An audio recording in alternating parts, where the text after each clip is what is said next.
Okay, good afternoon, if you're in the UK, of course. To everybody watching, welcome to the Esia Endurance Championship Season 3. This is round 2, and we are at Suzuka on the Grand Prix track. In the booth with me, I have, I'll apologise for getting anybody's name wrong, Sebastian. Introduce yourself, Sebastian.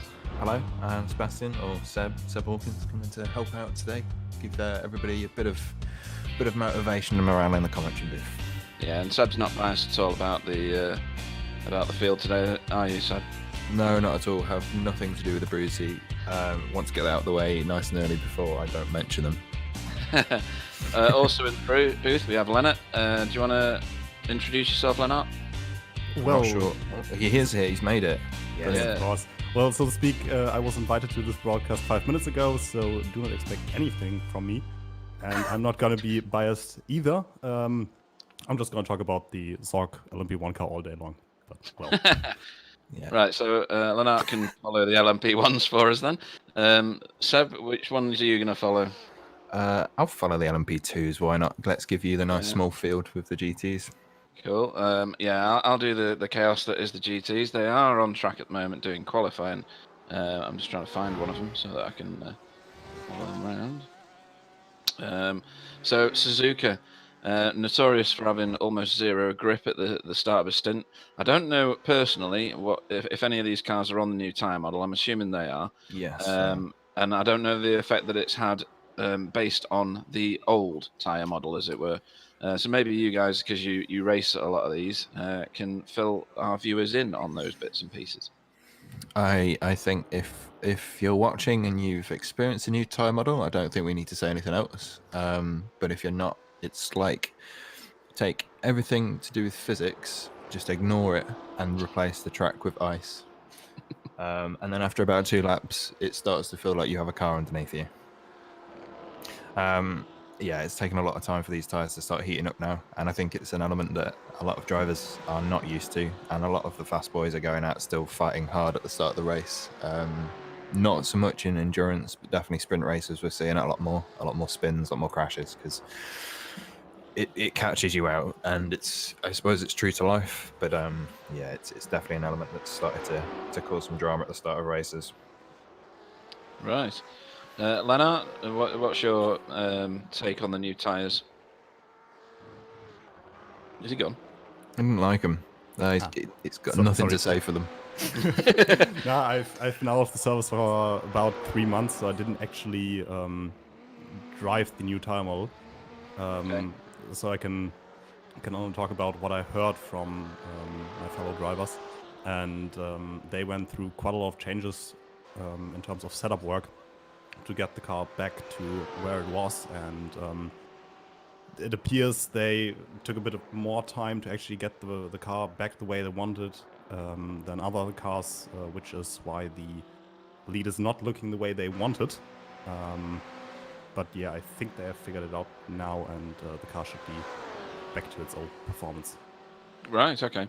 Because iRacing have done an unprecedented amount of updates lately. Oh, yes. At some of the most awkward times for the UK and Europe. Yeah. And I, to be honest, I don't know what it is they're updating as they go forward. Maybe it's more down to that. So obviously we've got a lot more sim racing that's being broadcasted on TV, and so mainly the updates they're making are background updates, and they're putting iRacing down for 2 hours every so often before a race, just so that they can test everything and make sure the systems are all working, and any updates they need to do, they can make them. Not necessarily if they've got them to make, but they can test everything ahead of a Fox broadcasted race that they don't want to balls up. And I think that's really what it's been down. Yeah, I mean, it's very biased in the sense that a lot of people are a bit miffed by it because we're paying for the service, but at the same time, you can understand that we want it to look as good as possible when it's out there, considering a lot of the broadcasts has been on R Factor and F1 2019. So I think iRacing have got to do a good, solid push to try and keep ahead of the game and be the superior as they're trying to be. And yeah, I think it's a real mixture, to be honest with you, at the minute. But the broadcasts have been really good standard. I mean, if you've seen any of the IndyCar races, I mean, you get halfway through the race and you forget that you're actually watching a sim race. It's that good, and the production quality is, you know, outstanding. So yeah, it is, you know, it's worth the 2 hours updates for the good content they're putting out, I think. Yeah, I definitely think so. I think they are ahead of the game, like you said, Yeah. in terms of their competition. I don't know any other format of sim racing where you can race at any time of the day against any number of people, even more now. I mean, they had Yeah. 9,000 people all join the network for new members, basically in Yeah. a week, at the start of all these lockdowns that we've had around the world, and it's really played into their favour. Well, I mean, I think the top that I used to see on iRacing, when it got busy in the day, was about 4,000 people online, 4,500. And I mean, I've just looked now and it's 8,500, but it's been up in the 12s, 11,000 people on at any one time. So, yeah, it's iRacing's taken off, which is great, and I'm sure they're really happy about that, and on the sponsorship as well. But it is, you know, it's another thing that's great for sim racing, really. And there's been a massive change in the last month, I think. You know, I don't think it's capitalizing on what's happening, but I think it's nice that finally it's getting some recognition. And I think it's great seeing real life drivers. I mean, I did the Jimmy Broadbent charity race the other day, and Yeah. when you're on the grid behind Bruno Spangler, you kind of then realize this is actually real and it's not AI that I'm going against. Yeah, absolutely. Yeah, it's good though. It's nice, and it's, you know, it's also good to see. I know I don't really want to go on to the R Factor side of things, but I mean, the race has been doing the broadcast on those, and the groupings have been sim racers and real life drivers, and it is great to see the speed difference as well. Like, you watch the real life drivers and you think, wow, Verstappen's fast, and then you see, you know, the likes of Rudy Van Buren, and he's faster, and you think, okay, wow. Yeah. You know, it's good to see the two worlds colliding, because I think, you know, you took the sim racers, put them in a car. I don't think they'd be with any of those professional drivers. I think they would eventually, I think, but there's a lot of elements they need to get used to, get to grips to, and I think the sim racing definitely helps. But I think the way to look at it for real life drivers is you're effectively taking the force feedback off them and all the motion and putting them in a car where they've got a steering wheel and pedals, and that's it. So I think, you know, give it the dues. They all have said, I think I read a post about the V80 supercars, and the drivers in V80 supercars, they've been saying the biggest difference is with the V80 supercars, they have such braking force that the nose dips so heavily, and it's one of the biggest ways they get the car to rotate. And they've all complained about the fact that they can't actually feel that happening, so that it's really sending them happy, because they don't know how hard they need to brake, because apparently that element is such a key thing to braking that it's something they have to really adjust to. Right, that's very interesting.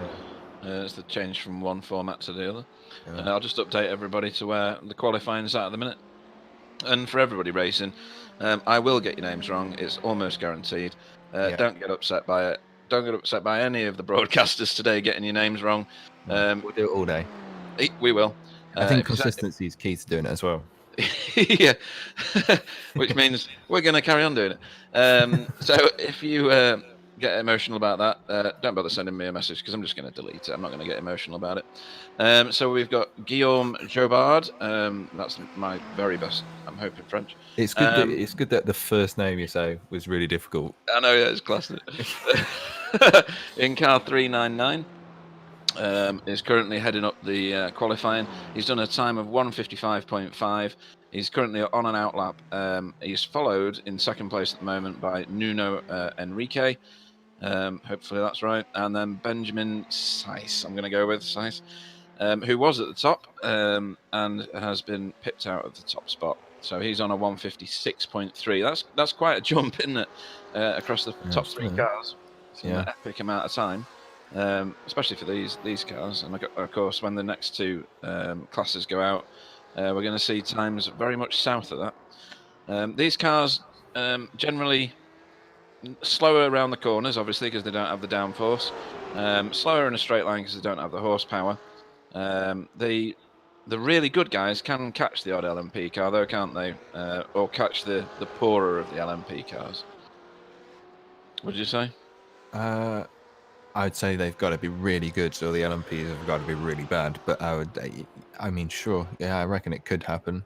But yeah, who knows? That depends. Anything could happen, I suppose. All right.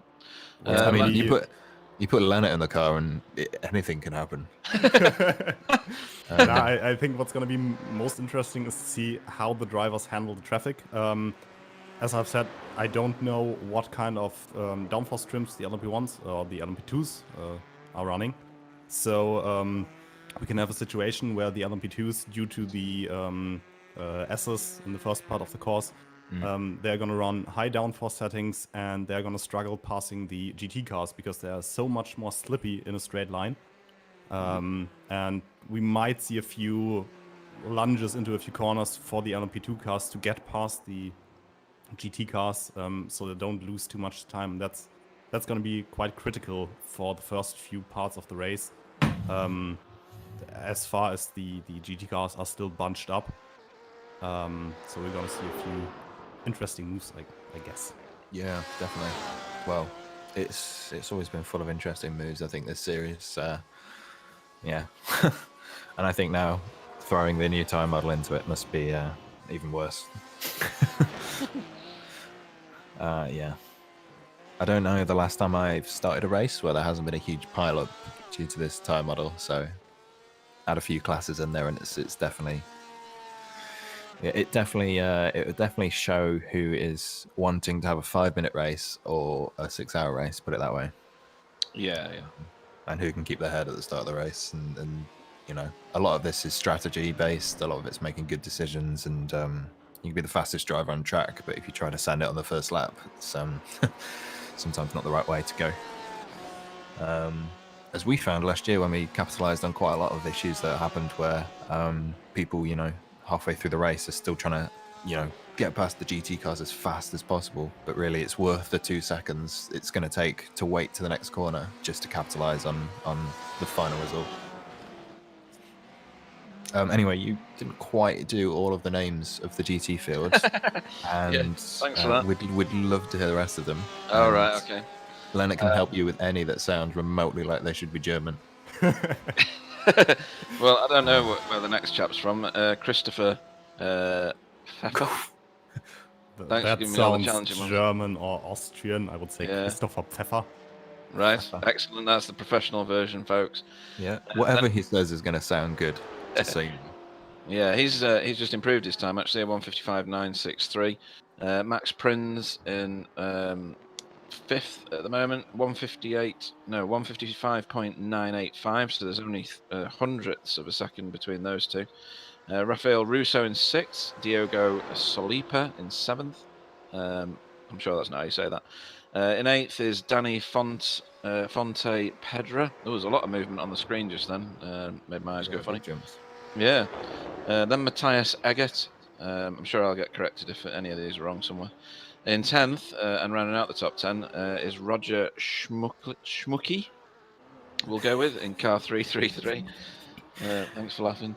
No, it's support. Yeah. Yeah, you will be able to ask Jan from SimRacingAcademy that will join us later on during the broadcast. Yeah. Thanks for that, guys. Sorry, Roger. It's all right.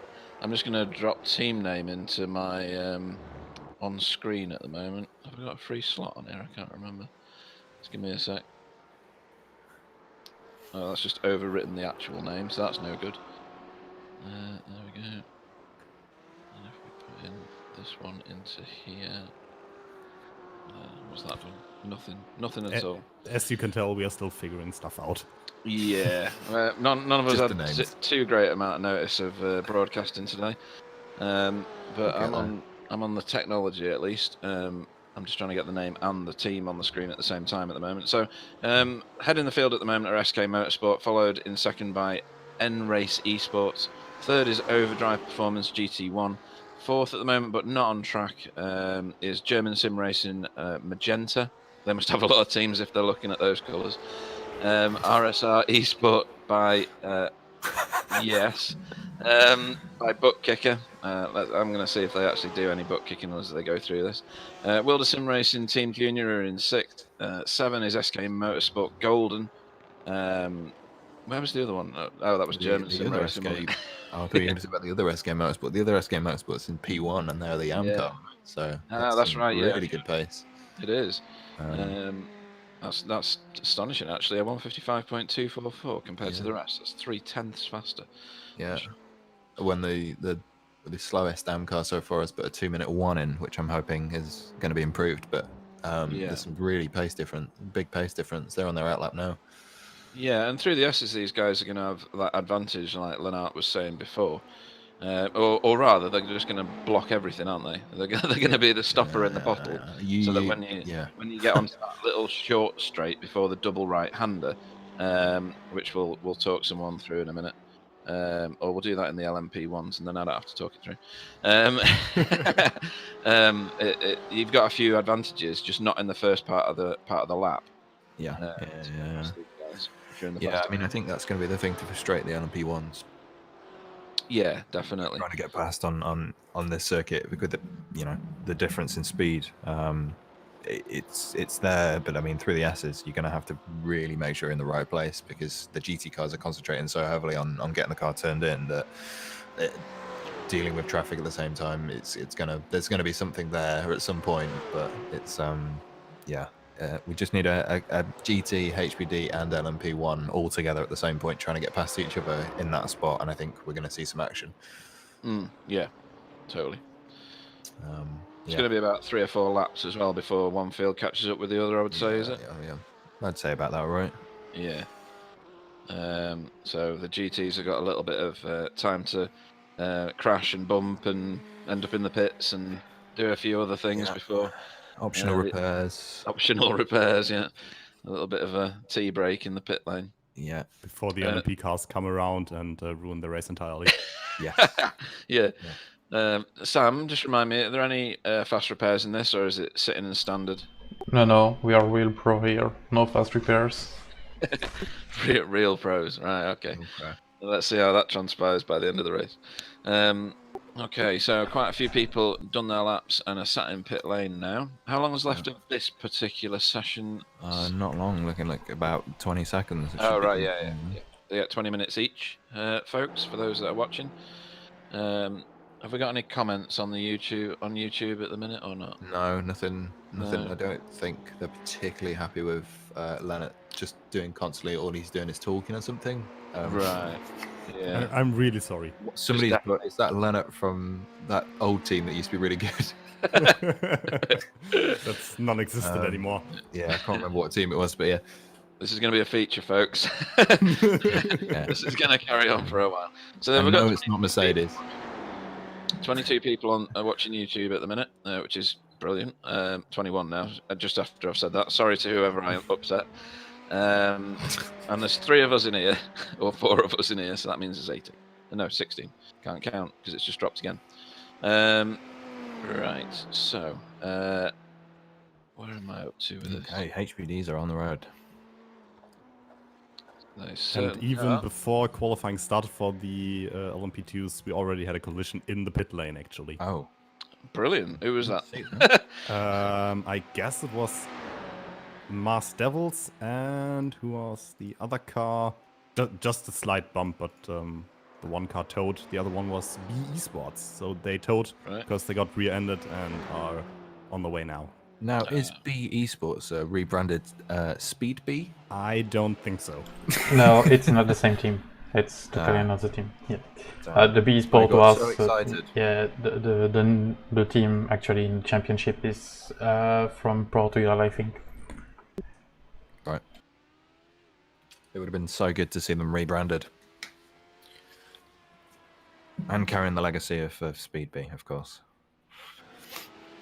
Yeah, I mean, practice was looking good for Breezy HPD Pro. They had a very good gap, which is quite remarkable, from Race Glitter. The other Breezy car, Ramada, Joker Sim Racing Purple, which I expect them to be quite near the top, again with German Sim Racing. Yeah, TCR also. TCR last season was super fast. So yeah, it's going to be interesting to see how this goes. And again, the thing with qualifying is it depends who goes in the car. I think that's one of the key things for making ground at the start of the race, really, as well. good judgment on who to put in the car and who performs well in which area. I know that was certainly our strategy back in the day, Leonard, but you know, it does work having, you know, somebody who's able to pull it away from the drama at the start, and, you know, in the middle having your consistent guys that can keep the pace and keep the gap, because, you know, each job is super important, because it's so easy to have a lapse of concentration and throw away, you know, 4 or 5 hours of work, which is very common. Exactly, and I remember from back when I was driving, it depended on the cars, which job suited which driver. Yeah. For example, when we were competing in the Esia and we drove the HPD, Yeah. I was a big fan of going first, having the start, having the drama, so to speak, right at the beginning, and then just sit back, relax, and enjoy the rest of the race, and have people that you can rely on to bring the car home in one piece. And for example, running a 24-hour Nürburgring race in the Kia Optima back then. Wow.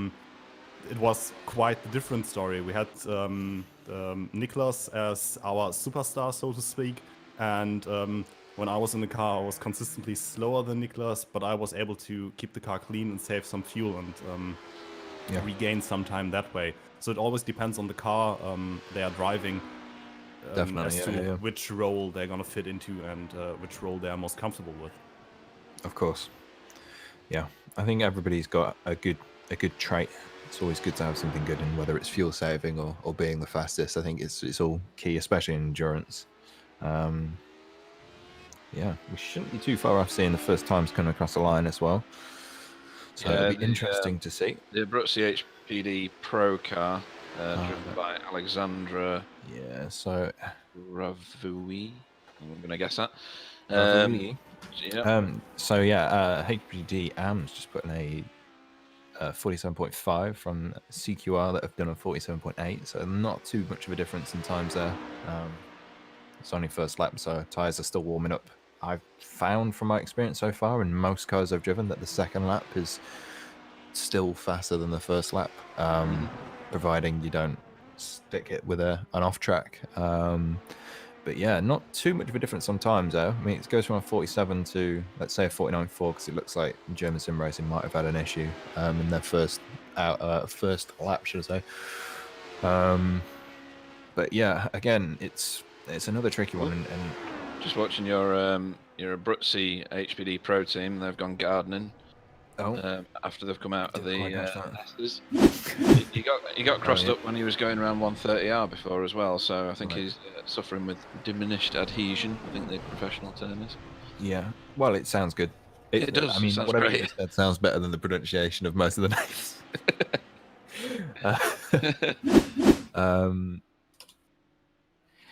Yeah. So there's still 3 yet to put times in. I'm not quite sure if there's any penalties coming into this round for any of the HPD team, but I guess we'll find out. Yeah, it's going to be interesting to see. I think with the HPD, it's especially here, it's a very tricky car to make overtakes on as well. There's quite a bit of aero push from these cars, and there still is after all the updates, which on cold tyres is becoming a nightmare. I know Silverstone, when we were racing at Silverstone, was such a pain for aero push. You would literally have to back off to take the next corner just so that you could come out still with them. Right. Just because you would turn in and nothing would be there, basically. Which is not really what you want when you're racing, but it's manageable. But I think that's... I'm going to end up watching another car other than Alexandre, because he's just gone and binned it on his outlap again. Nice. We're going to watch. Yeah, I'm going to watch BE Sports Black, I think, see what they're up to. I'm just watching the TCR car. Nathaniel Schramm, I think his name is, if you're pronouncing it. I'm not sure how you'd go for it, but that'll do the job for now. He was pretty good pace last season, from what I remember. Another very consistent driver. I know German Sim Racing were again another team that were very, very fast. But they always, from what I remember, I don't know you, Leonard, but German Sim Racing seemed to be just really on the pace, and then about 2/3 of the way through the race, something would happen, and it was consistently 2/3 of the way through the race that they would have an issue. But I think that was more down to just bad luck rather than the drivers doing something weird. It just happens in endurance racing that you're not at the right spot at the right time, and then you have a GT car that maybe spun because of a misjudged overtake or something like that. Yeah. And you're gonna end up hitting him because you're not gonna see him. Yeah. And that's just the nature of endurance racing. Another part of endurance racing, which I find quite intriguing most of the time, is the ebb and flow of traffic. Yes. Yeah. You might get a driver that is very eager to get past the slower cars very, very quickly, and he's going to lose time because he's going to miss a braking point because it was too focused on the GT car, and he's going to lose time that way. And you have a more cool-headed driver, I guess the right word, who's going to take time, save fuel, and get through traffic more consistently. And he's going to regain time that way. And when driving, it's very important to just keep a cool head and not focus too much on the time you've lost behind a GT car, because you're gonna gain it again because the other car is gonna get stuck behind someone. I agree. So a quick update on the HPDs. We've got Joker SimRacing Purple have taken P1 now, 0.3 of a second quicker than Abruzzi. Ramada getting up there as well into P2. So yeah, it's getting competitive, and that's again for you. That's your second lap of lower fuel, warmer tyres, which again around here is a great combination. What I have seen as well is Mass Devils have been finding the AstroTurf a few times out there, which again I think is another thing which we're going to need to watch out for. Was that track limits? Or they need to. Both track limits and the AstroTurf, the HPDs are kind of susceptible to anything that can rotate the car. So they're great downforce, but it takes one curb or one small bit of AstroTurf and the car can pirouette straight away. As we see Race Glitter just go even quicker, 3 times quicker than Joker SimRacing Purple. So there's some really competitive times going in out there. And that Race Glitter title to that team is really handy, isn't it? Race Glitter sounds fantastic. That's what I've gone for. .de powered by MPM Performance. There we go. It's Race Glitter, but I've gone for Race Glitter. Yeah. Maybe they're gonna adjust their livery for the next race with a bit more. Who doesn't want sparkles? Bling? Yeah, exactly. Bling it, boys. Come on. Yeah. We've already got a few things on the live protest screen. Are we allowed to talk about this, Sam? Live protest already. I'm presuming this is going to be in the pit lane after what I saw with when Lynette said about it. Yeah, we can talk about it. Yeah, we had a protest last race for the 397 car. They left the session before they served the penalty. They will get it back. This one, 2 teams changed car before the race, and it's not allowed to change car. Basically, in the championship, we introduced a new rule that allows you to do it, but you have to start from the pit lane and you get half the points of your next valid result. So if you score points this race, it's half points. It's for car 472 and 397 again, and we had a bit of an issue during the practice session before the race. The LMP1 car 137 got warning. Yeah, for the driving standards. Yeah. Fair play. Yeah. Yeah, it's not really. I mean, when it comes to LMP1 and LMP2, you can't really get away with changing your car. So I presume that was applicable to the GTEs. I mean, you can't rock up into the LMP2 class in a Porsche, I suppose. So you've got to have some balls to do that without being noticed. Race Glitter, anyway, is still keeping their P1 at the minute. Nobody's really maybe seems to be challenging. Race Glitter team are using that to obfuscate their car change. Just glitter their car up. Yeah, exactly. Make a disguise, change the name by 1 letter, and we've just given them away to avoid the penalties. So we're doing a great job so far. Oh, Abruzzi just leapt up to second place, just to... really pro by 0.001 of a second, which is quite amazing. Yeah, that's a sort of disappointing gap when you've put in such a good lap time. He went purple in 2 sectors as well. Alexander is actually I think from what I've looked into, he has done some F3 real life driving in, he went quickest in the final sector as well. I think he's done some real life driving, or does real life driving in Formula 3 in France, or he has had a drive at some point, from what I've seen. So, yeah, another driver that is used to sprint races and open wheel cars, which I'm not sure if you can spun that straight over to endurance racing, but I'm sure we'll see what his racecraft is like. Yeah, because like we were saying before, this isn't about just foot to the floor, loads of downforce and getting around the track.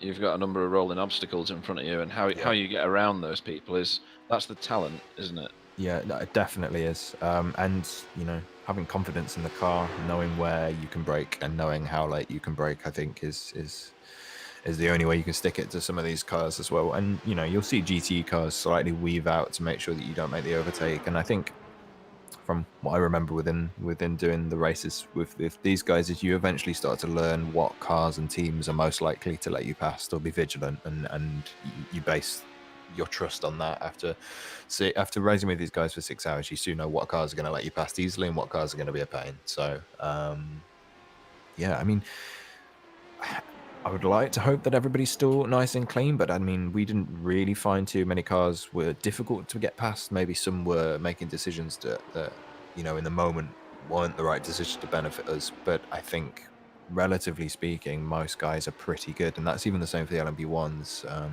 I don't really remember any of them making silly moves. I think the nice thing about this series is how well race control work, and I think that threat alone is enough to stop people from making those decisions that can cost them the whole race. Yeah. As Abruzzi's got itself back up by 0.2 of a second to first. Race Glitter still down in second, but not by a lot. And I mean, if they've managed to put that time in, they've got the potential, I guess, to find that 0.2 of a second. Joker Sim Racing's rounding out the podium. Yeah, it's going to be an interesting race. I think you capitalize a lot from running away from the start of the race, getting your head down, getting through GT traffic. And I suppose that's also a thing as well. If you're half a second behind people and you're keeping a nice distance at the start of the race, as soon as you throw the GT traffic in, it starts to break the field up and you can start working on strategies and moving on from there. Yeah, absolutely. So we've got about 4 minutes left of qualifying for these chaps. And like you said, we've got where's the team name's gone? Abruzzi HPD Pro in first, 146.1. Not sure what the measure is against that. And then Race Glitter, as we've renamed them now. Sorry, guys. In car 235, plus 0.6 of a second. Is that? Yeah, about that. No. Yeah, that's about. Oh, yeah. Wow. Oh, wow. He's gone with a 45.7 now. Jeez. Okay. Yeah, that's stepped up significantly. So I don't know. So I guess the key thing with that is, did he have draft? Oh, there was some element there, definitely. Yeah, it'd be interesting to find out, to be honest. Nitrous, DRS, system, yeah, anything. I mean, the same system we used last season. Yeah, I mean, once we got that DRS mod from iRacing, it did change a lot for us.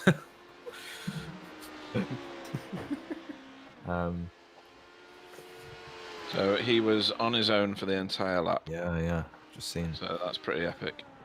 And I think that was, yeah.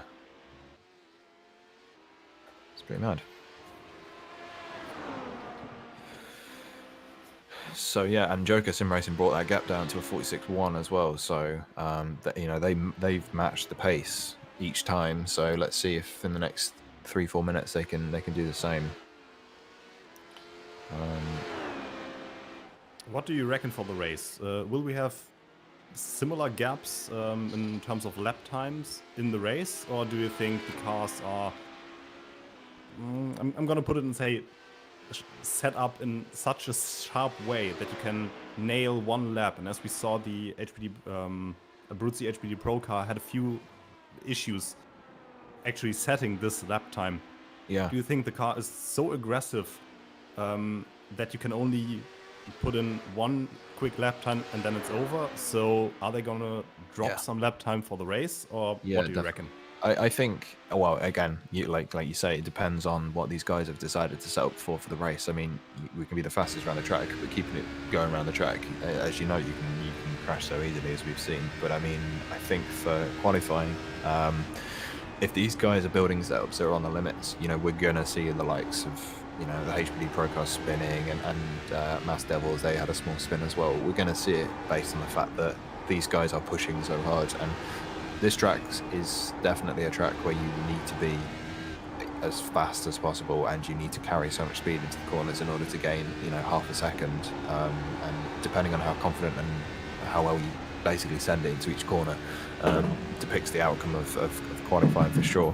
But I think in terms of the race, I think we'll see a lot of different strategies. We can either see some people going out on fast setups that are, you know, like you say, very on the limit and just running full fuel, which when it comes to low fuel on that setup with worn tires, we're going to see some spins, I would presume, or we're going to see people dropping to a safe setup and taking the 1-2 second hit, but knowing that they're going to get around the track consistently for the 6 hours.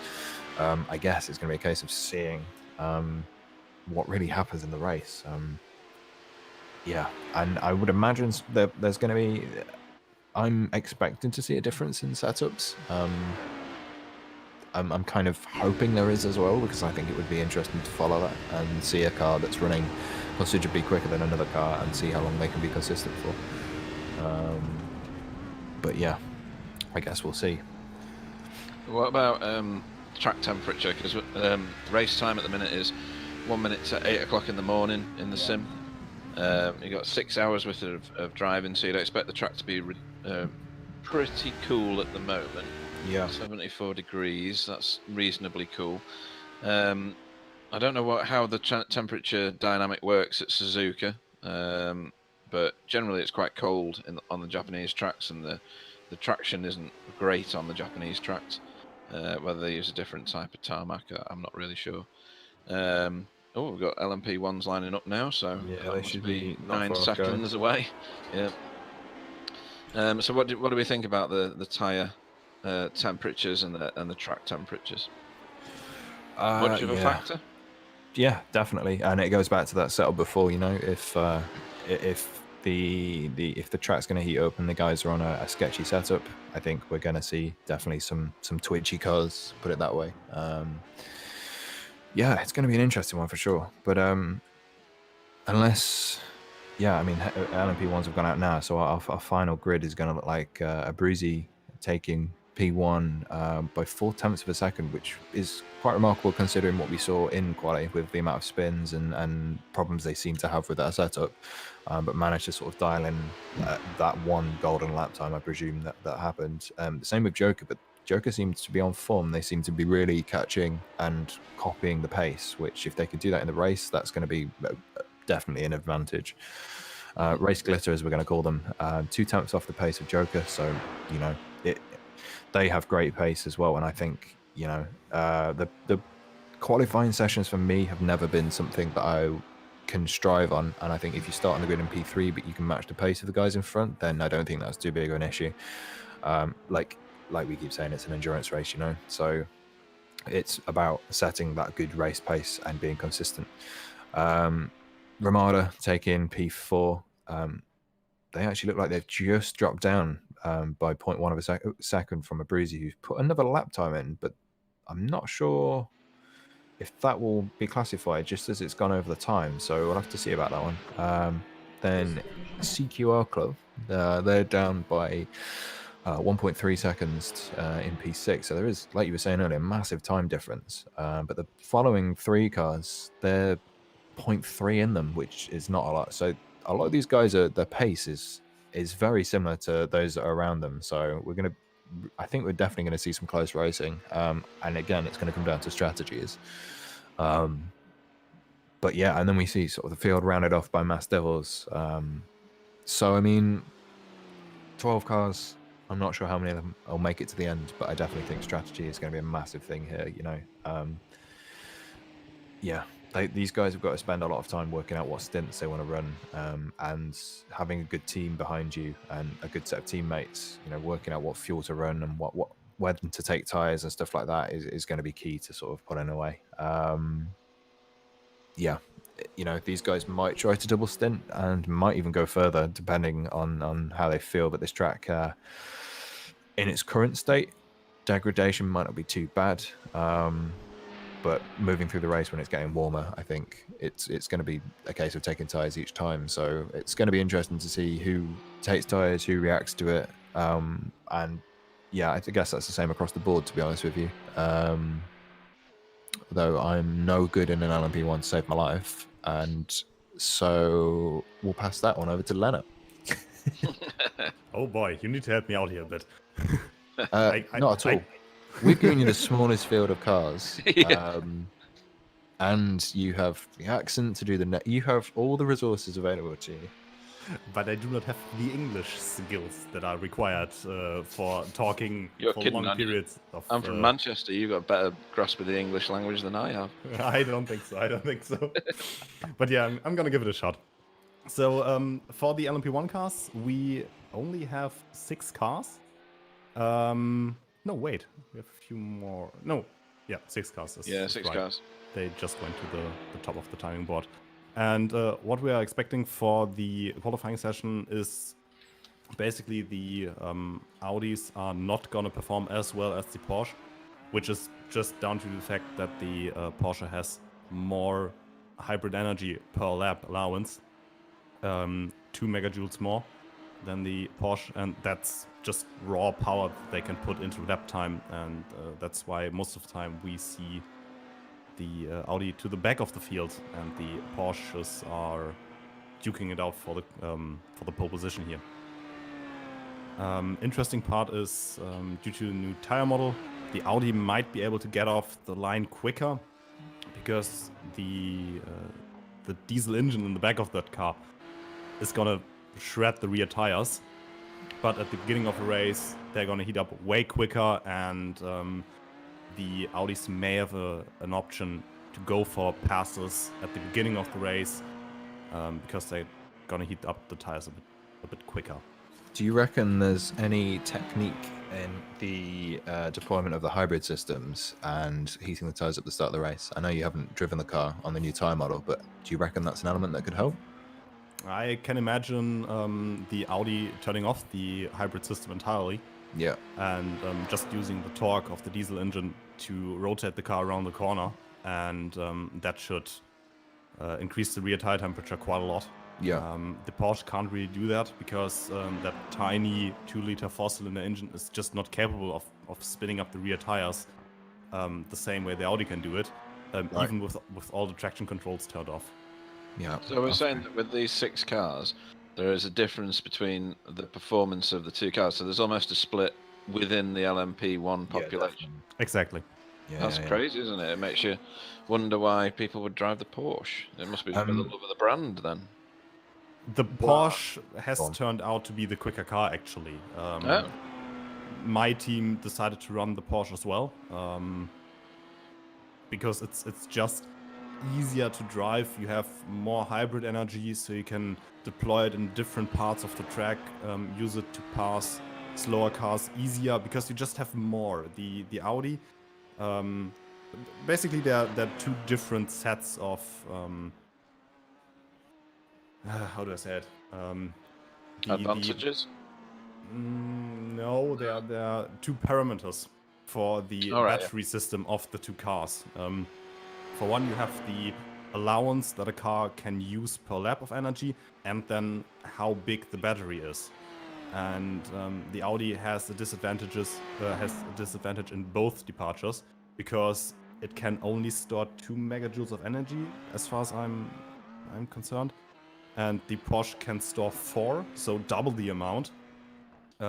So if you want, you can just empty the battery of the Porsche and you will get past the Audi. There's nothing the Audi can do against this. And if you have sections of a track where you aren't really braking a lot, then the Porsche has a big advantage as well, because first of all, you have more energy in your battery to use in these sections, and you regenerate energy while on throttle. The Audi only regenerates energy while under braking. While braking, it regenerates more, but you have to brake for that. And so it's way easier to manage the traffic with the Porsche, because you basically always have hybrid energy available. Whilst with the Audi, when you go through the S's, for example, you're not really braking, you're just letting the car flow through there. And that might lead to the point where you just do not have energy because you used it on the main straight. You brake once for turn 1, deploy it while entering the S's, and then you do not have any juice left out of the S's. So you only harvest under braking for the Audi, yes. For the Audi. So if you've got a position or an area of track where you let the car naturally slow down under its own engine braking, you don't actually harvest anything at all. Exactly. So the Porsche generates harvests its reusable energy. In which way? Is that when you come off the brakes?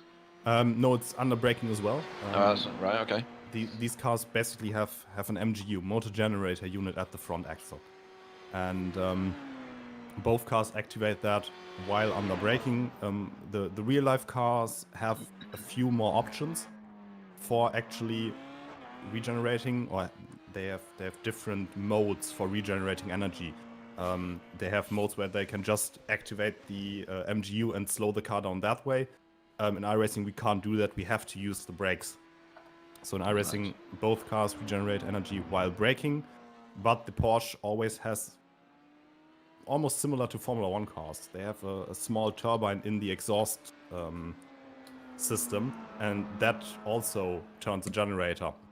And that way the Porsche, that's why the Porsche actually generates some energy while on throttle, which is very nice to have, because you at Le Mans you come out of Tetra Rouge, have no energy left, and before you even start braking, you have 10-15% of your battery regenerated already. Right. It's fascinating stuff, isn't it? It's the new technology that's in these cars. It's a bit like I bought a fridge. And then one of my friends Oh, bought this a is going to be fridge. good. Yeah. So my fridge keeps stuff cool. Yeah. And Yes. it's got a freezer underneath it, and that keeps stuff even more cool. And my friend bought a fridge. And That's a solid start when you get. It's brilliant, isn't it? Yeah. It's 100% success right from that point. So my friend bought a fridge, and it makes ice, and it produces water, and it's got a timer on it that means that it will defrost a certain bit of the fridge at a certain time of day. And if you tap on the glass, it's got a glass front. If you tap on the glass on the front of it, the front of it becomes see-through, and then after a time it becomes opaque again. And it's so that you can look at your food without having to open the door and let all the cold out. And I'm thinking, I paid 200 quid for my fridge or something like that. You paid £1,000 for yours. And it's a similar principle here, isn't it? It's, you can get around a track without all that technology, but how much are we then going to be reliant upon it in future generations of racing? Because Formula 1 cars now, they're like my friend's ridiculously expensive fridge, right? Yeah. So to speak. I didn't think that we were going to start talking about appliances, so I haven't done my research. I can do a toaster one if you want. But when you mentioned how much that fridge was, the fancy fridge, all I thought through my head was how many of those I could probably have paid for with the amount of money I've invested into sim racing and iRacing alone. And then I've tried to, in my head, then just work out if there's any benefits of having a lot of things frozen.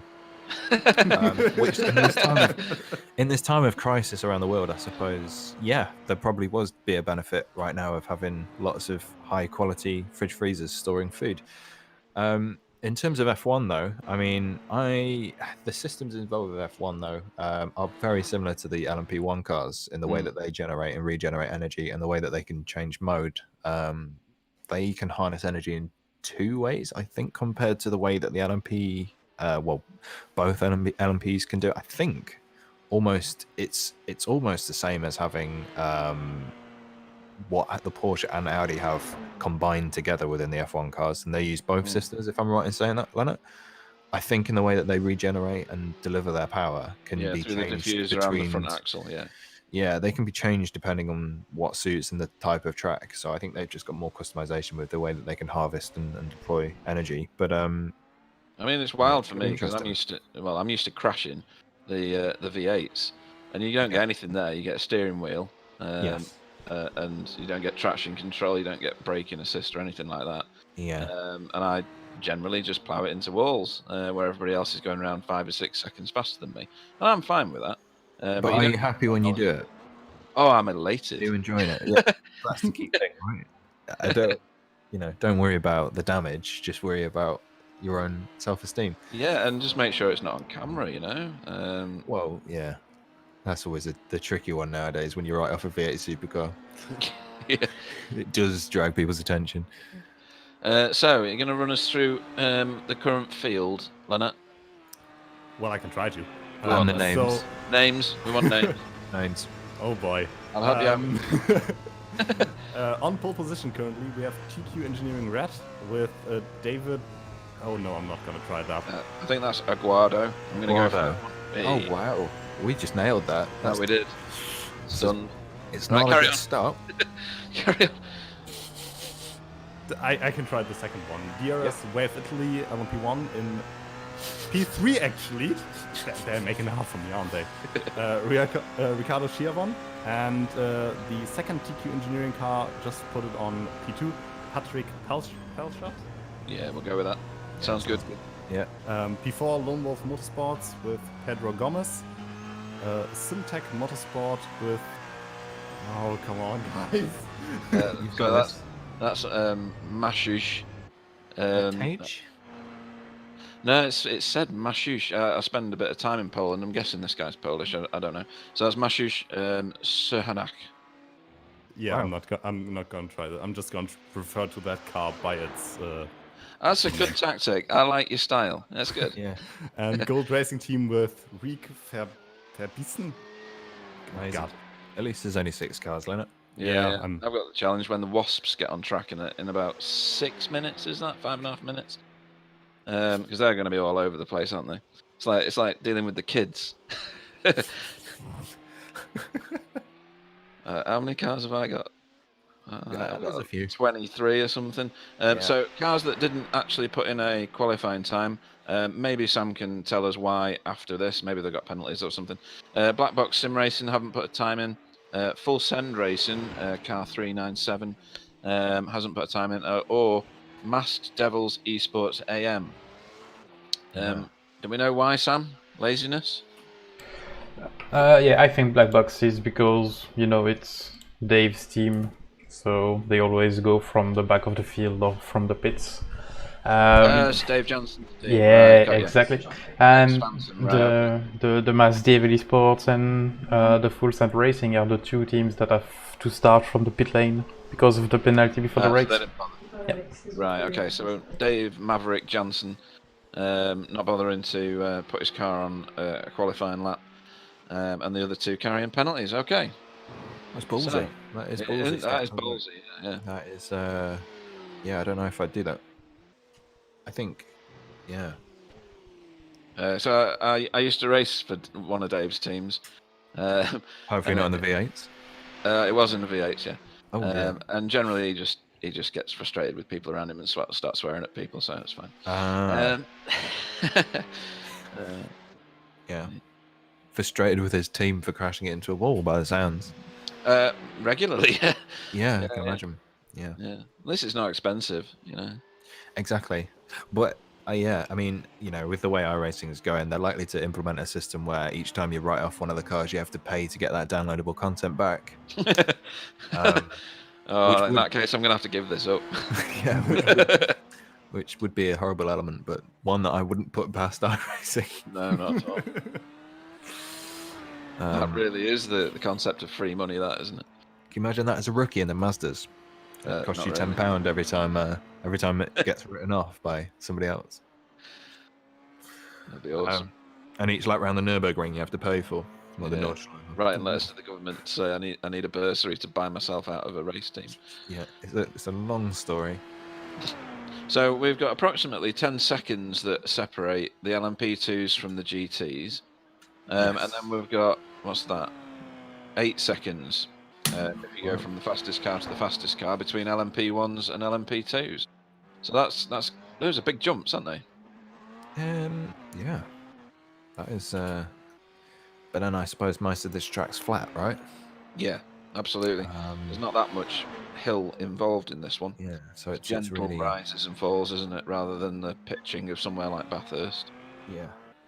Which, I mean, this series around Bathurst would be great, surely. It'd be hilarious, wouldn't it? We would love that. Yeah. Oh, it should be interesting. The difference between the LMP2s and LMP1s, I guess, is corner speed. Well, corner exit, should I say. That's going to obviously give them the advantage getting up to their top speed quicker, but I don't think there's anything... I mean, it's always been the same. It's always been coming out of corners, and again, with braking, LMP1s are never as good as the HPDs.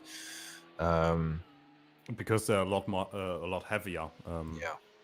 All due to the hybrid system with the weighty battery and the MGU.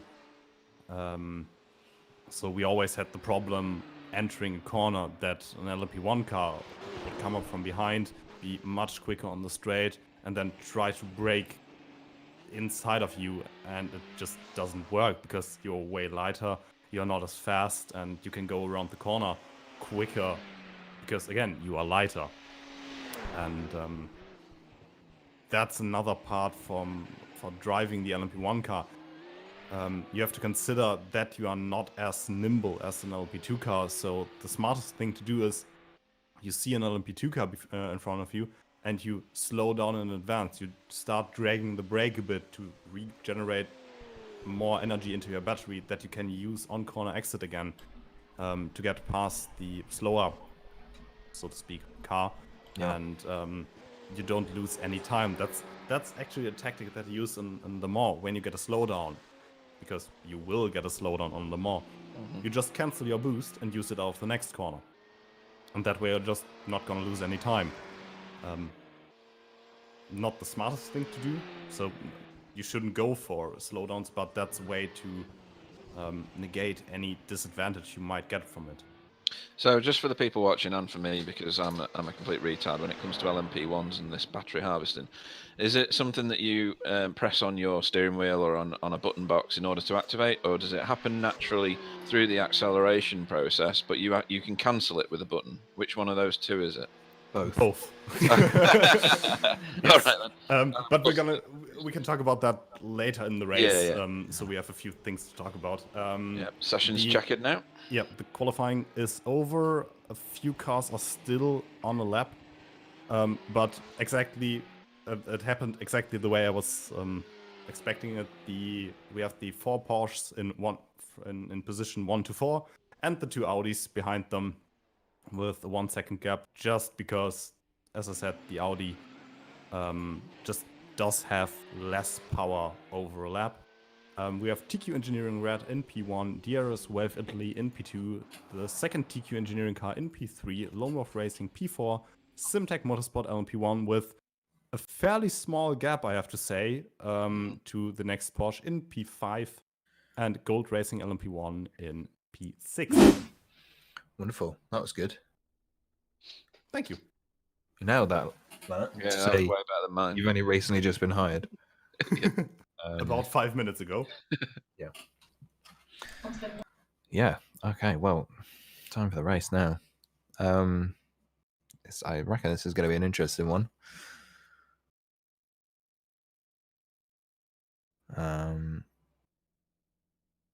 Amazingly for me, the guy waving the checkered flag is not in his box. He's just like sort of out the pit lane waving it. Well, that's brilliant. I don't know if he got the memo, but we're not going to see you there, buddy.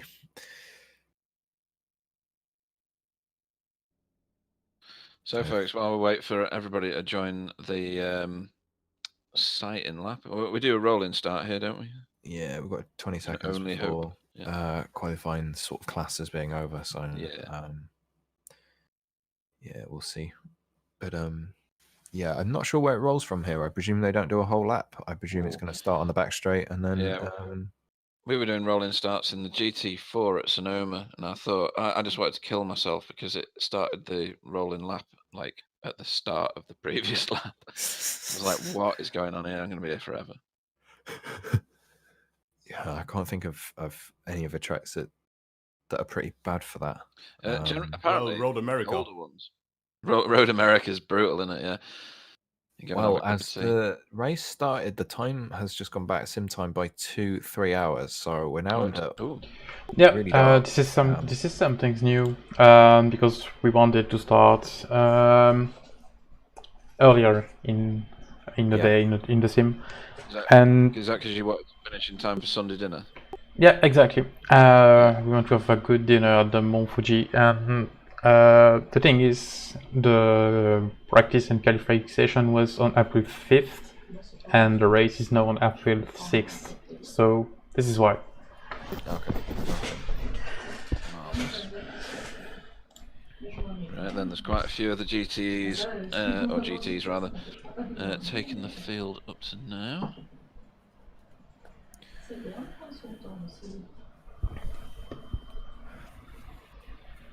That's actually interesting. We're gonna get the start of the race underway in the dark, basically, with the track illuminated by the headlights of the cars. Yeah.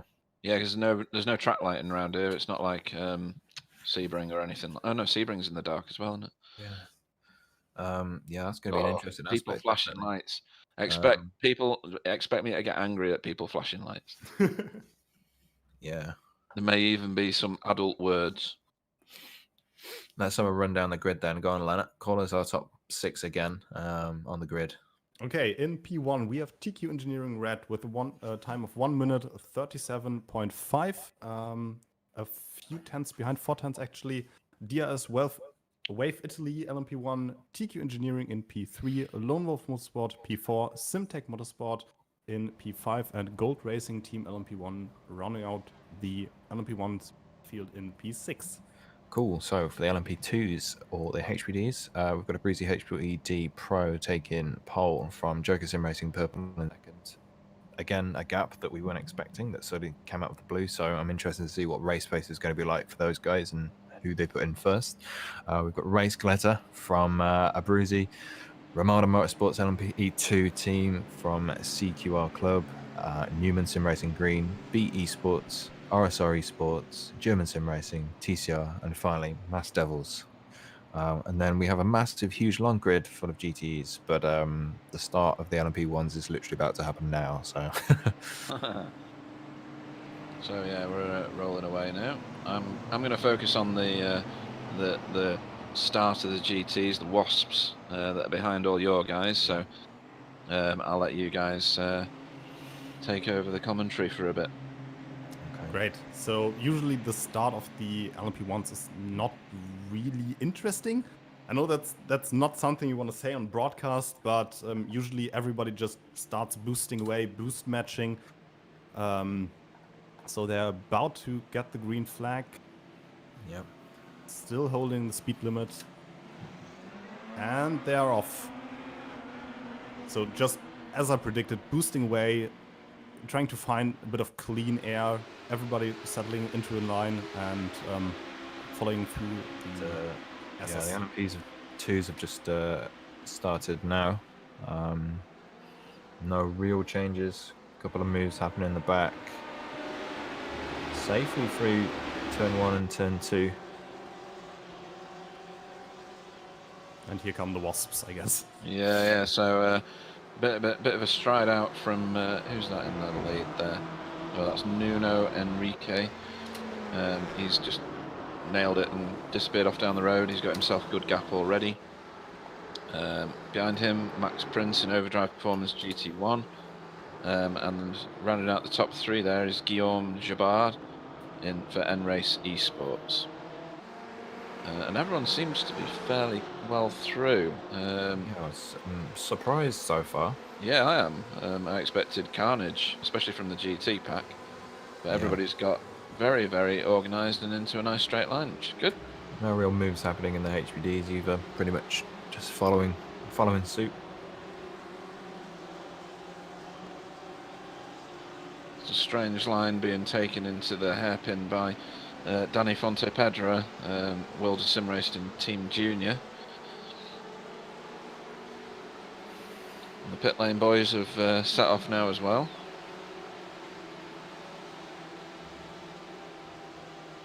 Oop, one very wide. Slight move for positions along the back straight in the HPDs, but nothing too much. There's a move almost was going to happen into the chicane then, but backing out the last minute, I guess. Cold tyres, not quite confident and warmed up with the car yet. The gaps in the LMP1 cars are quite large from P1 to P2. The rest are all within a second. And the Audis... Oh. Yes, we do. Danny Fontepedra off track. It'd be good to see a replay of that, maybe. Just trying to find the car. Who was that driving for? Hang on. World of Sim Racing Team Junior. Went a bit off track and wild.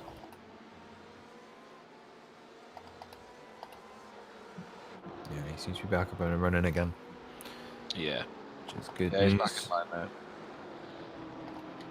Benjamin Seiss tried to put a move Oh on. yeah, I've just seen it on the replay now. Yeah, he just completely lose it on that same bit of AstroTurf I was saying about earlier around the back. It's the same in any car. You touch that AstroTurf, and especially on cold tyres, you're going to know about it. Yeah, again, that's probably lack of confidence with the car turning in on entry, just running it out wide to be safe, and then just a combination of getting on the power too early. Just not feeling the car stepping out and over-rotating. Unlucky, he did seem to make contact with the barrier on the left-hand side, but there doesn't seem to be too much damage. Nothing that I can see from the stream replay, but yeah, he seems to be continuing. Yeah, another one gone very wide was Max Prince a minute ago on that double right-hander, Overdrive Performance GT1. So struggling with a bit of grip at the minute, or struggling with some correct lines going through corners in the GT field. Nuno Enrique has just done one. He's gone. Yeah, we've got the same happening in HPD Pro. Abruzzi and Joker seems to be matching race pace together. Abruzzi seems to be putting a slight gap on Joker Sim Racing, but nothing that I don't think Joker Sim Racing can't react to. Aguado 2 is dropping down the field quite dramatically at the moment, according to my timing screen at least. Where's he at? There's all sorts of shuffling about going on. Where's he at? TQ Engineering red.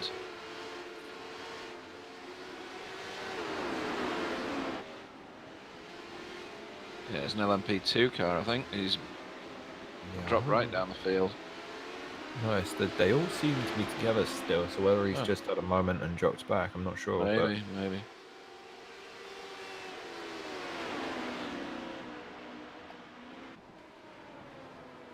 Yeah, potentially.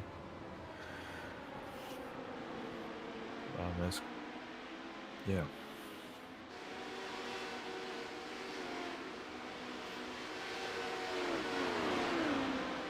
So for the LMP1 cars, they are still all within 2 seconds of each other. But I think this is going to get really interesting once they actually meet the GTE cars. So far, we have both TQ Engineering cars up front. And the smart thing for them to do is just follow each other. Because it's a very, very long race. Why should they start fighting now? So even if they get really close, there shouldn't be any over-ambitious moves between them. But they're about to catch the tail end of the GTE field. Yeah, that's going to be interesting because there's quite a battle happening now within the midfield of HBDs. It's about a 4-car battle. From B Esports down to German Sim Racing and TCR, they seem to be sort of chopping and changing and trying to get past each other, which has caused quite a gap between them and Newman Sim Racing, who seems to be pulling away now. So we're looking at about three groups within HBD, which have all separated up in 4 laps. So that's going to get quite interesting for when we get to this GT traffic, especially when we can see that there's a bit of a battle going on for 3rd position as well. Those guys seem to be quite close together. I've just seen the LMPs getting past the first of the GTs. Yeah, I'm just making my way back to that one now. And There it's we a slight tap that I've just seen in the GT fields. BMW going up the inside of a Porsche. I'm not quite sure who that was because it jumped off it. That was Team Motorsport Dreams and Wilder Sim Racing Jr. Again, Wilder Sim Racing Jr. has just had a massive off. Again, that battle. Looking back at that battle for the S's, Porsche came across in front of the BMW. Not quite sure there. Looking back at it, I think the BMW went for a bit of an optimistic move. Wasn't quite alongside to be really making that move happen on the exit of the S's. Taps the Porsche, they both seem to save it, and the battle continues into the next corner, of which, by the looks of it, looking back at the replay now, Porsche went back. No, the BMW lost it by himself. Yeah. Hit the curb, took that way too much curb trying to defend, and completely lost it on the AstroTurf again. Interesting. I guess we'll wait and see to see if anything gets said about that. I'm not sure if the Porsche team will say anything or want to protest, considering he's dropped back now.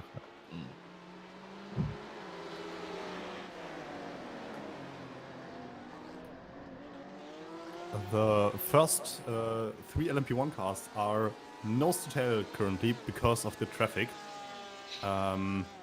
Just seen a spin for Jamie Rushworth, sorry to put in there, in the HBD on the final chicane. That was just on replay on the stream, but we'd missed that because we were looking at the other crash. Just have a quick look. Quite a lot of action currently. Yeah, we also got Dave Jansen and in the Black Box Sim Racing that made a little bit of contact with the Team Motorsport Dreams at the last chicane.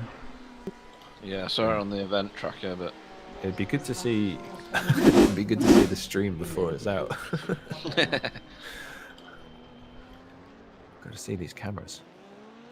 Yeah. Other than that, the HBD field seems to be quite clean. Like I say, there's a bit of a battle for P3 starting to happen, and there's quite a gap back to the rest of the cars, which again have been battling quite hard.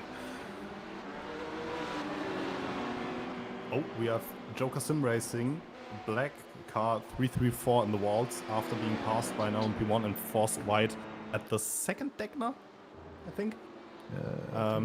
He went out into the gravel and just tapped the barrier, but is up and running again. Ooh, bit of contact in the GT field as well. 2 Porsches coming together into the chicane. Full Sand Racing have just come out of the pits as well.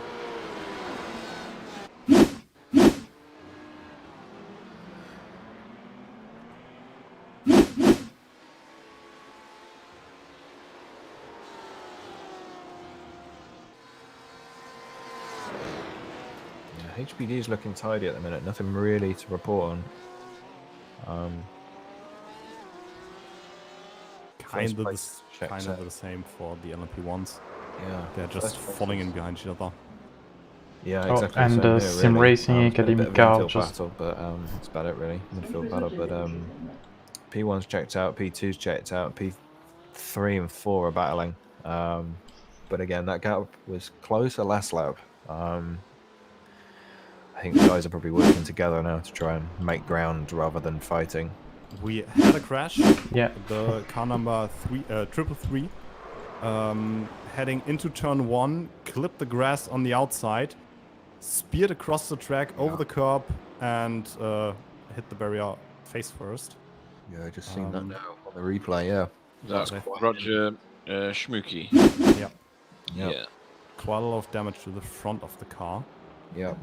that slightly to be a meatball, looking at how heavy that impact was into the wall. Nice to see him safely rejoining the track. I think that's probably one of the main things. Really unlucky, actually. Just clipped the grass on the brakes on the entry. Yeah, just the slightest bit. Just a tiny bit. I think it was literally even just rear left wheel, not even 2 wheels on the grass. Just spun him around straight away. Unless my graphics is updated yet. There's a lot of bent panels at the front of it, but yeah, again, not a track to be really taking too much of a speed impact on.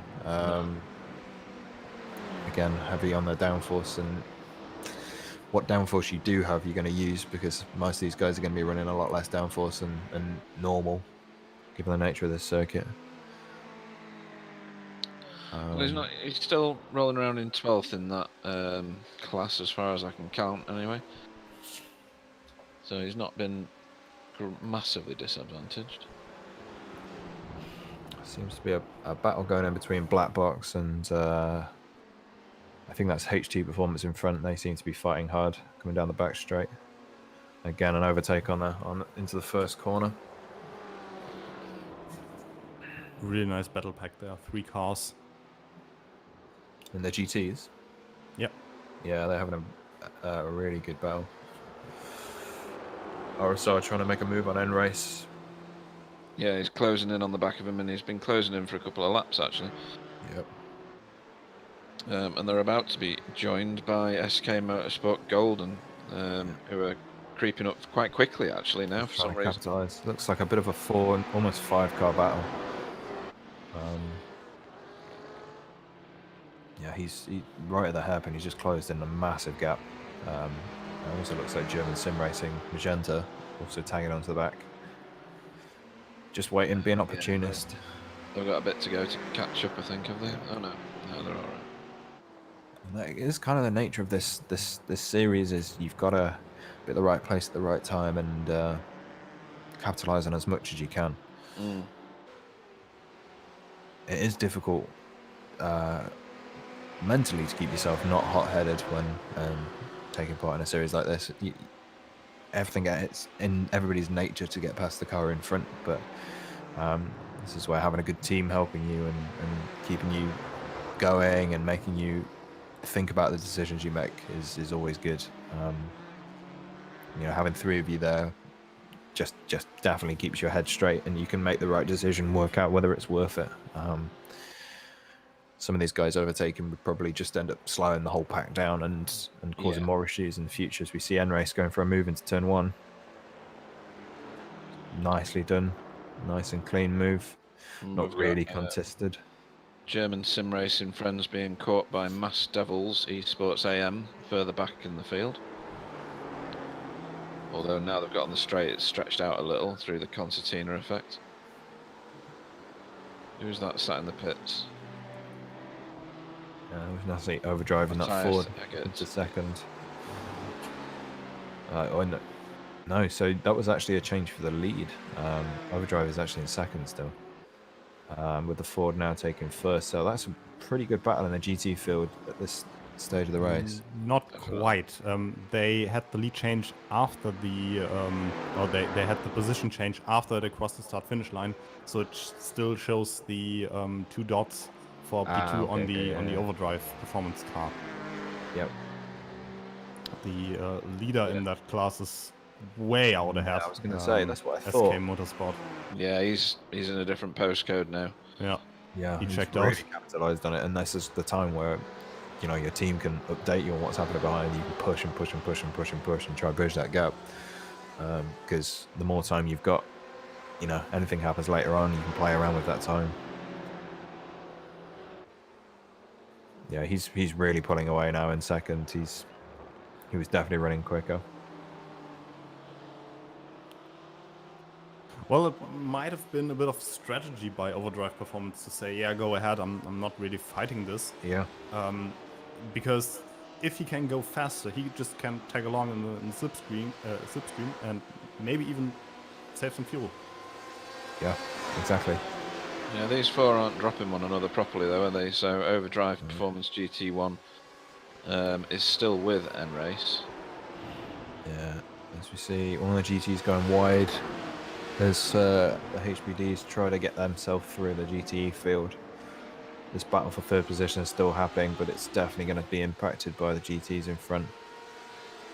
Again, Where are it's they at now? Are they coming onto the back start straight? finish straight now. Yeah, he's gone in past him on turn 1, hasn't he? HBDs should get past.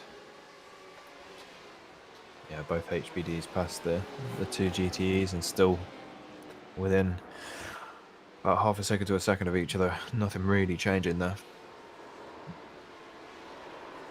So for the LMP1s, we currently have basically 3 different groups. We have one P1, 2, 3. They are still fairly close together. Then we have Simtech Motorsport and Lone Wolf Motorsport, Yep. duking out against each other, and Gold Racing dropping back a bit, maybe getting unlucky through traffic, and therefore losing a bit of time. But we have one Audi in front of a Porsche, which is Simtech. All right. Yes. And they seem to get away a bit. They seem to be faster currently. Let's see if they can catch up DRS of Italy, even though they are already 10 seconds behind, which is a lot for just 20 minutes. Yeah. So the That HBDs might be a penalty. We might get a penalty for the TQ Engineering car in P2 because he just forced a GTE wide through the first Stegner.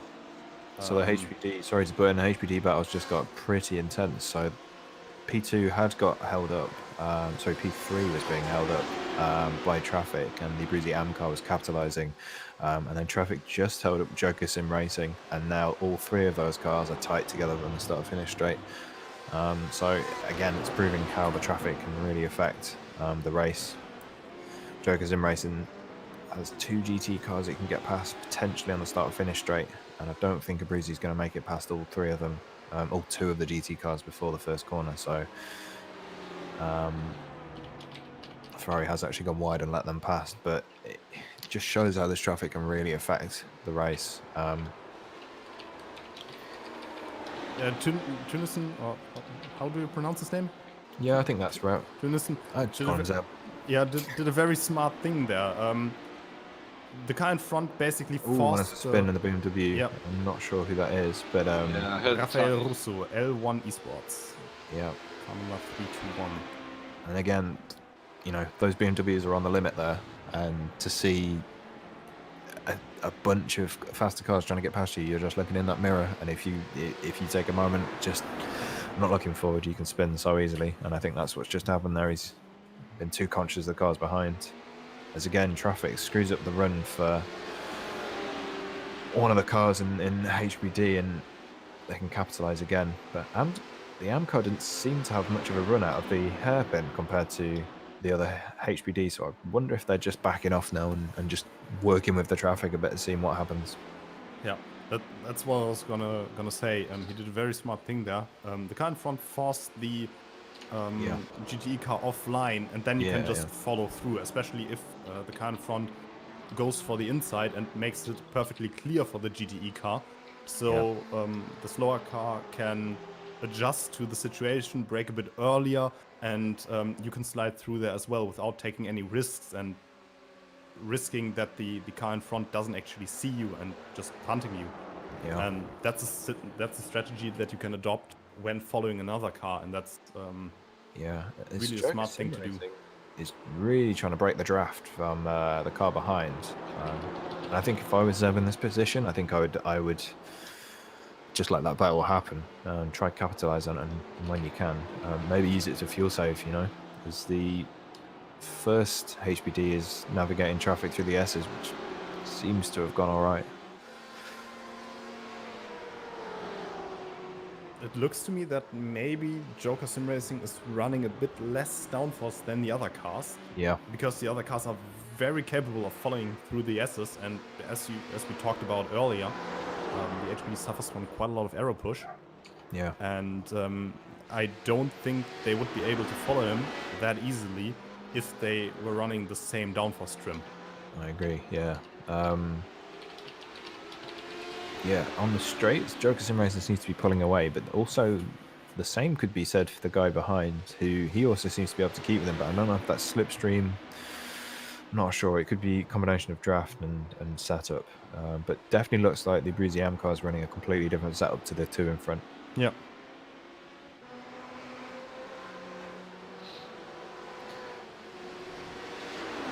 Which is interesting. Again, you know, more speed into some of these fast corners is going to burn up the tyres quicker.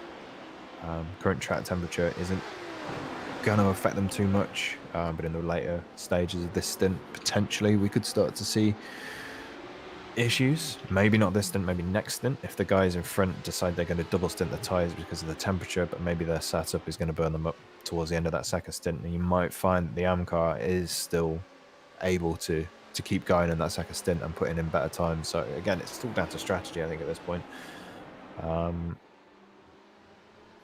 Yeah, it's definitely going to be interesting. And the Abruzzi Esports HPG Pro car, that they just went by. See you later.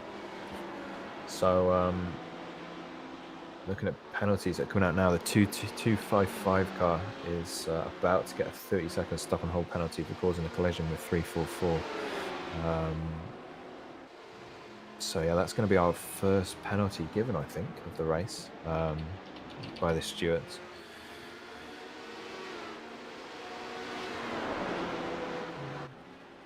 Yeah, he's been given a 30-second penalty here. Yeah, 30-second penalty. Still yet to be issued, so usually with these sort of races, you know, you cause a collision, you know when you're going to get a penalty. But the main thing with this series is you can't work on the car while you're having a penalty served, so it does throw quite a spanner in the works, and will affect their strategy.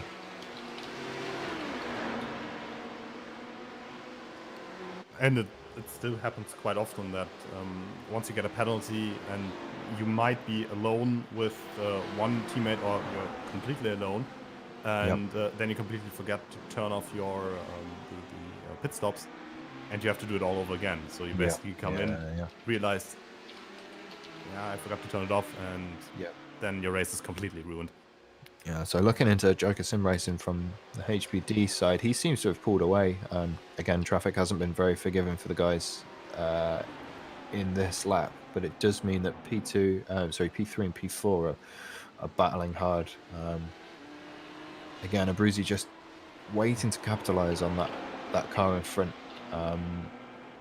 It's a good position to be in right now, to be honest. Oh boy, the P1 in GTE cars had a crash. They got wiped out by the P1 LMP1. Yep. It was, I guess, a misunderstanding. He's properly rear-ended him, hasn't he? Yeah, the LMP1 car wanted to go to the inside, realized that's where the GTE car wanted to go, pulled out to the left side, but the GTE car decided, I'm just gonna hold my line now. Classic misunderstanding. Yep. Yeah, it's really annoying when stuff like this happens, but you just can't do anything against it. That's just racing. Yeah, and so that brings us on to a topic, doesn't it? So, slower class cars, stay online or don't stay online? I've just seen that replay now, yeah. Yeah, that is a combination of the BMW conscious that he's got a car behind him and not sure which way that LMP1's going to go, and that LMP just being eager to try and make ground. No real damage to the looks of that LMP1, still staying in P1, but it's likely to be a protest and probably a penalty. Well, because it's the responsibility of the overtaking driver to pass safely, right? Of course, yeah. So, staying online, a bit of side-by-side motion there, and Full Send Racing has just pushed, I don't know who that is in the other car. Oh, it's, H2 Performance SRT, car 444, well off the track and into the kitty litter at the side. But just on the previous topic, as we watch the replay here of a bit of side-by-side shoulder barging, he's done well to avoid the barriers there, of course. So slower Ooh, cars, I've just seen that. stay online.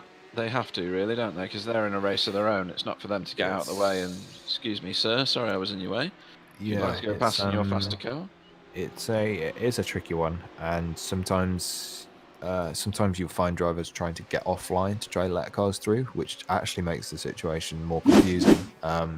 It's better just to stick and do your thing and let the car behind understand that it's up to him to negotiate getting past.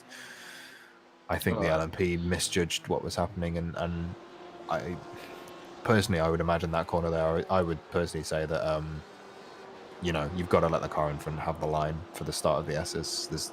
You're either going to go around the outside because you're very, very close, or you're just going to have to wait.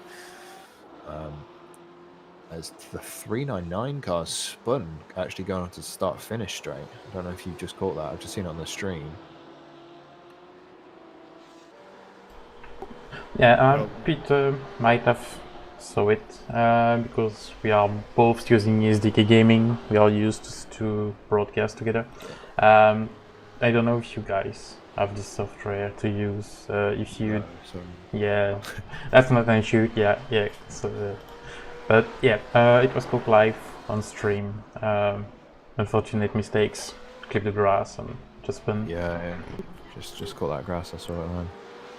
As HBD Pro car just got super held up by one of the Porsches, and LMP1 going right on the outside, making it 3 wide on the exit of the S's.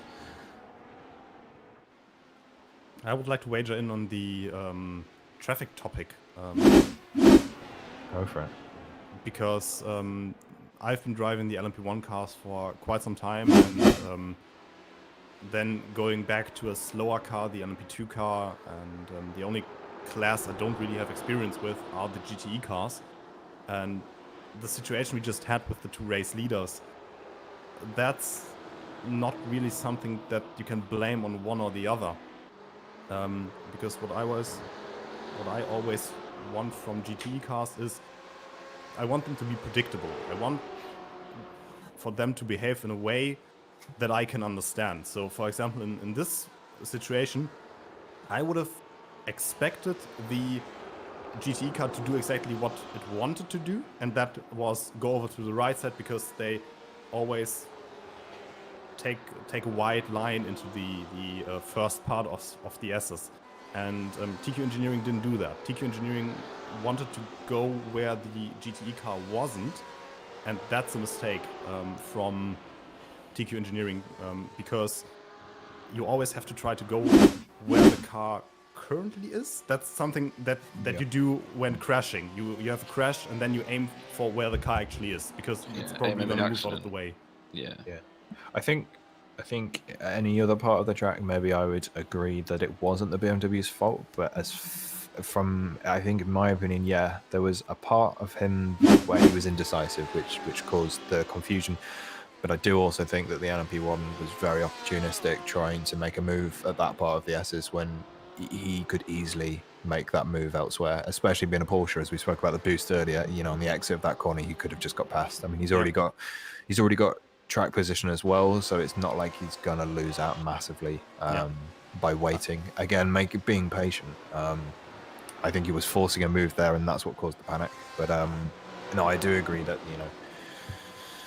a lot of drivers do move offline and cause that confusion. But I think that's all down to as a faster driver, an LMP driver, you should be aware that the speed difference is, you've got to calculate the move you're going to make. Yeah, exactly. It's a tricky situation, and I think in that sense, particularly, I would go to penalise the LMP1 car if the protest comes up, or at least give them a driver standard warning just to make them aware that in future back off. But I mean, I think the BMW didn't help the situation. I think it's a slap on the wrist rather than a strong penalty. Yeah. I think a warning would be the right way to go. The thing is with the penalties, I don't really envy the guys that have to decide whether this is worth of a penalty or just a slap on the wrists. Yeah. I remember from when back when I was driving for a fast team, so to speak, we had drivers in a few races where they made a mistake, they spun, and they had to come back through the field. It was a VLN race back then, so Nordschleife GT3 cars. And that particular driver had another driver in front of him that was about 10 seconds slower on the Nordschleife. So quite a lot slower. And what he decided to do was basically follow the other driver from Flugplatz to Schwedenkreuz, so not a long distance, maybe 30 seconds or so, and basically lie on the flash headlights button. And the other car didn't let him through. So what he decided in the braking zone, I'm just going to brake a bit later and punt him off. And when we talked about this, he was like, nah, I'm going to do this all the time because that's the way he's going to learn. And in my opinion, that's exactly the behavior where you have to issue a penalty, because this is not a warning. This is forcing, not even forcing another driver off the track. This is crashing another driver off the track. Yeah. And that's stuff that has to be absolutely eliminated from a series. And that's why I don't envy the guys issuing the penalties, because they have to find out, was this intentional or was it just a mistake? Exactly. Yep. Yeah, it must be a difficult decision to call as well. Yeah. Very much so. So on my screen, SK Motorsport, who were winning the GT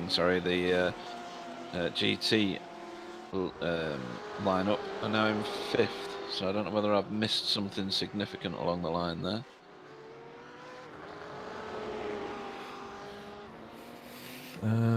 Well, I mean, they had the crash. Well, yeah. I was just looking at the protests. A few protests came in, but no penalties being handed out at the minute. Yet to see that incident spoke about yet on the document.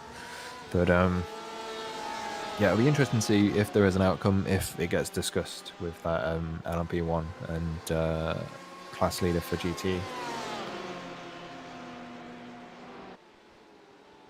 Well, the positive thing for SK Motorsport is it happened fairly early in the race. LMP1, two LMP1s involved and a Porsche. Big accident there. Again, I'm not sure if he locked up or just didn't quite calculate that overtake, but that was a massive hit.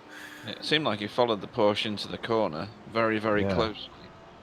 Yeah, I think he just outbraked himself. Now we've got a spinning Beamer as well. So yeah, he's come ploughing into that corner. And then, he's just a full nudge. I'm not really sure what's happened there, you know. I think he's got on the power too early to try and capitalise on him taking the wider line and just misjudged that speed difference. Yeah, because it was mid-corner when he got back on the gas, wasn't it? Yeah, really strange. That's not the kind of inertia spinning boom to be, Again, back on the AstroTurf, it's going to catch a lot of people out, and especially when, mental fatigue as you're driving, if you're doing a double, even triple stint. Yeah, I've just seen it from the perspective of inside the LMP1 car. Super unlucky for the other LMP1 that got caught up in that. I think it's probably got a touch of front right damage, but nothing too serious. I don't think it was such a gentle tap. SimTech Motorsport is in all sorts of bad trouble now. Lost it going round. I can't figure out which turn I'm on there. Is that turn what? No, it's the end of the S's. Watching it on board now, he seems to get on the power, and I don't know why he didn't back off for that Porsche. No. Just watching it on board there, just super strange. What might have happened is what we're going to talk about. Some wide there, yeah. I've just seen. He's completely off the track. Wow. Okay. So what happened with the Porsche might be that he decided to cancel his boost, but for one reason or another, the boost didn't cancel, and he went onto the throttle, and all of a sudden, that electric power kicked in and just shoved him up the Porsche's rear end. Yeah, it definitely happened. Yeah. I guess it's one for race stewards to be watching the onboard there, trying to see if any information can come out from the sound of the car and stuff. But yeah, it was a really weird incident. Maybe we can have a chat with one of the SimTech Motorsport drivers, and they may be able to tell us what happened there.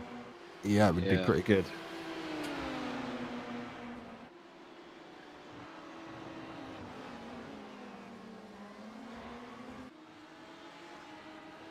So maybe that's a good part where we can talk about how these cars deploy the energy, or how you as the driver can influence the deployment of the energy.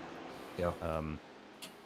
So whilst both the cars have differences in where they generate their energy, they are fairly similar in the way they deploy it. You as a driver have basically two buttons to directly control the MGU power unit. And you have a deployment mapping, so to speak. Yep. The two buttons you have is one for where you can basically just ask off the power from the MGU. That's your push to pass. And you have a cancel button where you can completely cancel the MGU power unit. Yep. Not power unit, that's MGU motor generator unit, so yeah, whatever. Sorry, I was going to interrupt because MSM GTE Car 1 has got itself in an awful situation, and I had to reset the car. When that comes on your screen, do try not to giggle too much. He went gardening, went through the kitty litter, did a great job of slowing the car, to be honest, and just bumped into the wall. But when you see it, it's the most unfortunate thing ever. Is that the Ford GT of Norman King? Yeah. Yeah, just completely gets himself on that gravel. And I knew that's unfortunate. Yeah, just keep waiting, because when you see the final episode of it, it's that's really unfortunate. That's really unfortunate. That's very unlucky, isn't it, that they've made a bit of barrier exactly the same length as his car. And that is one of the reasons I don't drive the Ford. Because it's perfectly sized for that gap on Suzuka. It's too long. Yeah, it's so that was a 4,000 point turn to get out of that. Yeah, just looking back at the HBD field, nothing's really changed. Pros, the HBD, Abruzzi HBD Pro seems to still be pulling away, or at least maintaining the gap from Joker Sim Racing Purple. I think the traffic's playing a massive part in their race.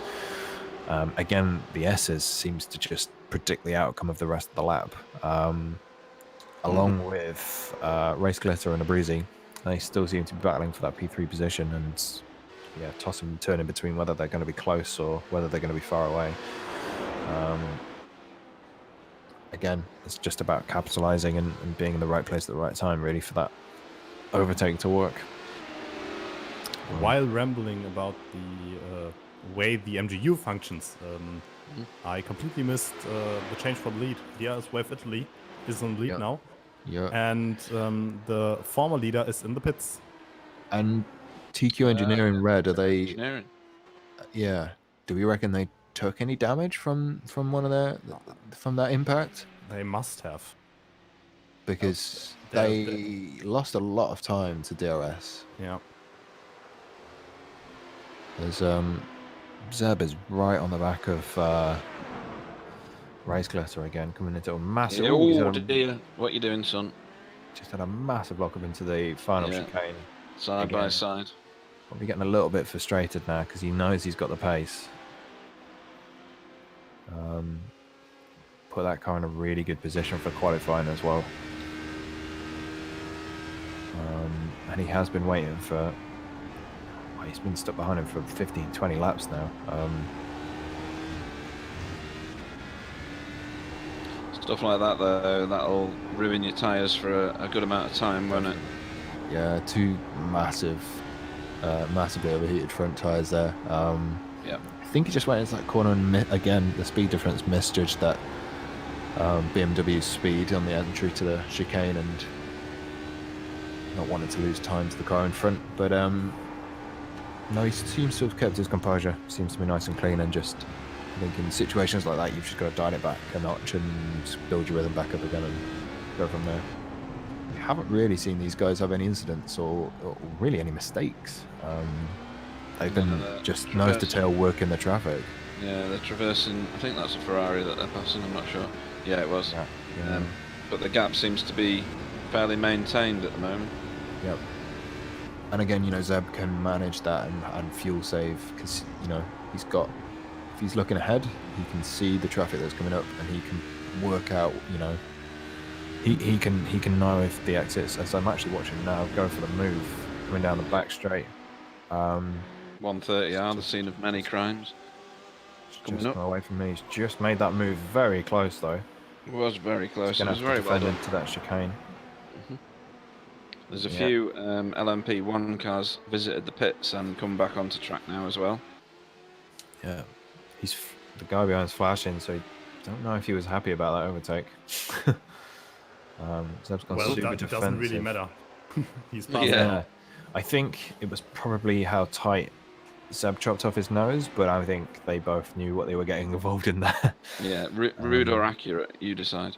Yeah, I think, you know, I think that's fair, and I think, you know, Zeb's been waiting about 20 laps to get that move in, and so, you know, as I watch him just getting held up by German Sim Racing Purple now, I think it is, in the GTE car. Yeah, it is, again, just super unfortunate with the traffic. I've got an LMP1 car breathing down their necks at the moment as well, which isn't going to help. Hopefully he makes a move on this Ferrari, and that should just bridge him a gap. That's nicely just bridged him a gap there to start to pull away towards the hairpin now. Yeah. That's exactly what he needed. On his way, catch Joker. Yeah.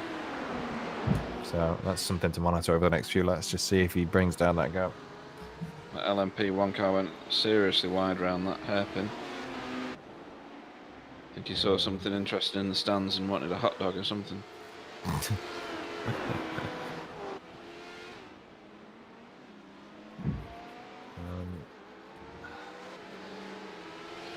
So car 489 has been given a warning for an unsafe rejoin. It's yet to come up on the screen, but watching it happen in a protest form now. So Sam, a question for you. Somebody in the chat asked, when will the giveaway winners be announced? In about 5 to 10 minutes, Jan asked for the wall, and it should go by and join us in a few minutes. Perfect. Just looking at the, I think Race Control have looked into that incident about the Tico Engineering car, and I don't think there's a decision going to be made on that. I think it's just going to be left. I think it was exactly what you were saying there, Leonard. It's too tricky, I think, to put. Apart from a slap on the wrist, I don't think you can do much more. And I think rather than upsetting one party, I think it's better just sometimes in those situations just to leave it and just note that it's been looked into, and you know, carry on.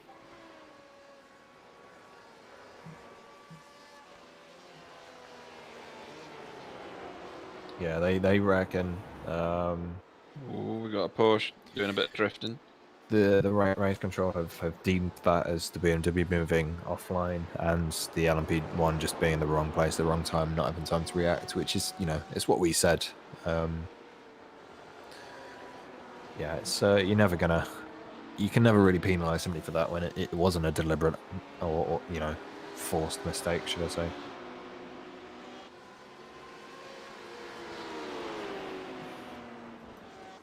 So yeah, the Bruzy car now putting away from Race Glitter, as I'm going to call him for the rest of the day.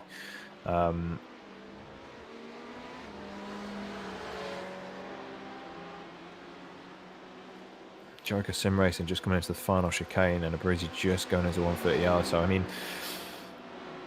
yeah, there's a bit of a gap, but I don't think it's something that can't be brought down. We will be at the stage soon where we'll probably start seeing a pit stop from these guys. That window's going to open the next 10 minutes. Yeah, in terms of fuel usage, do the LMP1s get through their fuel a lot quicker than the GTs and the LMP2s, or is it very similar? No, they have very, very limited fuel capacity, I guess. 60 liters for the Porsche and even less for the Audi. Okay. So they are about, a stint for them is about 45 to 50 minutes if you really, really stretch it. But so far, all the cars are getting about 45 minutes out of their fuel tanks. Yeah, because I was going to say the LMP ones have already been through, haven't they? They've cycled through a pit stop. So now we're waiting. Are we waiting now on LMP2s before the GTs get in there? Yes, usually the LMP2s have to hit earlier than GTs. So again, that's going to create its own dynamic, isn't it? Especially when the Wasp come out of the pits, and everybody else is travelling past them at a greater rate of knots, and they're on colder tyres. Providing they do actually change tyres each time. Yeah, it's going to be a tricky one for that. I mean, iRacing have implemented degradation to the tyres and wear to the tyres now that should theoretically stop the amount of cars doing double stints. But given the fact that the temperatures are what they are and it's an endurance race, you might find a lot of drivers trying to push it into that second stint. It's kind of a grey area unless you've done plenty of practice to know. It's just kind of you've just got to go for it. It's got to be a gamble. Yeah. As I said, just seen an incident between a HPD and BMW of car 415. Again, right. Same place as the LMP1 and BMW that was leading. Not quite sure what happened there. I don't know if we'll get a replay, but yeah, we're on looking at it now. Just waiting for it to come across stream. I've just seen it on there, but yeah, quite an impact actually. By the looks of it, the LMP2 I think just went for that overtaking again, and it's just tapped the BMW.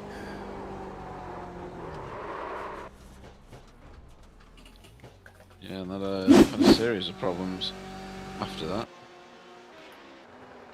Just trying to find that now. Can't seem to find the incident. And we've got BE Esports in pits at the moment. Yeah, it was on another spin by the looks. Yeah, just coming in after that damage. I presume he's going to be massive load of snap oversteer as he came into there. That looks like damage to me. That car seems badly damaged crabbing down the back, so hopefully they can get that in and see what the repairs are. But that's really unfortunate for them because they seem to just be in sort of fresh air and not really having too much of an issue. Yeah. Yeah, I think we've got a few LMP2 cars in pit lane now, including a Abruzzi HPD Pro. You seen something on your screen? I was just watching the replay with Rick in car 102, just squeezed out wide, squeezed actually to the inside by the Ford GT, and just managed to get it through the grass somehow in that LMP1. Yeah, added the four-wheel drive and I think kept it pinned. This Joker SimRacing is now in the box as well, so yeah, these pit stops are happening. Just going to watch now and see if these guys take tyres. Abruzzi, HPDM, and Race Glitter. Yeah, they're close together. Continued for another lap. They didn't pit. Same goes for TCR. So from what I've seen, that was a gambling pass on a BMW there from Abruzzi HPD AM.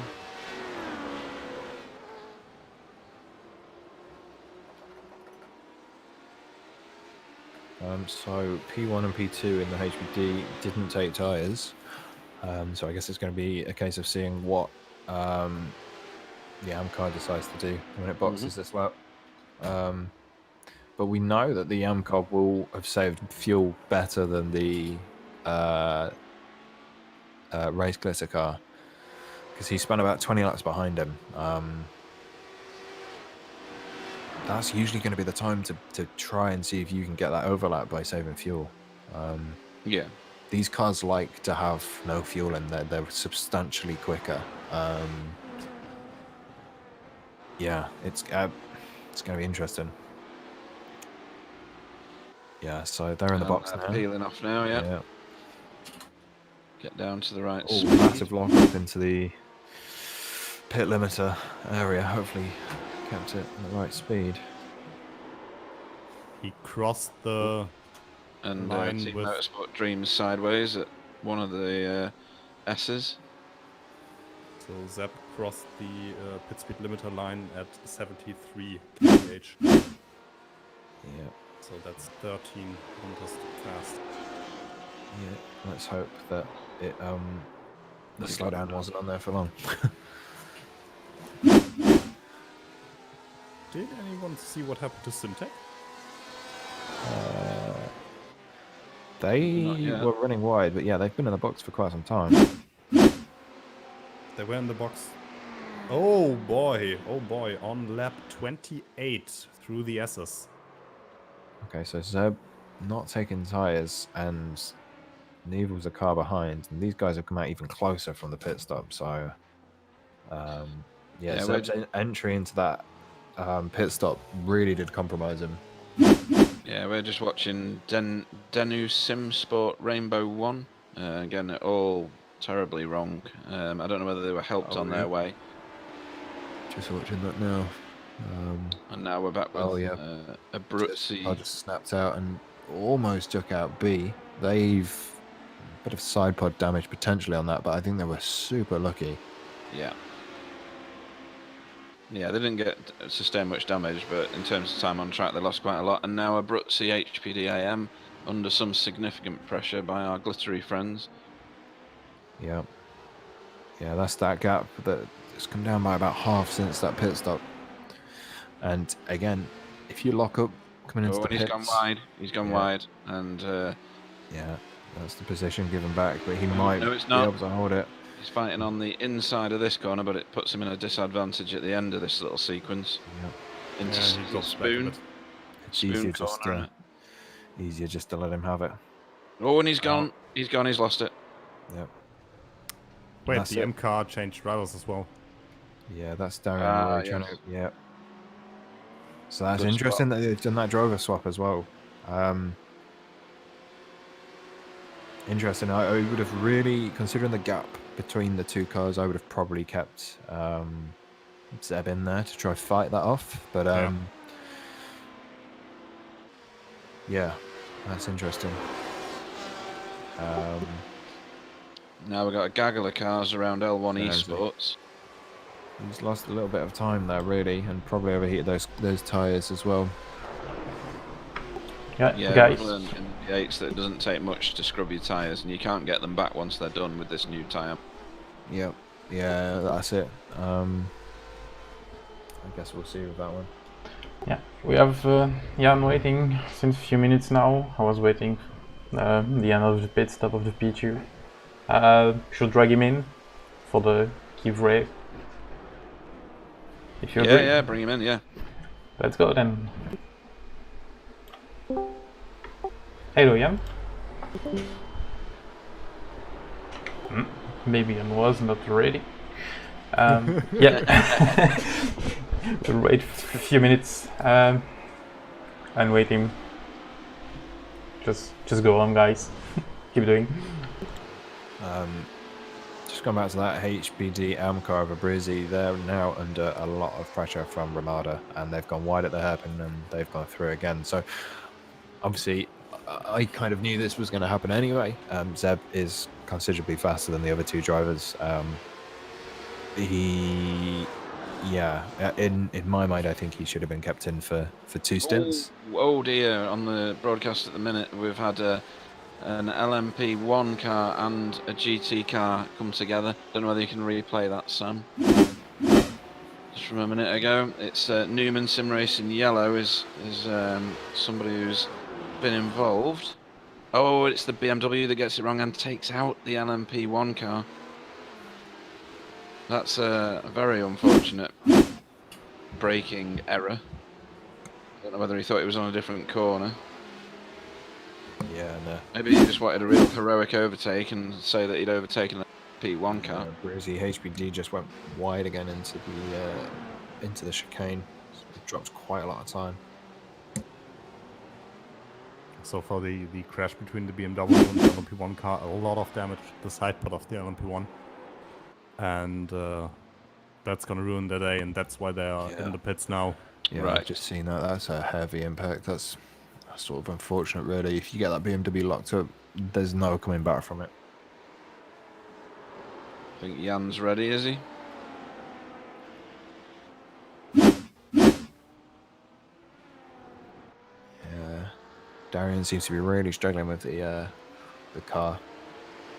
Well, he's gone out on the Spun same again. tyres, right? Nice. Just spun again. He spun 3 times in the last lap. So Do you think those tyres should have been changed along with the driver, or? Didn't they they change? didn't change the tires. They just changed driver. So potentially that is, yeah, a risky move, I would say. You usually, as a driver, want to go out on the same tires that match yourself, really. You know how hard you work tires, you know what state they should be in. So, I mean... Okay, guys, let's go try to grab in Jan again. Yeah, sure. Hello, Jan. Is it good this time? Yeah, I hope so. Hi, guys. Hi, Hello. Good evening. Oh, So, Jan, I believe you've got some giveaways to sort out for us. Yeah, of course. So we did a giveaway, I think, 2 months ago.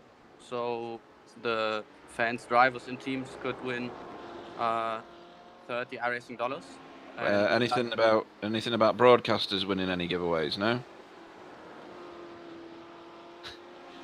No. Ah, Damn it! We're always last, aren't we? We're always last. Okay, carry on. Yeah. And now we would like to announce the winners. So I think we should do it first. And that's Tobias Kantert and Nico PGN. So we would like to inform you after the race and wish you a lot of fun with the prizes. Excellent. And the second thing is that I would like to draw the attention to another giveaway. We thought it would be a good moment at the 24 Hours of Daytona at the 27th of June. It would be the second giveaway this season. And what the giveaway will be announced on our posts on our Instagram and Facebook channel.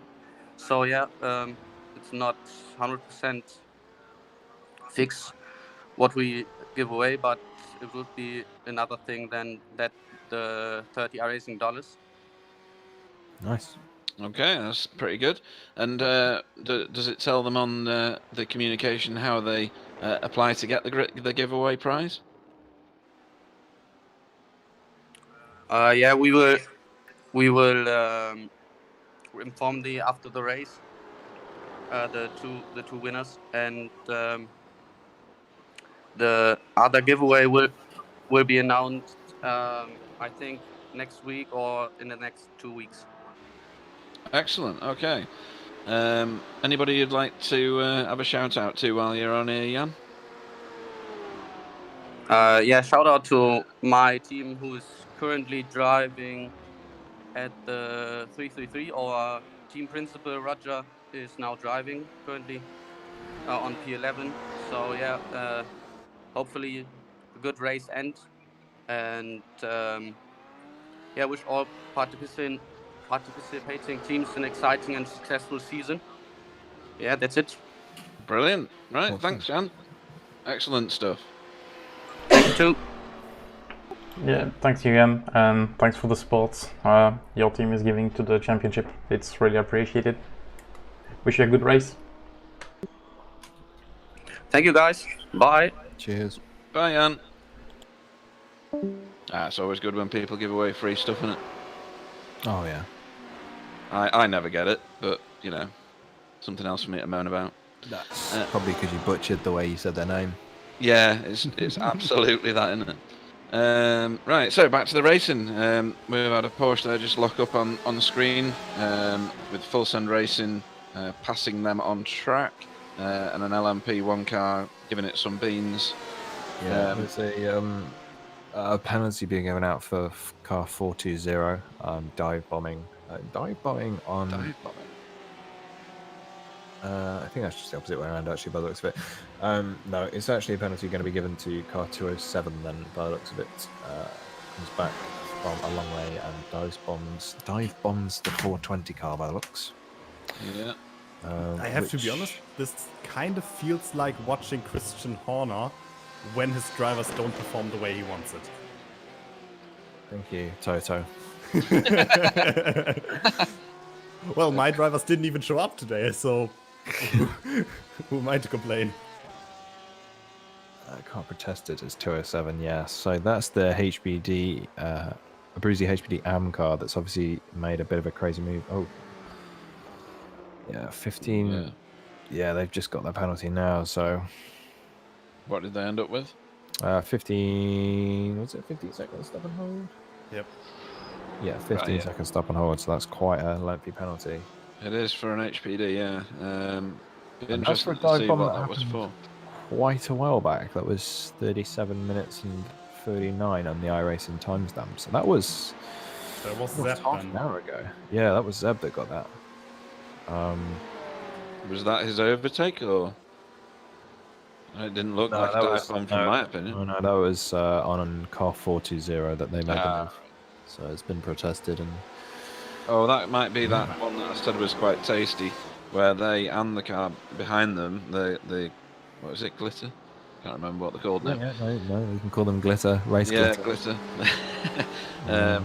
Both went for the same overtake at the same time, so it might have been that one. Yeah, potentially.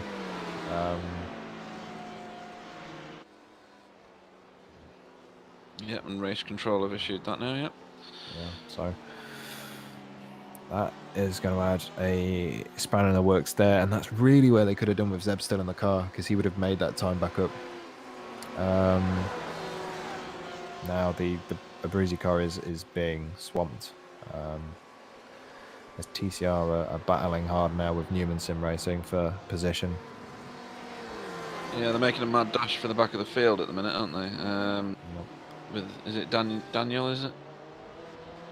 Yeah, it drops back, but 3 spins first lap. It's never going to go well.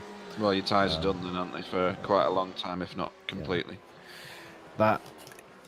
It's interesting. It'll be interesting to see what the team do now and see how they approach the situation.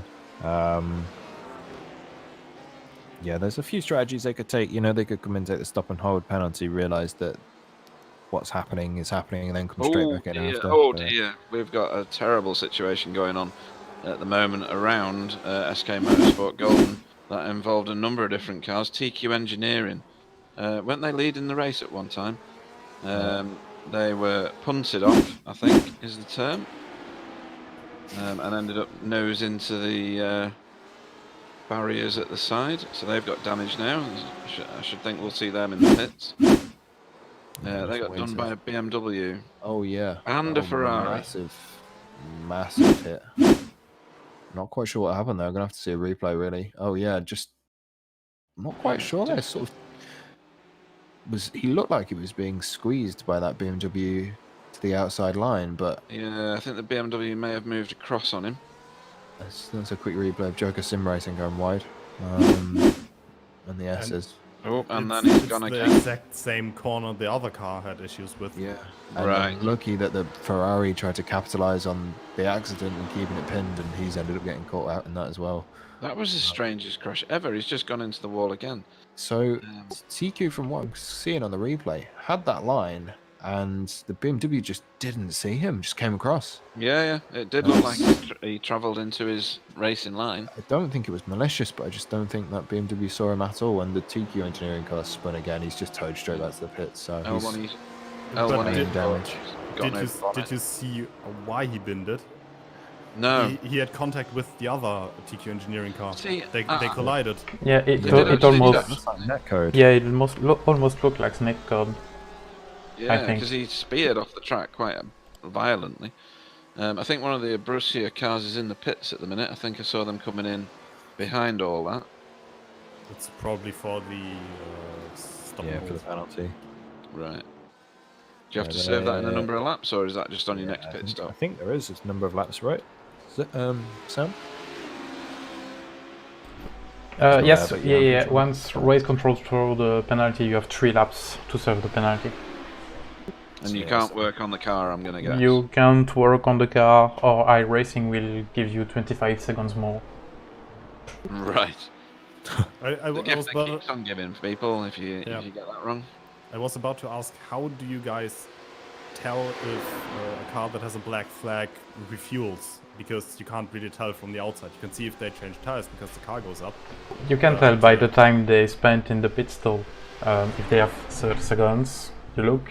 If they are in the pit stall for 35, 40, 60 seconds, you know they took fuel.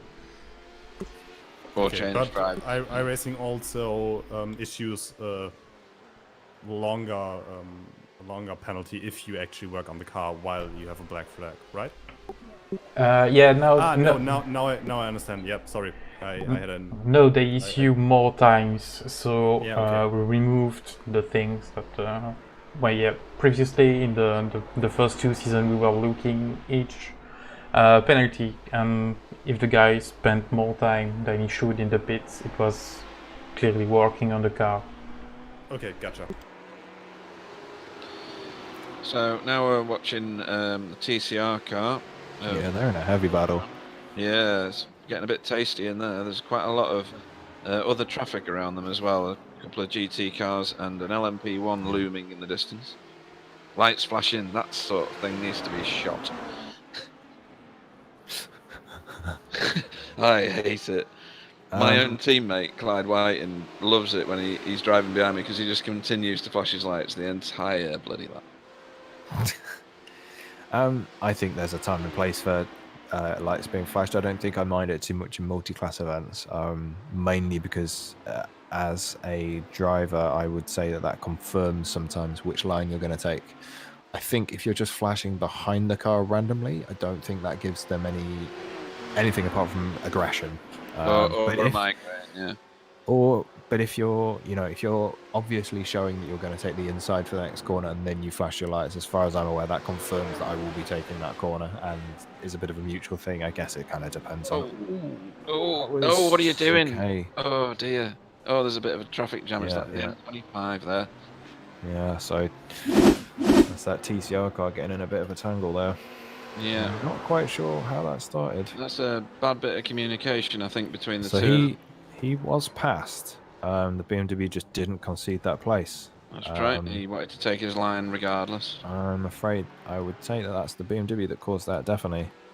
I agree with that entirely. He comes in, and I think... Yeah, watching that now in slow motion. Yeah, I mean, the HPD has clearly got the corner, and it is the faster car, so I think he just outbraked himself in the RSR Esports car. Yep, I'd agree with that. And we agreed before that flashing your lights was a lifetime ban, right? Yes, Yeah, that's true. excellent. And then yeah, that BMW was just completely lent on him as he's hit the curb and understeered into him. And I think the curb didn't help. No, I'm not quite sure. The rest of the issue just happened with the TCR just trying to rejoin the track, and for some reason that BMW just didn't want to concede any of that. So that's a really weird one. Stop and hold penalty probably for the BMW, I'd say. Yeah, we're on board with that TCR car. We were for a second. It's a dodgy move that, I would say. German Sim. I know that was B that was almost making a move on the 4GT of the end race car, which was very close. So that's somebody losing it now. Another 4GT. Not good. Oh, this is that move again. Yeah, just watching that on board, and doesn't really show you, but he's alongside there, and that BMW just understeered into him. And I think the curb punted him over a little bit more, and then he decided to take the racing line, which he didn't actually own at that point. Yeah, I just, you can tell by the onboard he had on, he was clearly steering right to get out of it, so it was understeer, but then for that next corner, you can tell he was hard on the left-hand rotation, so... Yeah, I'd say that's a penalty incoming for them. And that's the... What car number was that? I'll keep an eye out for that. It's the RSR Esports GTE, so... 355. Yep. So I'd expect to see something for that in the next few laps. Um, I mean, they're in third in there. It's just such a waste. If he'd have Yeah. braked early, let that car go through, he'd have lost no time, and he'd have had the slipstream for the first, for the straight. So, yeah, it's just such a weird one. Not as queer as folk, as they say. Strange decisions made at strange times. Exactly. There's So- another stop and holds coming in for car 479. I don't know whether that's come out, but that car overshot the braking 479, zone and Oh, hits the 102 car. That's the white BMW. Sorry, not white. I've not got the paint slope. The BMW that went pretty much straight on at the hairpin and took out the LMP1 car. Yeah, that was it. Yep. So that was a major misjudgment at that point in time. Oh, and we've got a bit of a pile-up going on. Joker Sim Racing. Not seen that yet. It only flashed onto my screen, so I don't know whether fighting with it at the minute. Yeah, the black box sim racing car went off track and reverse on the track and went hit by the 404 and then the ball, so it's Joker sim racing car. Right. I'm stuck in replay mode. Oh, right, here we go. That's a tricky one. So that's so. Okay, that Porsche lost it, and that. Yeah, this is a tricky one, isn't it? So he's completely lost it. He's out of contention. That reverse is definitely the most unsafe rejoin I think I've ever seen. So, yeah. That's Michael Mullard. Getting it all wrong, isn't it? Yeah, that was an horrendous rejoin. He just caused a massive pile up there just from not staying still. So that's really disappointed, and especially for Joker Sim Racing, they were having a good race, and they've probably got some substantial damage now to that LMP2 car. So Michael Muller taking damage and going into the pits, but hopefully he's penalised as well for that, because I think that's really, really dangerous driving. Yeah, it's all going on at the minute. Actually, BE Sports Black in their HPD have just decided to have an excursion as well, just before the hairpin, and they've got no traction at all at the moment, and they're doing pirouettes at the hairpin. So that's entertaining for the digital. For the fans, you know, friends and family, fans, and all that. Yeah.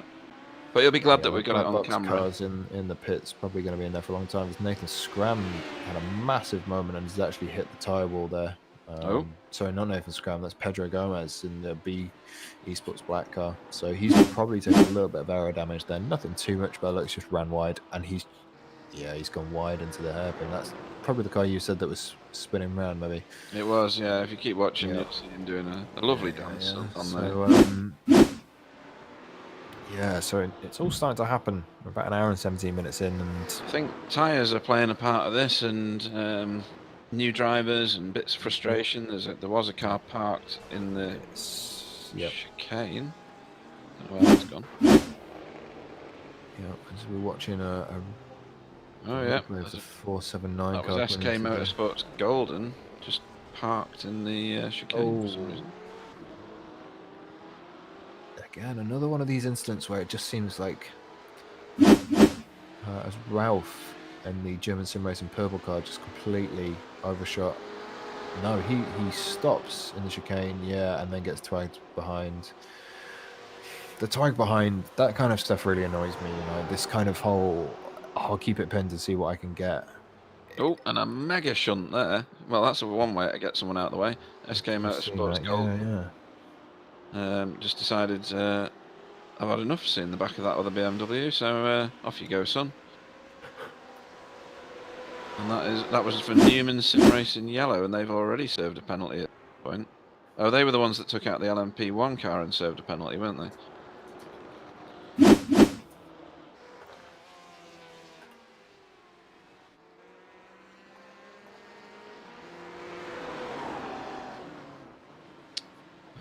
And then we've got, who's this? Nuno Enriquez. He was leading the GT field at one point, trying to make his way back through now. That's a replay now. I'm just watching of car running wide, going back on, and German Sim Racing going through. Whereas the Amcar's dropped right down off the pace now, so it's interesting to see how that strategy is paid out. Realistically, I would have kept Zeb in the car, I think, and tried to see him through on that set of tyres, but they feel like they've got some sort of, I think, some sort of plan and strategy ready. Whether Zeb's going to do a double stint later on and see what he can pull back, who knows? But well, there's a lot to go at, isn't there? There, what, an hour so, and 20 minutes in? Yeah, it's a no, 2 hours. When did we start? Seems like a week ago. Is that someone handing a position back to SK Motorsports there? I think it is.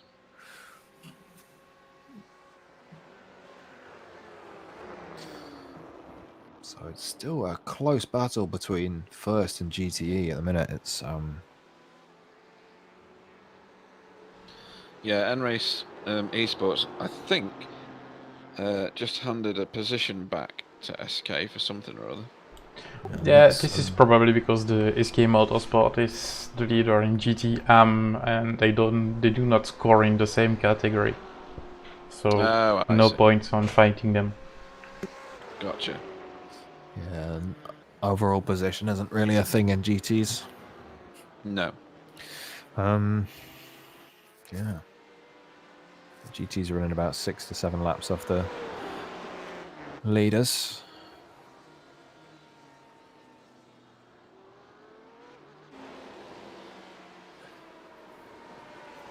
Just watching Abruzzi HPD AM. They've got another car bearing down on them now. That's the Joker Sim Racing purple car that's catching up. The Joker Sim Racing purple car, to be honest, they've had a horrible time. They were caught up in that incident, so so they're making up ground now as well. They're making up ground. They shouldn't struggle to get past the HPD AM car. They've got a lot of pace, so we'll see how it goes. Yep, undercut there on that corner. Oh, didn't get the drive though. Thought they would do. Just dropped in behind them. Board with Lone Wolf Motorsports. They seem to be happily in P3 at the minute after everything and all the dramas that's happened. They're sat with the podium quite nicely and no real threat around them. Again, when it comes to race glitter in second in the HPD, these guys have got some serious clean air now. Race glitter actually on the back stretch with HPD, and that just proves how much time they've lost in the last without a doubt, stops. I mean, they've lost almost a lap, and with the stop and hold as well. So Ferrari going straight on at the chicane. Race Glitter is basically doing what we were doing last season, Zap. You remember? Everybody around them just keeps falling off the cliff, and they just continue on. Race Glitter just consistent, picking off nice and steady, just making good decisions. We just saw that Joker Sim Racing purple car get caught up in all that mess, but realistically, you can see that accident was happening. I would have been backed off miles back, and I would have tried to work out how I'm going to approach that situation slowly, be it me taking an off track or me taking to the grass and creeping through. It's a tricky one. It is tricky, and in the heat at the moment, everything happens so quickly, but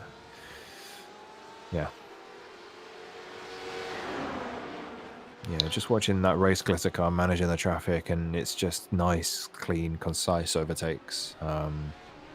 Very reminiscent of what we were like last year with those overtakes, just picking them off one by one and not putting the car in a risky situation. Yeah, the Joker Sim Racing Purple's done the move on Abruzzi AM now. Undercut him at the... Gaining so much time. Yeah. So at the beginning, at the top end of the GT field, we've got SK Motorsports, followed by N-Race Esports. And in third, we have RSR Esport by somebody called Butt Kicker. Nice. Overdrive Performance GT1 in fourth. World of Sim Racing Team June, who've seen a bit of action as we've gone through the day so far, in fifth.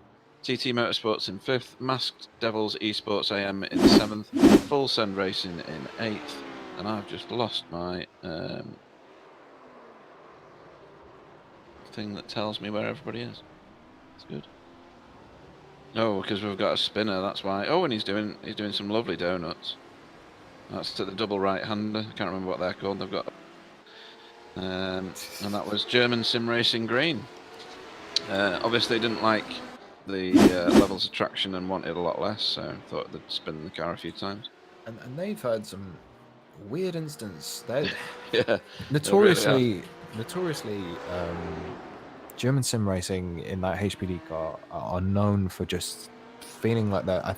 For some reason, I just feel like they're always on the limit. That car always seems to have a mistake or something happen.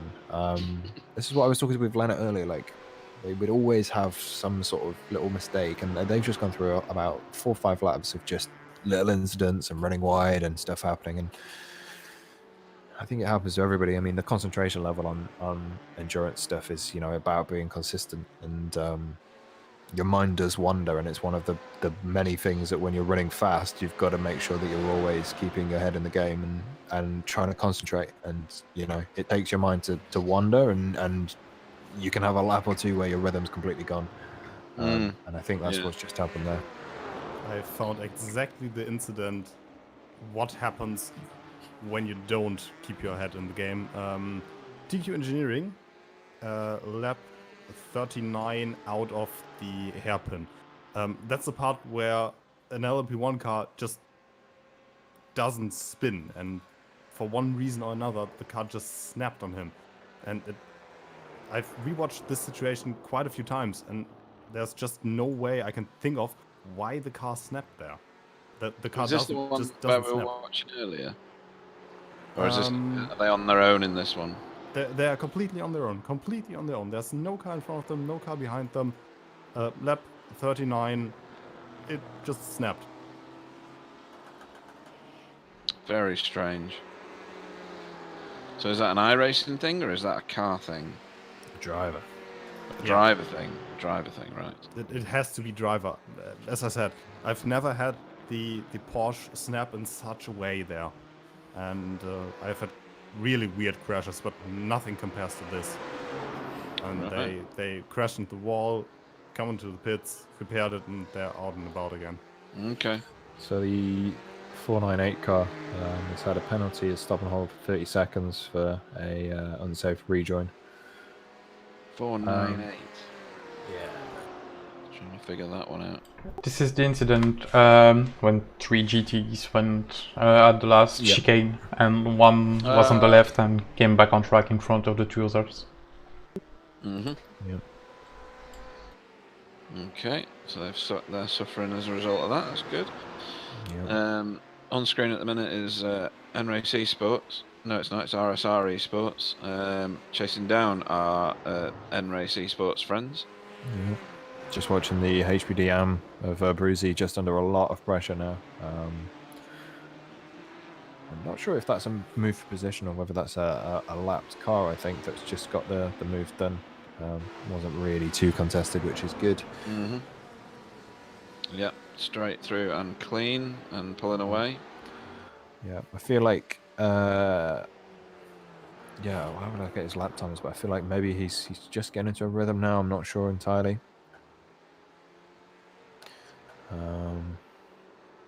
He seems to have fallen back into a nice little rhythm. His lap times are fairly consistent, but we're looking at about 3 seconds off the pace of Zeb. So track temps haven't really changed too much. So that's realistically going to be a big factor in whether they're going to be able to regain that time they've lost.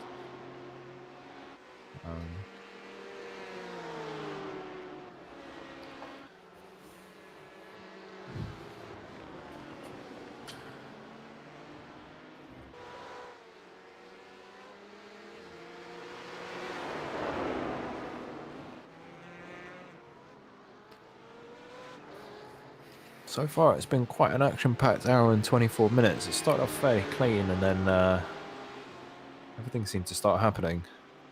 Yeah, there's been quite a lot of activity in the last few laps. Some other people dropping into pit lane now as well. Some people locking up a lot of tyres, particularly in the GT field. Yeah. Porsche going rather wide just there, full send racing. Yep. Seen quite a few lockups into the hairpin. Yeah. It's a commonplace, really, for your braking to have a lapse of control over the brakes with a bit of your mind wandering and whatever you. Yeah, we've got SimRacingAcademy Black getting some attention. Right in his slipstream at the minute. Who's the car behind him?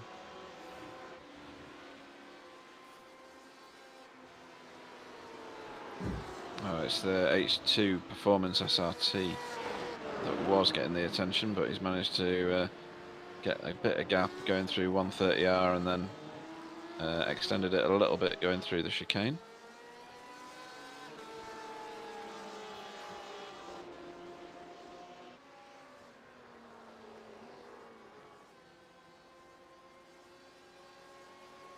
So just seeing now, we've got a stop and hold penalty of 120 seconds for car 497. It's the same one as before, isn't it? Sorry, no, 479, my bad. No, the previous car was 498. Oh, that's right. That's the car that hits the LMP1, so I think that was the car that, I think it was turn 3, where it was just going to the S's, if I'm right in thinking that. Right, okay. Yeah, we'll have to just check that.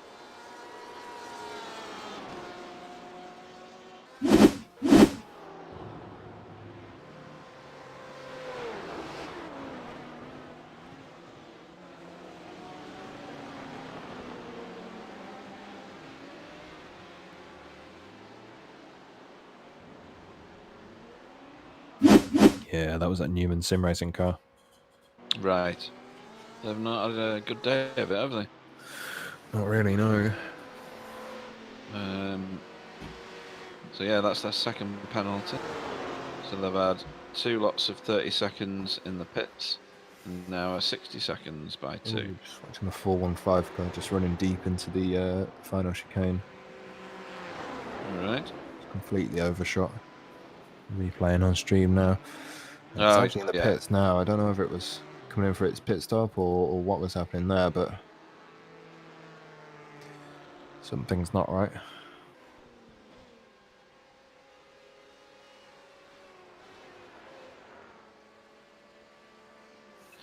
So Leonard, do you want to take us through the LMP1 field? I'm currently restarting my simulation, so In that case, in a second. We'll say no to that then. That's a good answer there. Seb, do you want to make your way through the LMP2s? Yeah, why not? So Abruzzi HBD Pro, nice lead. A really nice lead, in fact, about 35 seconds, 36-second lead over Ramada. Over Race Glitter.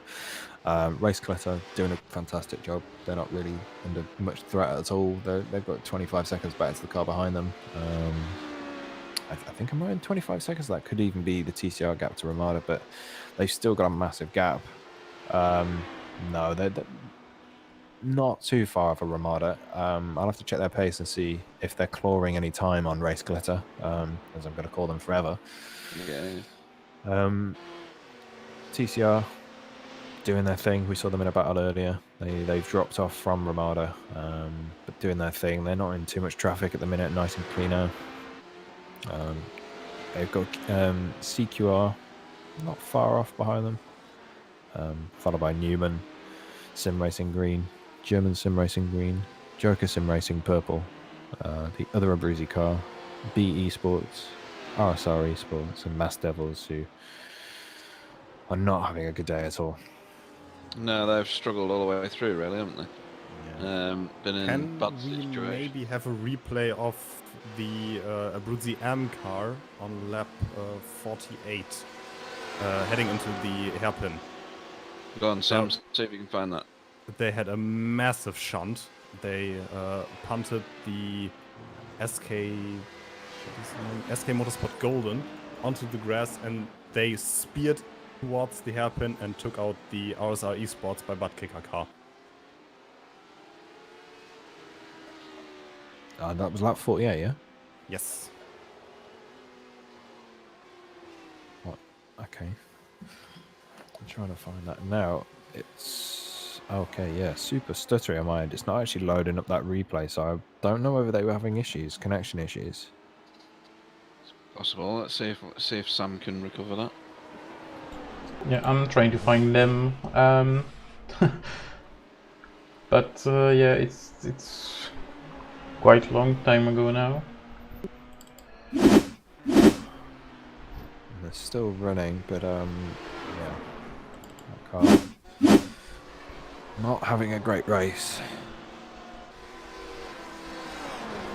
And I think that'll probably be their second penalty by the sounds of what you were just saying, Leonard. I'm not entirely sure what happened, but likelihood is they'll probably be penalised for hitting another car if there's an issue. I think we've got a massive pile up on screen at the moment. I don't know how old this is. At the hairpin. Watching this replay now. This is at the final chicane. Not sure if that was them.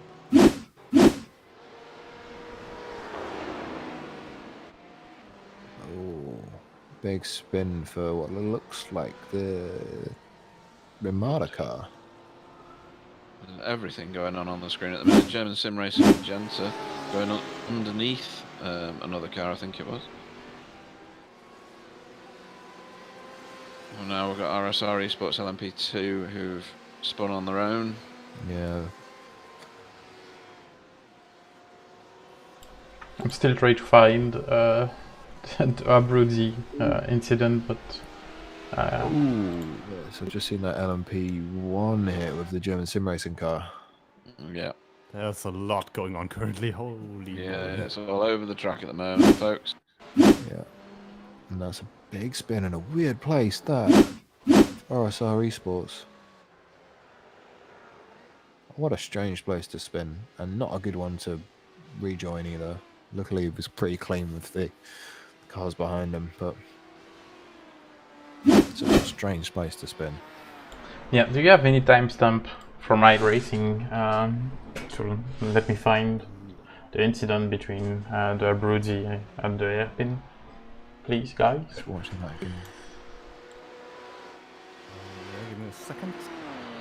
Well, we're currently watching your race leader, DRS Wave Italy LMP1 car, approaching an HPD. Can't figure out which one that is right now. And we're into the chicane and come out the chicane. I mean, they've had a great race so far. Yeah. Everything seems to be falling into their hands. Very clean, no incidents. They're putting in really good lap times at the minute as well. The last one was a 1:39.6. So yeah, managing the traffic well. I mean,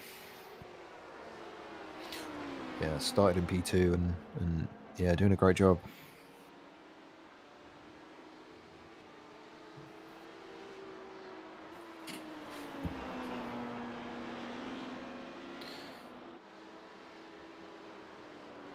So, yeah, the gap to Lone Wolf is 22, 23 seconds. So yeah, they've got a pretty lengthy gap and pretty good for this stage of the race. Yeah, Again, it's very with commanding at the moment. Yeah, again with Abruzzi Esports HBD, they're happily 45 seconds ahead, and then there's a 4-second gap from Ramada. So I think Ramada might be chasing down Race Glitter. That gap, I'm sure, hasn't been that small for a while. A large gap back to TCR. The rest of the fields varies.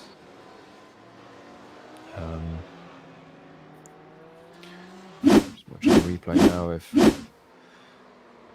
a spin in the fastest part of the track and turn up. Ooh, dear, that's an unlucky spin for the 498 car. Took out the overdrive performance car, the Ferrari, I think.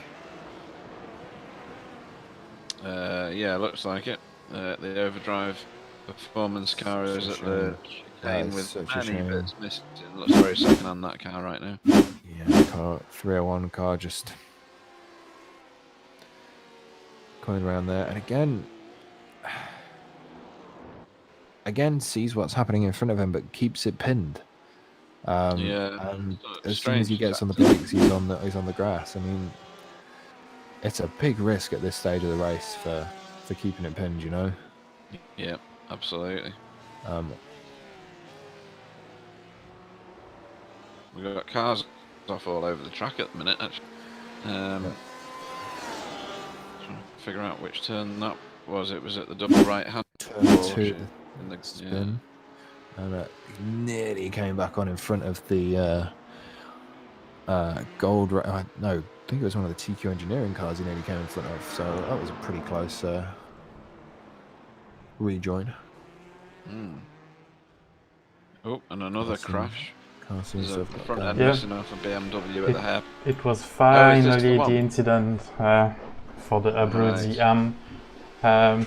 I Only finally watched the second found it. half of it. Thank you for looking for it. Yeah. Okay, so he comes up under the bridge, Yeah. makes a On the move, inside. taps the BMW. Oh. BMW takes out the RSR car. That's an unfortunate incident. That's a strange one, definitely. I think Yeah. the AM car did not leave enough room there at all.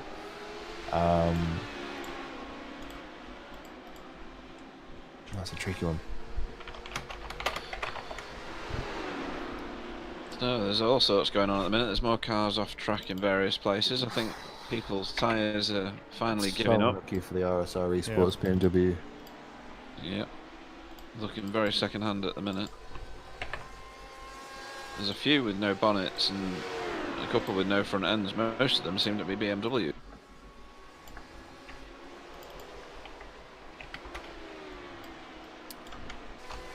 The P2 LMP1 had a crash and is in the pits now.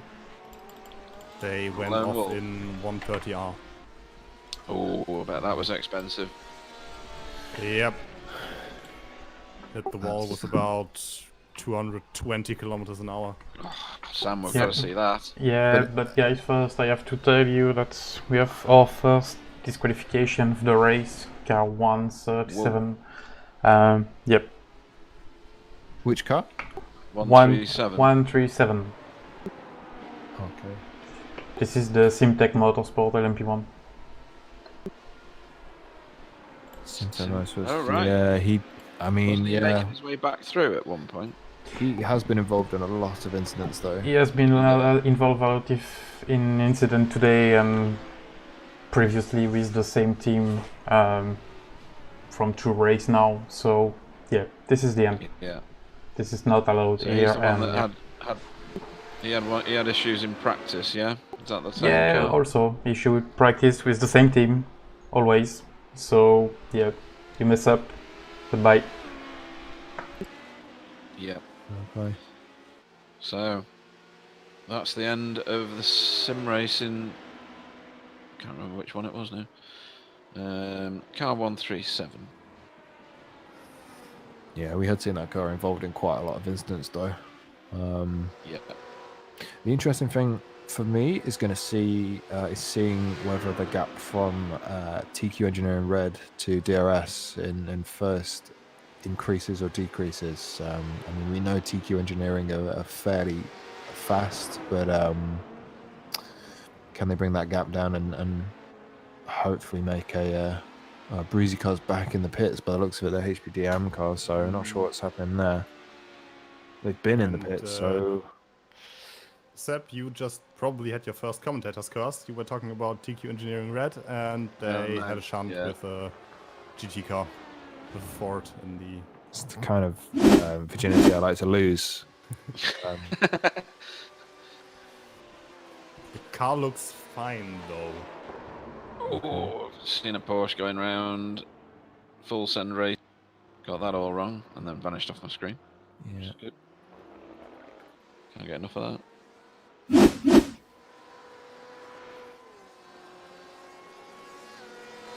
So the LMP1 will keep doing what they're currently doing. By the end of the race, we probably won't have Any. LMP1s running. Yeah. Or BMWs. So SimRacingAcademy Black have just reversed into the wall. I think that's at 130R. I can't tell from the screen I'm on at the minute. And then had a little pause, had a biscuit or something, and then decided to do a 400-point turn off the racing circuit though, which is good.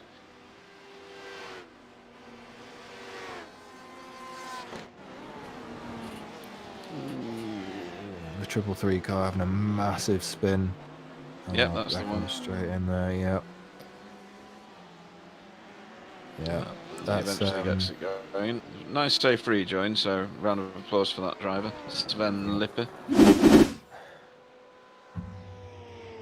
Yep. Yeah, 50-point turn by the looks of that, like you say. So Yeah. Should have got one of them cameras on the back of his car so he could see how far he was reversing off. I'd love to cut to an onboard with the radio on and the parking sensors going as he's trying to.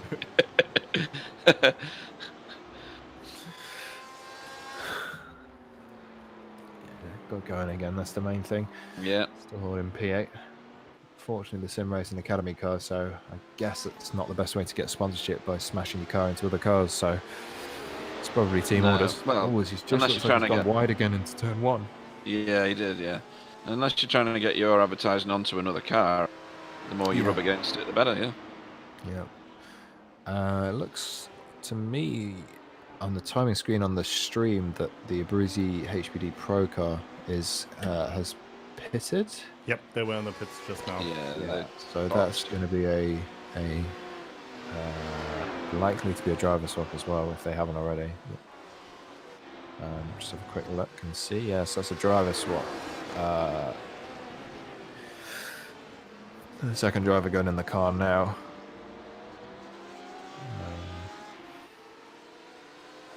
In a very comfortable position at the minute, so I expect to see Race Glitter reacting to that potentially this lap, depending on how well the fuel savings gone.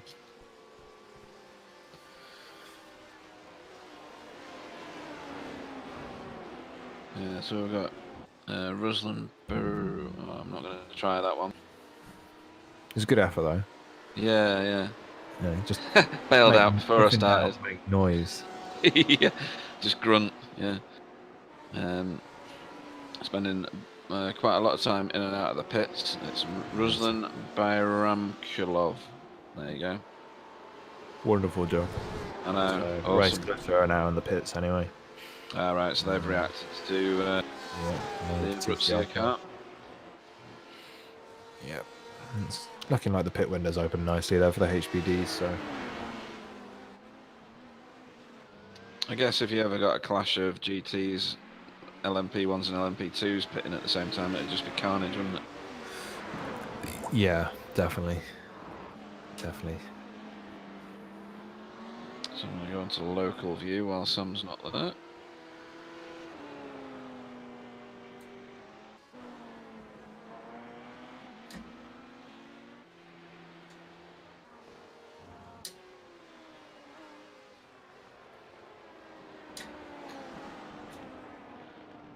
Carnage seems to have calmed down at the moment, but it's definitely been an eventful race. No, Without you jinxed it.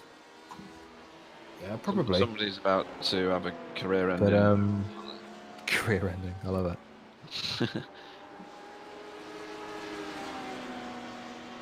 There's a lot It's of definitely been eventful though.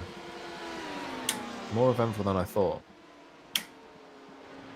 I commentated on one of these, well, quite a time ago now, and it was probably one of the most hilarious things I've ever done. There's just carnage. It was funny, but entertaining at the same time, so that's good. Yeah, so Rebirth Sim Racing, they've got a Ferrari that they've tried to remodel the front of. Any joy? No. So that's Paul Mazier at the helm there. Let's see what else I can find on here with bent up cars. That's always good fun, isn't it? That car in the pits there looks. Whose is that? Overdrive Performance GT1. Their Ferrari is missing a couple of wheels. So they're going into the Stipend Championship. It's going to be interesting as I'm just watching a battle for the TQ Engineering team that's currently in 5th in LMP1 is trying to get past the Lone Wolf Motorsports car. Now they've got about 6 laps to find, and it'd be amazing to see how close they are at the end of this race if they keep pushing this hard. Yeah, I mean, over in the field overall, they're 17th, which is quite a way down, isn't it? Right behind all the LMP2 cars. Yeah. And they're closing in on the back of the LMP2 field now. Yep. But to pull that many laps back, that's going to be a gargantuan It's going to be a challenge, but yeah.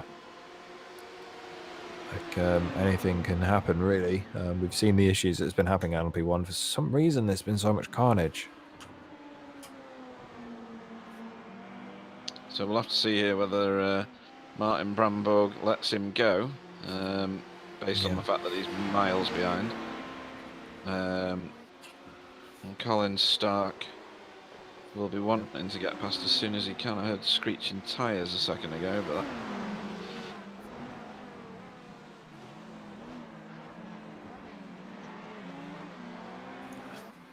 So the gap between P2 and P3 in HBD has come down considerably. It's now about 1.5, 1.6 seconds, so could be a change for second position there. so is that Brooks Pro and... But no, that's a Breeze. That's Race Glitter and Ramada. But the only thing is, I don't think Ramada's pitted, and I think they're waiting to us. I'm just watching both the Abruzzi cars together. Oh, there's a big spin in the hairpin for the RSR Esports BMW that is missing a front end. So yeah, that's that car was a bit battered. Mm. Interesting to see what happened there. They kind of lost it by himself. So. Imagine a front end lack of downforce. Ooh, some feisty moves happening between TCR and CQR. They're close together. Within about half a second of each other now, fighting really hard.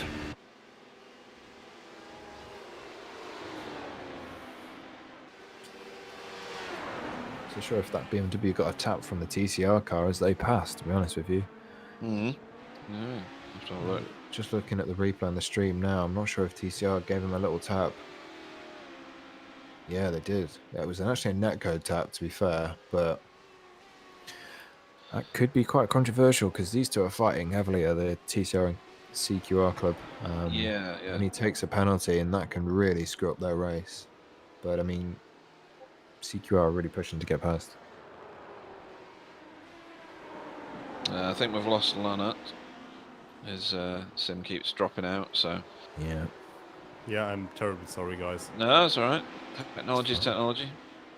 I was in I've got quite a significant bandwidth that I pay for, but even with the amount of people that are online at the minute because of all the social distancing, etc., my latency is horrendous. So I'm in some races, and especially particularly on American servers, and the rest of the field are telling me, you know, your car's leaping up in the air and things like that. So I drop to the back of the field. So I'm not surprised. I think it's just the world's not meant for this many people to be online at the same time at the moment. Yeah, I've been noticing quite a lot of stutters as well recently within iRacing. Yeah. Yeah, it's I mean, when you've got 12,500 people racing online, and it's usually when I look 5,000, that's more than a significant difference, isn't it? Yeah. Yeah, so this battle for 5th position in HBD is really coming alive now. These guys fighting super hard.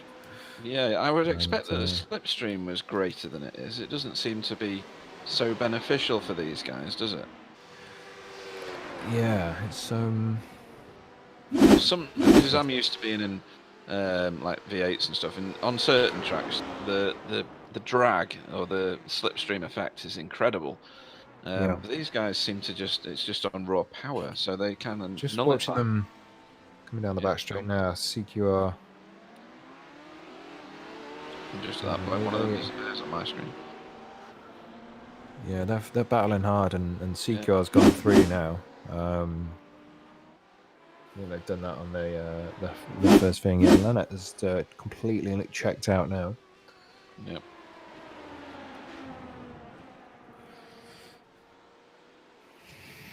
So yeah, again, I'm terribly sorry with the sim keeping dropping out. That's not really nice to follow the race, and especially in endurance race, I think it's important that you look at the long game and not only at the the fights between cars on track, but also the strategy. And I can't do it at all because every 2 minutes the sim drops out. I'm sorry. No, it's understandable. Did you punch your desk in full Toto fashion? I always do that. Okay. That's just on a normal day. Yes. That's what every German does. I knew it. good. I'm just watching the L1 esports car, and he needs to go and find a parts specialist. So I know someone who's got a BMW bonnet. Between the Ferrari and can't see which BMW that is. Where are you? Just turn one there's now. a Ferrari with a lot of dents in it. Was it Rebirth Sim Racing? Turn 1, 2 contacts. It could have been. Yeah, Rebirths were caught up in that, I think. Yeah. Into turn 1. Let me have a look at that. Really strange what happened there, actually. Oh, yes. Sven from SimRacingAcademy Black went wide, and as he's tried to not spin, BMW, yeah, he's just slammed on, and that Ferrari's gone straight into the back of him. It's super unfortunate. He's very wide there, isn't he? He's off the racing line. Yeah. And then, I don't think it was anybody's fault, but the Ferrari should have seen what was happening, I think. Yeah, I mean, some things you can predict, can't you, when you're racing? Like that car's way offline, sat on marbles, with two faster cars going inside. I'll give it a bit of room. Yeah. But no quarter given now. It's a rear-engine car. He's very slow going around the rest of the lap, that Ferrari. Or is it just because he's being overtaken by an HP? I can't tell. I'm not sure. The RSR Esports car is heavily damaged at the minute. I found that one on it. The whole front end missing, so I'm not quite sure how that's not. I'm just getting back to live at the moment. Ramada's taken the gap down from which was 1.6 to Race Glitter down to 0.2, and they're right on the back to battle now. Oh yeah, that butt kicker car's had its butt kicked, hasn't it? I've seen that Race Glitter car morph itself through a Ford GT with no contact, so I'm not sure what's happening there.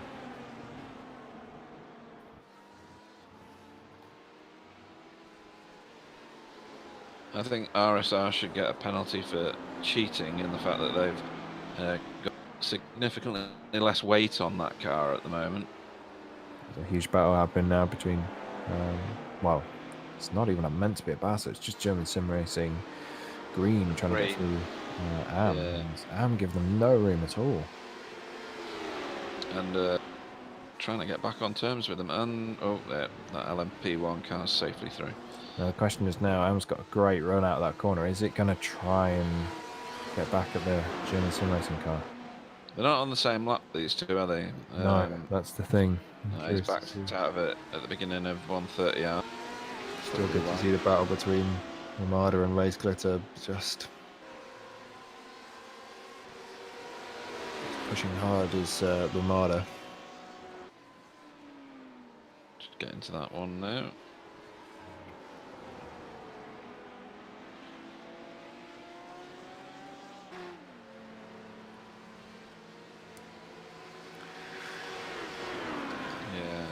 Nicholas Nagel we're going to go for, I think, who's defending pretty well, using the traffic wisely. But that Ramada car is pulling him in. Definitely, yeah. It's taken quite a lot out of him, but they've just had quite a busy couple of laps with traffic. But now he's unleashed upon him. Gap. So yeah, let's see if there's any slipstream for that Ramada car. I mean, that's the most defensive line I've ever seen coming down the start-finish straight at Suzuka. He might as well have driven down pit lane. He was that far across. Went to high-five his team members on the wall.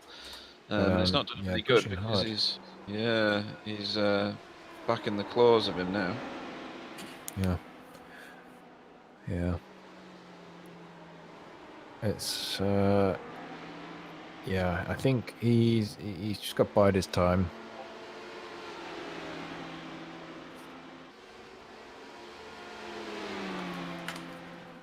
Ferrari got well out of the way there.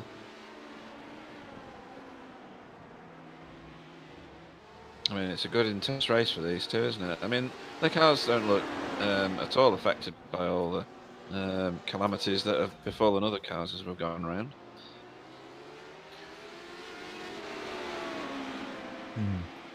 It's quite a lot of damage. A lot of repairs. Around the place, yeah. Just watching this Ramada car just even closer now into that final back straight, and he is pushing hard.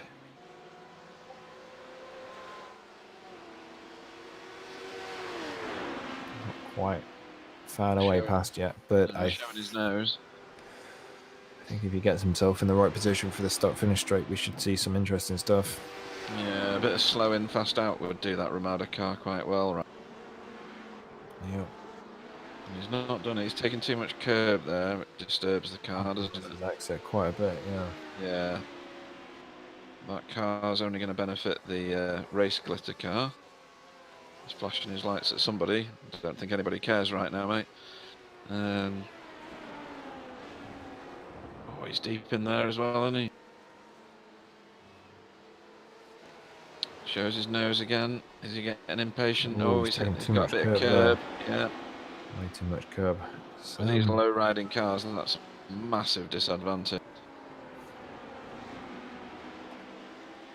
And look how much of a gap race glitter's got on him now.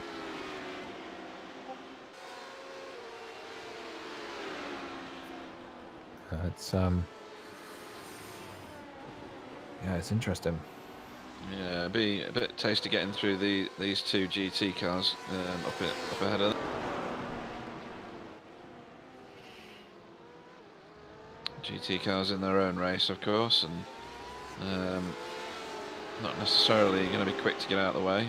Race glitter car cut through them very well. Ooh, what are you doing there? Sorry. The Ramada car trying to get round. Random lights flashing. Oh, Big dive and push the Porsche out wide through. yeah, did push that Porsche out quite wide. Yep. Starting to get desperate. There's a bit of code brown for that Porsche just there. I don't think he's going to be very happy about that. No. Didn't need to do that either. That's the thing. Yeah, this is when you come and see some LMP2 cars doing this. When you are in GTs, the next time the guy come by, you will not open the door. Yeah. That's it. I will not, at least. Right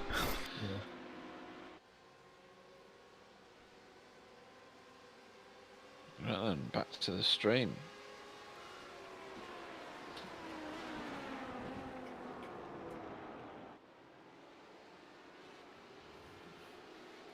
So yeah, we're following the Ramada HPD, chasing the race glitter car. He's lost a lot of ground now after going through that trap. Yeah, it we've got doesn't some seem to be quite- shenanigans going on at further back with German SimRacing Magenta.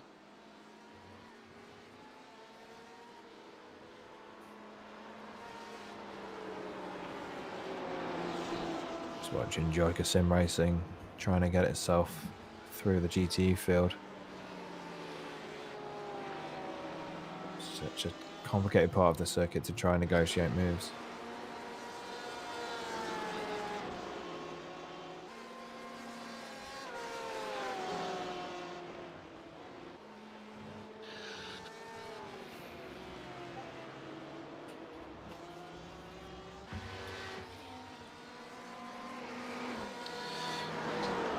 Right then, boys. Something called life outside of sim racing is afflicting me right now, so I'm going to have to love you and leave you to this broadcast.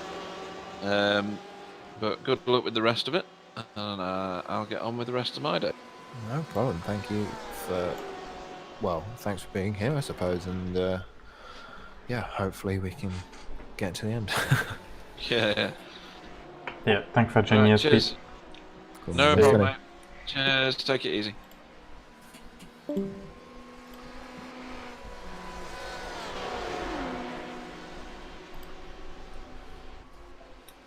Okay, so I think Yeah. I will have to speak a little bit with you for the Yeah, you'll have the end of the to, day. do a bit, Sam. But Who am I looking at now? Full Send Racing 397 car, I think it is. They seem to be quite close if I'm in the right place.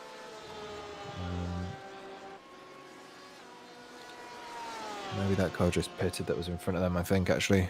The Newman Sim Racing green car, maybe. Maybe.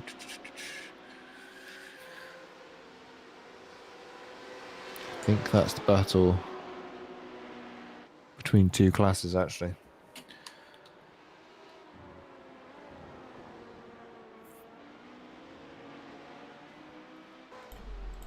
Yeah, I tried to find it, but yeah, 397 is all alone, and the Newman Sim Racing behind it's an MP2, so not really fighting for the same thing.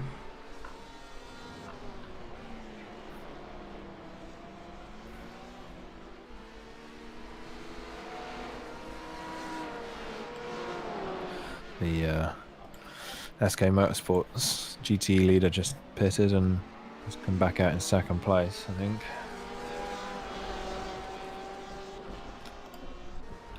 Yeah, I see them fourth now. They fourth in the GT cars. Yeah.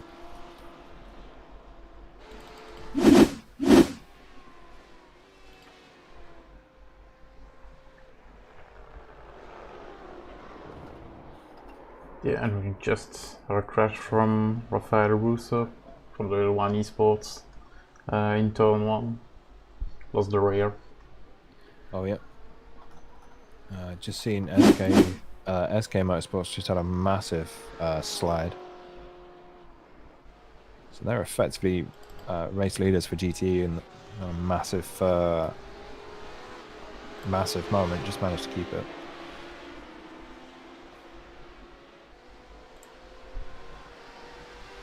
So they've actually pitted fairly early. I'm not sure. It looks like they've got damage on the back, and they were in P1. So yeah, maybe they try to pit every hour and do little shorter pit stop. Yeah, they're gonna get that splash and dash done early.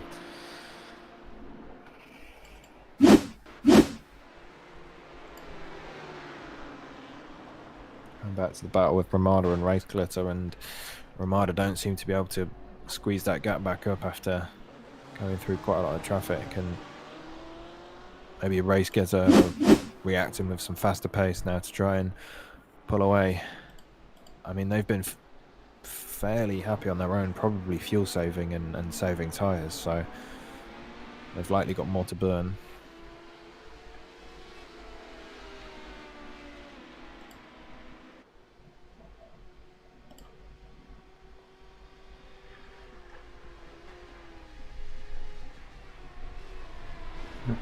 And they seems to be able to go through the traffic easily than Ramada. Yeah, Ramada may be playing it safe, but I'm not sure. This battle's getting closer though. Don't know, it goes through leaps and bounds.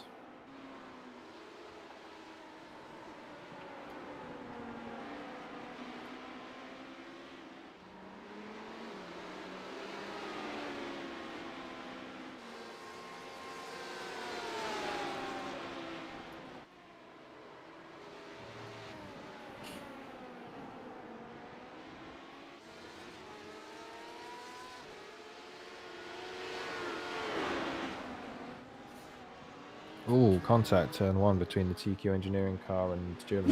Or was it German Sim Racing? It's the car 420. TQ Engineering just taking that inside line and looked like they were dive bombing it into the second part of that corner, just trying to get up the inside and get closed. As German Sim Racing car just was taking the race in line, so it's an interesting incident there. Yeah, Not sure. Yeah, it's a hard one. Yeah, it's a tricky one there. I mean, the gap opened, but should TQ Engineering be taking it, given the fact that they're, you know, quite down the field at the minute. That seemed like a risky move, so...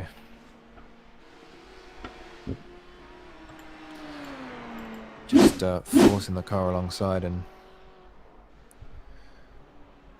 Yeah, the R Series sports, GTs also lost it. The spoon, I think it is. I haven't seen that yet, but... Yeah, no issue, just went wide and lost it on the brakes. Little sideways, out of the track, yeah. Just a few seconds lost, nothing major.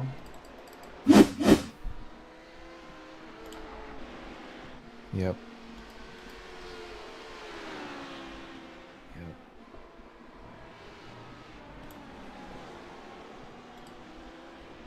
Just watching Lone Wolf Motorsports, all making contact with the Rosie HPD car, massive pile up into the hairpin there. Oh yeah, that Breezy HPD car has just been caught up in all of that, and I'm not sure. Yeah, massive incident there. Oh, yeah, yeah, it's massive. Yes. And the Newman SimRacing being caught after that.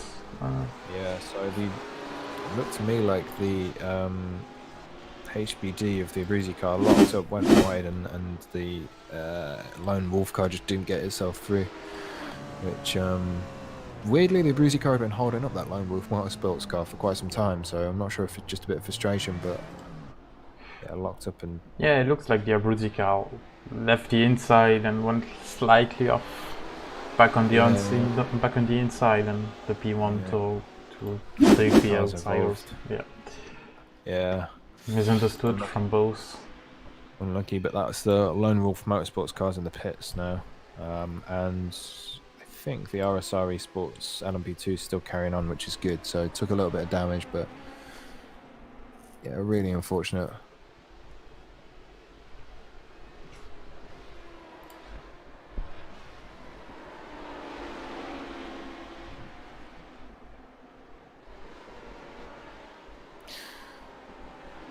Even looks like they might have sped into the pit lane for Wolf Motorsports.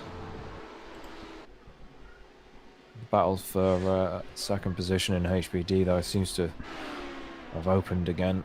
Got a bit of traffic, lap traffic in between them, so...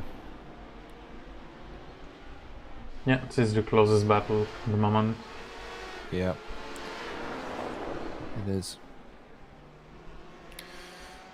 So yeah, I'm not sure about the Abruzzi Sports HPD Armour car. I presume that car's going to probably drop to the back of the pack because they're likely to need to come in for repairs. It's still going around, but... Yeah, they have massive damage on the front right. This is not good for straight speed. Yeah. Which in turn is going to lead to red mist and probably more incidents in the next coming laps.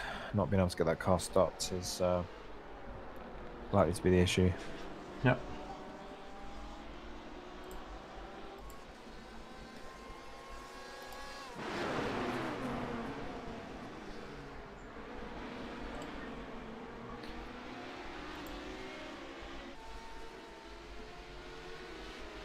Race Getter car now catching overtaking traffic. Yeah, Ramada backed up a little bit from Race Getter. Yeah. Massive lock up by somebody into turn one. I think that was the Porsche. Yeah,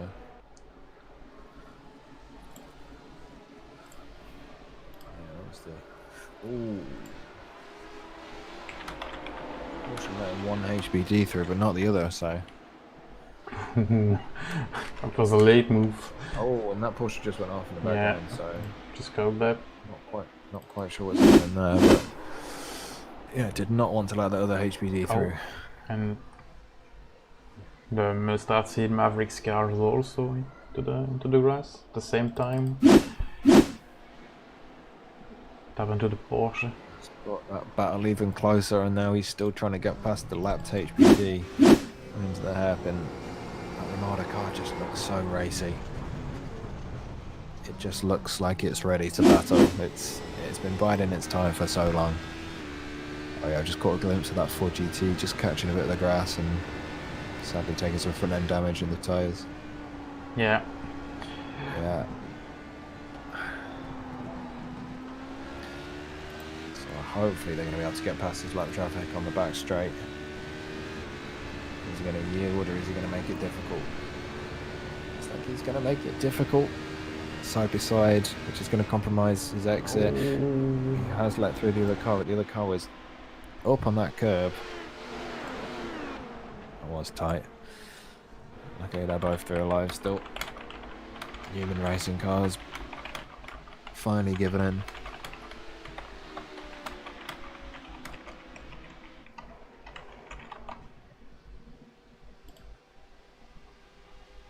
Such a close battle.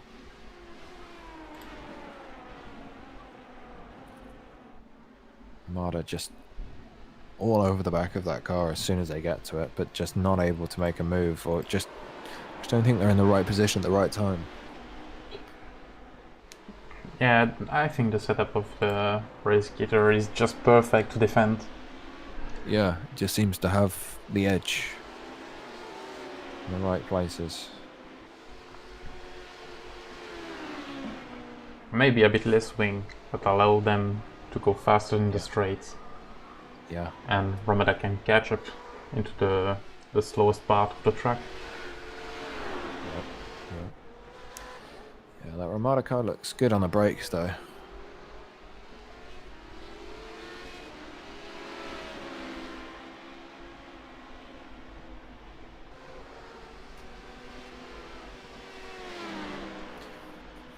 Watching the GRT LMP1 cutting its way through the traffic, trying to make up grounds. It's got a 2-minute gap to the car in P1, but he's got to really concentrate on bridging that gap from TQ Engineering Red and hoping that he's going to be in a good position towards the end of the race, because 2 hours into the race and it's been busy. It's been super busy. There's been a lot of carnage and a lot of accidents. Yeah.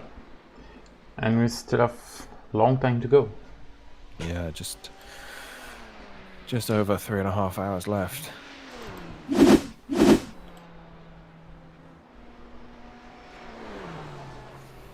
About half an hour till the HPD pit window will probably open again, and just watching the race gator car almost getting caught up with what looks to be the Joker Sim Racing BMW that did not want to let them pass at all, and that gap has come down considerably now. As the Ramada car thinks twice before he even decides to make that move. Just watching Mateus into that final chicane. It's completely outbraking himself.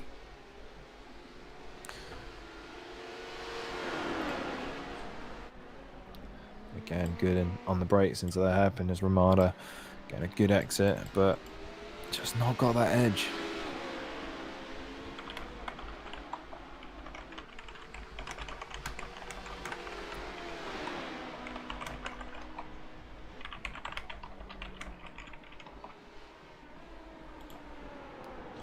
It's a great battle. It's they're both pushing super hard, but yeah.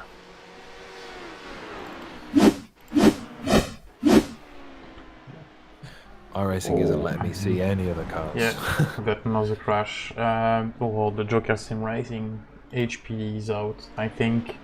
Normal front wing. And it was caused, I think, by the RSR Sports HPD that lost it on the left, and holding the brakes and was just on the racing line. Nothing can do about that. And Joker Sim Racing car went to go to the right, and I think he should have gone to the left.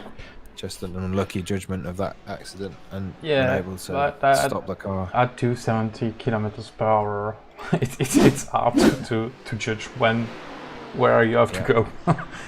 Yeah. Just watching his onboard now, and and how long did he get to see it? Yeah. That's the thing. Chris, so I mean, if you show a replay of his onboard, you can clearly see that accident, and he's still on the power. he sort of took the risk.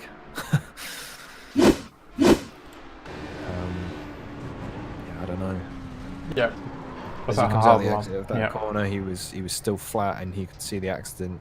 You hear him get off the power of the corner, but then he keeps it flat and commits to going to that right-hand side, and going down the gears on the grass has just over-rotated the car. And that's going to be in for some time.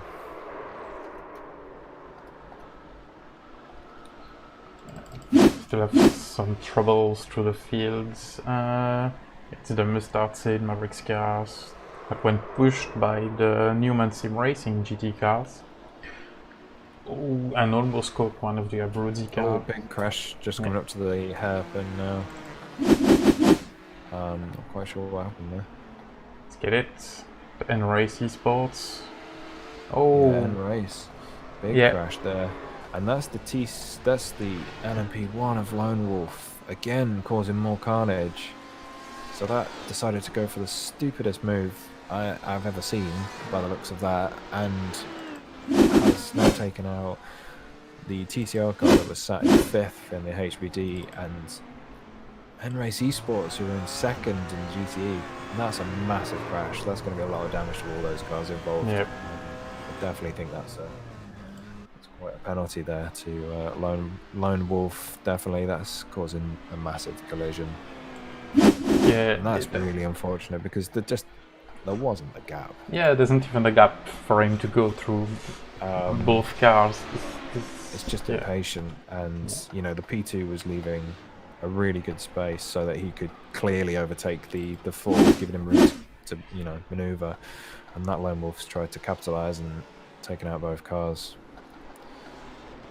And that's Pedro Gomez again. He's been involved in a couple of other things, I think, today with that Lone Wolf car.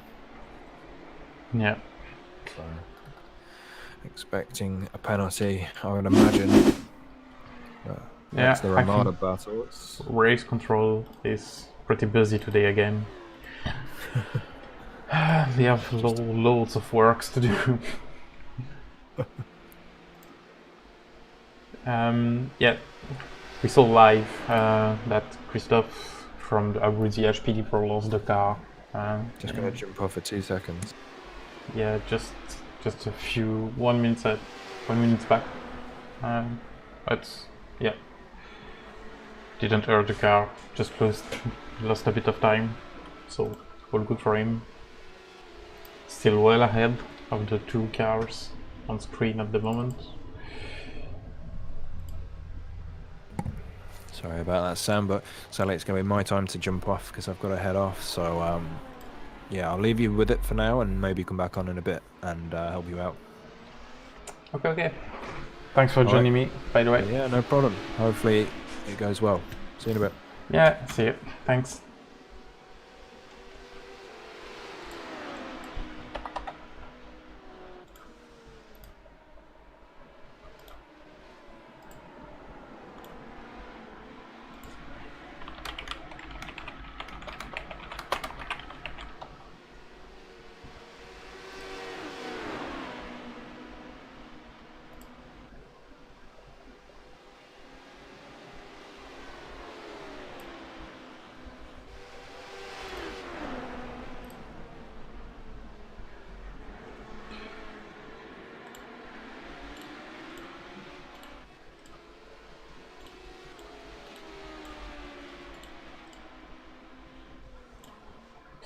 Okay, so looks like I've lost my time screen.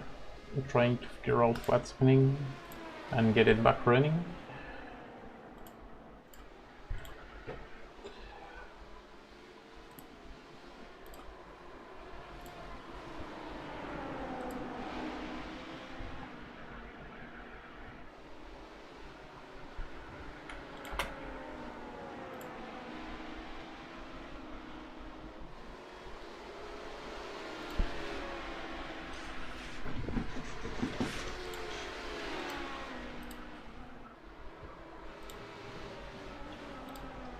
Let's do it that way.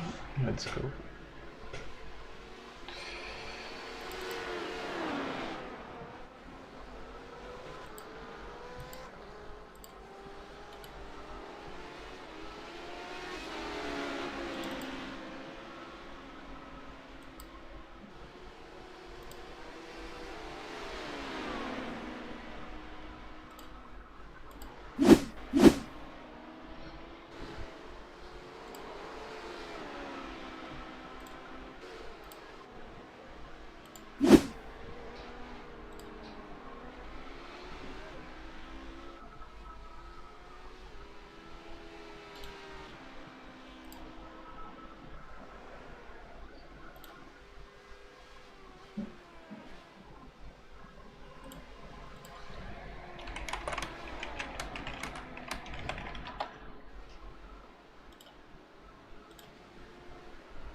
Okay, so we're back live. Sorry for the violent threat.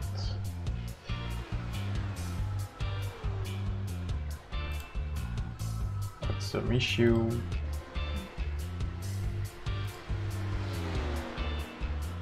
And I'm all alone on the command, so if some of you fancy joining in the booth to talk about your race, some interviews, or just help me with commentating, feel free to join.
Okay, no, this time this should be okay.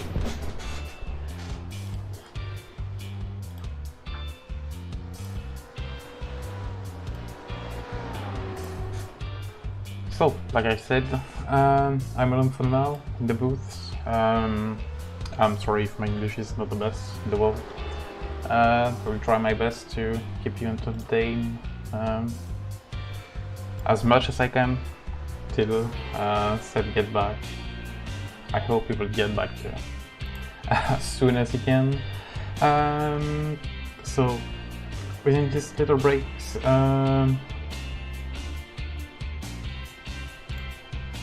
yep, we still have the DRS Brave Italy LMP1 first for the LMP1 category, and the TQ Engineering Red is 1.5 minutes behind, and Gold Racing Team 42 seconds behind the TQ Engineering. This closed the podium for now for the LMP1, and the Lone Wolf Motorsport is 4th, but I think yeah, they got stop and hold of 30 seconds for the incident we saw live just before Sed leaves us.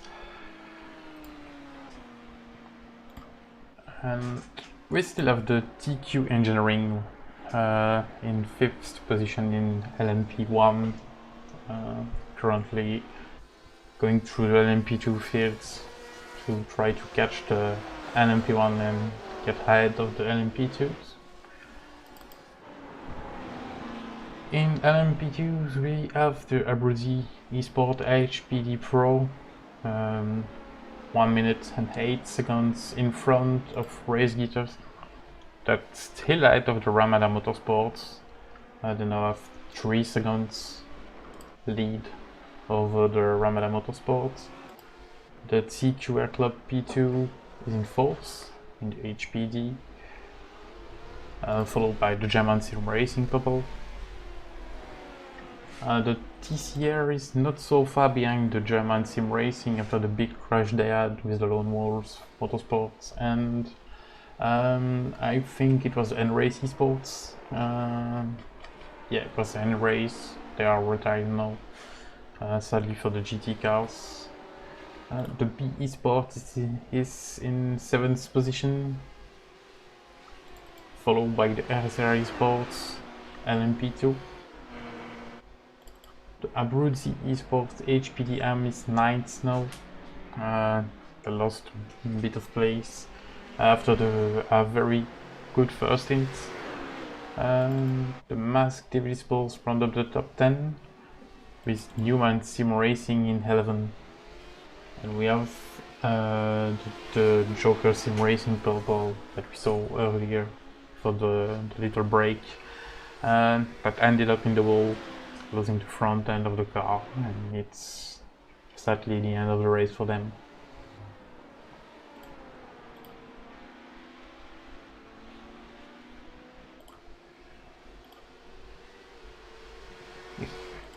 So moving on the GT cars. The first GT car is the Wolf of Sim Racing Team. The GT Am car is first in the GT and GT Am category at the moment, followed by the Full Send Racing that is first in the GTE Pro category. They start from the pit lane because they had they changed car before the race. This is why the paint doesn't show up, I think. They changed lately. They are followed closely by the SK Motorsports that lets most of the race in the GT Am. You can see both GT Am cars, Paul Sim Racing, SK Motorsports, in good position in the GT field. Third in the GT Am and 4th in GTE is the Mass Devil Sport Am, followed by the TT Motorsports in 4th position in GT Am and 5th in GTE. So we have 4 GT Am car in the 5th first GTE cars. This is, I think, the first time we saw this in this championship, where all the first place are crossed by GT Am cars and not GT Pro cars.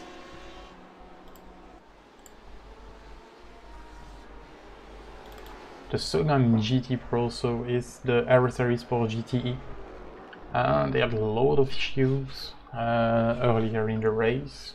They now have their front bumper back, so probably a bit of repairs in the pits within the break. Third in the GT Pro is the German Sim Racing Magenta. Fourth is the L1 Esports.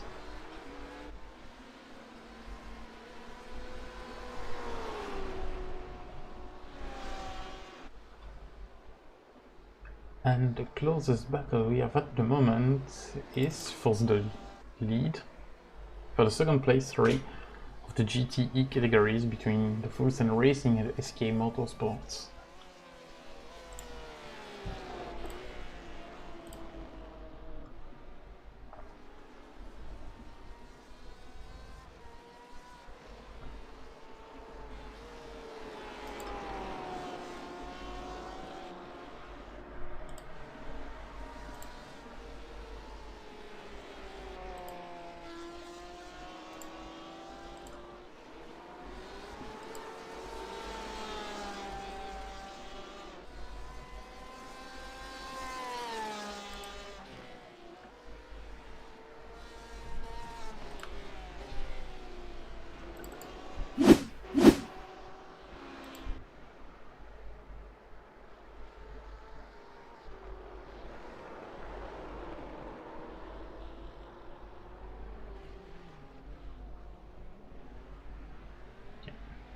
Little moment for the Aero Series Sport GT.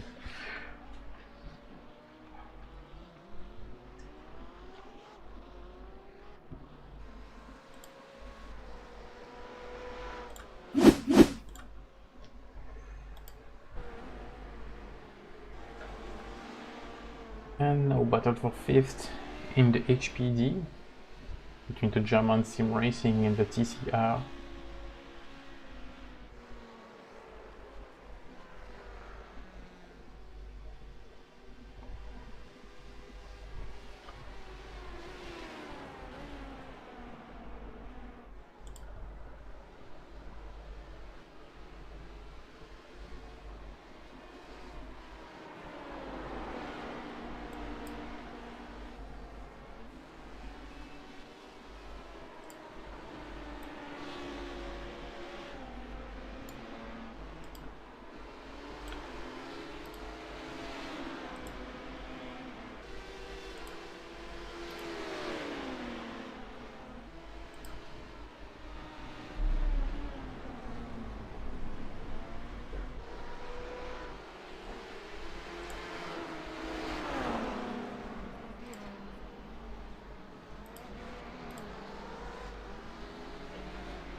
So I'm waiting for some backups. Till then, we will go a bit on board. For now, with the TC here following the battle for 5th, and see how it goes. And we will switch over time to some of the other car. Why I see another crash for GTE. What happened here? At the hairpin, till the grass. Oh, and he's all. Oh. Yeah. and back up to let go by the traffic. That's good. Almost.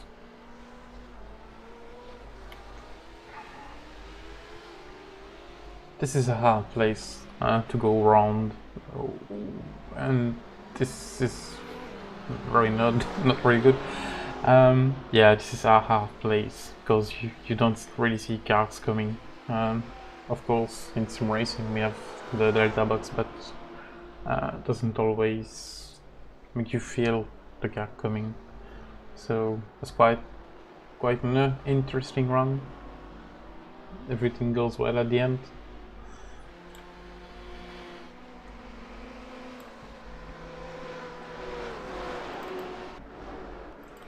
Okay, so let's go on board with the TCR Chris Springer.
Hello, Diego. Hello there. Yeah, thanks for joining me. No problem. Well, we just saw one of your cars spinning around on the airpin a few minutes ago on the broadcast. Yeah, he lost it on the airpin. Yeah. No, we were actually doing very well, but then I lost it in P1 after the 130R. It was really sad, but yeah. Yeah, I think we got that on live too earlier in the race. You're still doing pretty well because you're second in the GT AM category. Oh, it's the sister car, I think. That's Yeah, second. it's the sister car. Yeah, it's the the SK Sports one. Yeah, that's true. You're off the back now. Sorry. Yeah, but sister car second, fighting for second in GTE overall. It's still a good result for the team. Yeah, definitely. We had that moment with the SK Motorsports car with the LMP1, which was really sad because I don't think neither of the drivers wanted to make contact. It was a bit of a miscommunication problem. But yeah, that happened. But they're gaining time. So no, overall it's been a good race for that car. The other one hasn't had that luck, but I think it has been a really clean race so far. yeah, with a few mistakes from some drivers, but yeah, in overall, it's not the bad. It's not a bad race. Yes, we have good battle for now for the LMP2 5th place between the German Sim Racing and the TCR. It's going on since a few minutes now, and TCR keep going. Yeah, it's pushing to try to pass the German Sim Racing. Don't know if you follow this battle for now, but yeah, this is an interesting one. Yeah, and there's a lot of time still on the clock to go, so we're not even halfway through the race. Yeah, that's true. That's true. Still 10 minutes before the out of the race. It's a long race, 6 hours. People have to stay focused all the way along. But we had really good close battle in P2 and GT for the moment. It's a bit. Yeah, we still have ones also in the GT with the German Sim Racing and the L1 Esports for the GT Pro. Yeah. Yeah. And it's really interesting to see that full send. If I'm not mistaken, they started from the pits, right? Yeah, that's true. They start from the pit. They have been blasting the whole race, yeah, like crazy bait. So really, congratulations to the drivers. Yeah. And there you go. Like World Sim Racing Team Junior is leading in GT, in GTAM in general. So that's really nice for them. Yeah, this is they had really a bit good of a one. moment at the start as well, I think. Yeah, that's true. Yeah, the Full Send Racing also had 30 seconds stop and hold to do from the last race, and this is even more impressive to see them only 30 seconds behind the first GT cars and first in GT Pro. Yeah. Yeah, of course, we saw in Race Esports that's an unfortunate moment with an LMP1, the Lone Wolf Motorsports.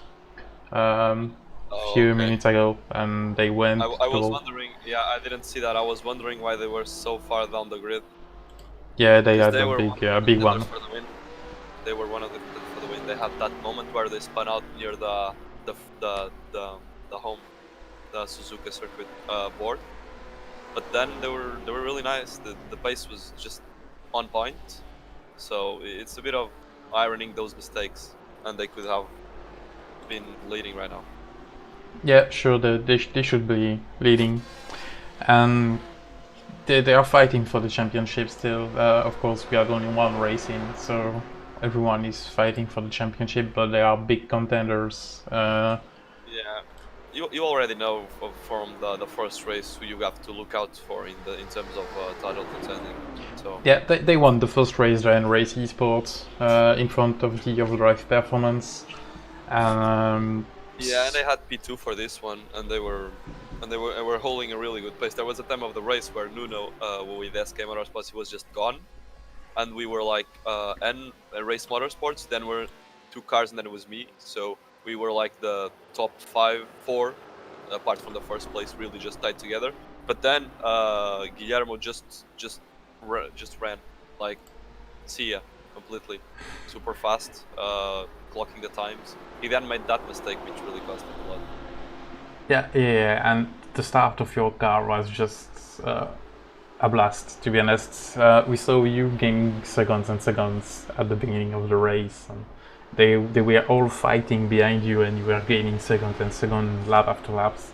That was very, very impressive. Yeah. The problem with my first crash after the 130R was that I was really pushing. I really wanted to stray from the car behind because I was getting time, and I knew he was losing a lot of time there in that corner. So I pushed a bit more, and I went into that part of the track with that's not AstroTurf, but it's something like that. With the curbs, right? Yeah, with the curbs. And the car just slides there. You can't go on throttle on those curves. It will just kill you. Yeah, it's too slippery, and you lost it. Yeah. No, you just can't do that. And I pushed it too far, and yeah, I went off. And then it was just like a snowball, basically. Yeah, like almost everywhere on track with the new tire models. When you go off the line, it's just like snow or ice at some point. Yeah. Fun fact: I ended my first stint with 30-something% of tires left. So Did that was. you double stint your tires to get that down? No. Okay. That was just one. Yeah. Okay. No, I don't know how that happened, to be honest. I think I only spun once in the first stint. That was that one. So yeah, that was just completely like dead. Yeah, I've never seen so less percentage on tires, even with 3 stints. Me neither. I have no clue what happened, to be honest. No, really no clue. Yeah, you So- were pushing too hard. This is why you gained so much time at the beginning. Yeah. I had to dial it back a bit, and I didn't, and that ended up costing us a lot. But so far, it's really, again, been a really interesting race. Like a lot of fights going on track right now, as we can see. I don't know which fight this is right now, but we have these two BMWs fighting for some place, I think. Yeah, I was on the L1 Esport Gem and Sim Racing, and I just switched back to TCR and Gem and Sim Racing, but for LMP2 now. They're still pretty close from each other for the 5th place. This is really entertaining. We had a lot of battle since the beginning of the race. Yeah, and I think it must be said, having seen the first race in Imola, it's been much better in terms of people and the LMP drivers playing it clean, to be honest. That's at least what I felt so far. Yeah. There have been some contacts, normal, like it happened, race incidents, but I haven't seen nothing like super crazy dive so far or something. Yeah, So we caught one it's or been two on the broadcast, but yeah, less than Imola. Imola was really a hard race regarding dice bombs and so on. Yeah. And the start, I think it was really nice for everyone that was watching. Like super clean racing, people on a really hot pace. I think at some point on the GTs we were running like mid 66, the top 5, and that was really like hard to keep up. Then some chaos happened, but it was really nice. It's that first time when the LMP1 field is catching you, you really start getting that itch that something might go wrong and you're afraid that they might just slam you or something. But I think they were really safe the first passes. There were no issues whatsoever. Yeah, that's nice to hear for once. But GT drivers doesn't bash all the P1 drivers. No, I mean, I don't think. I think we're supposed to call them off when we really see something that that's not supposed to happen. Like, but there wasn't anything that I could really see, you know. At least from my view, everyone was really polite. So yeah, I had like one dive that was a bit sketchy, but it wasn't even a P1 driver. So I mean, overall, I think people are really playing it safe out there. Yeah, that's a nice thing. Yeah. So we have DRS Wave Italy leading. So the TQ Engineering were leading for some part of the race, right?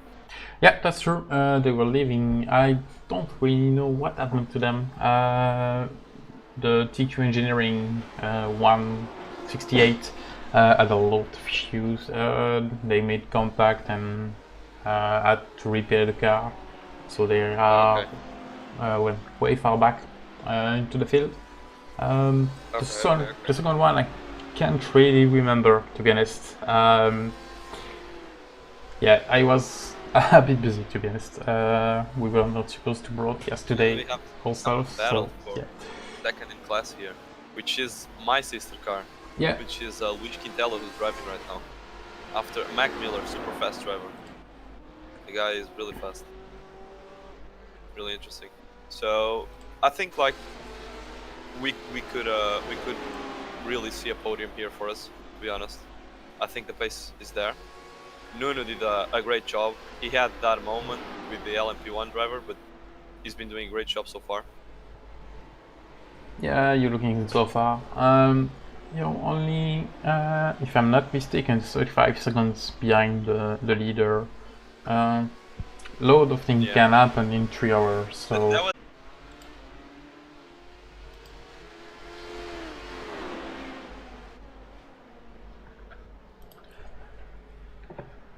Have you already commentated a race before? No, never. Never, so welcome into commentating a race. I don't know. It's fun. It's fun. So, yeah. Because this is a bit of an off topic, but my father actually commentated for Portuguese television Formula One for around 20 years. So I guess I have that gene. Yeah, you have that in your blood. Yeah, that's cool. That's cool. Yeah.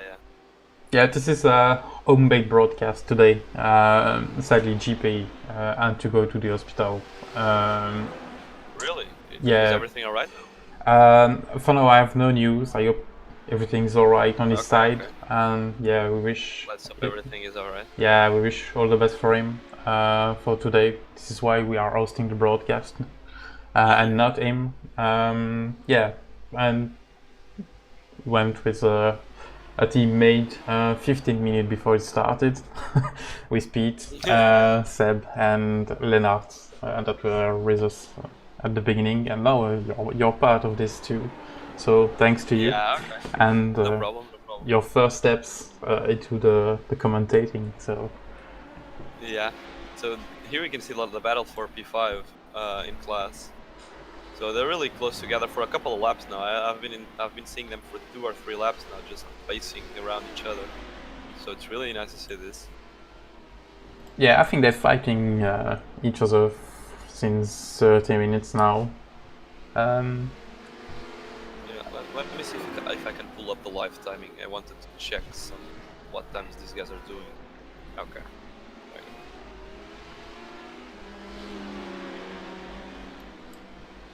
So yeah, they're literally running 2 to 3 tenths apart at each lap. Yeah. Probably saving fuel. The P6 driver. So the TCR team driver is probably saving fuel, I would say. It did lose some time now. Yeah, the fact that he's behind on the P2 is probably helping a lot.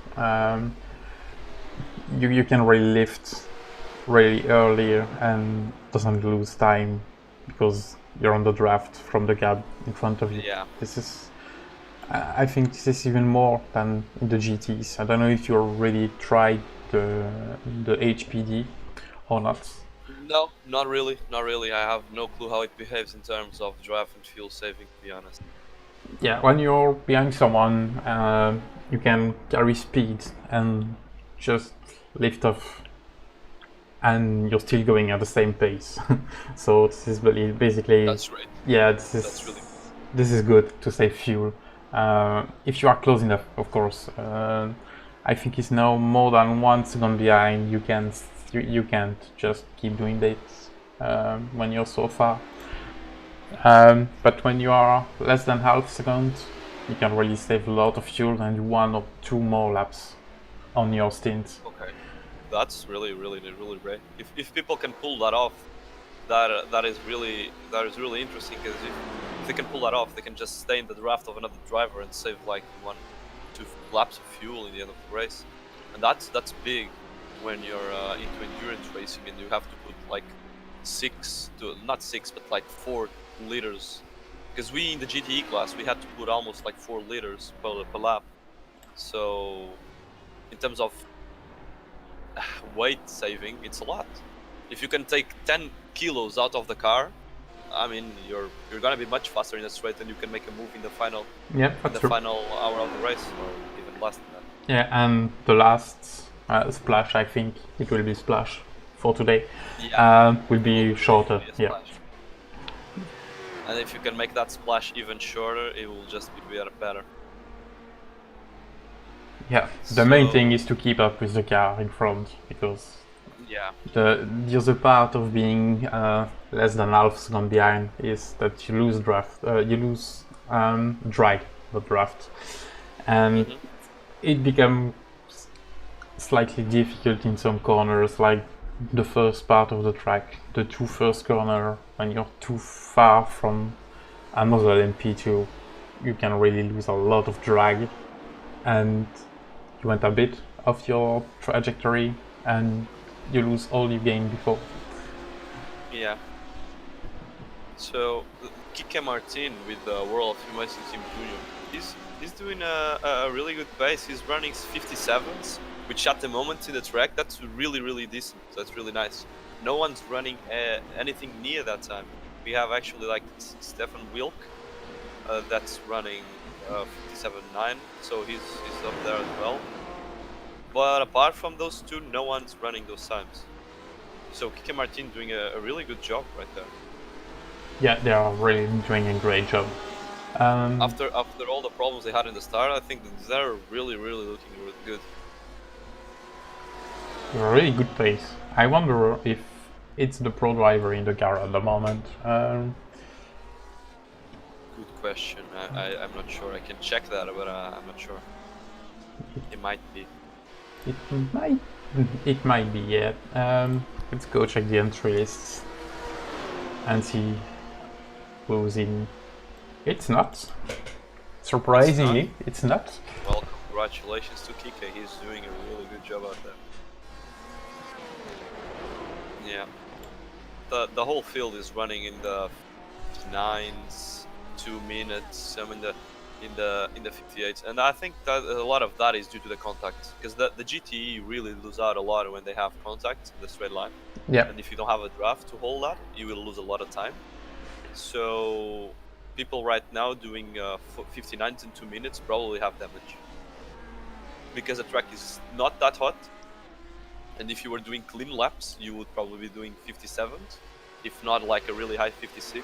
But with the traffic, if you're managing to put in a solid 57, you're leading the pack basically. So I think Kike stopped now. Yeah, he's in the pits. Yeah, he's in the pits now.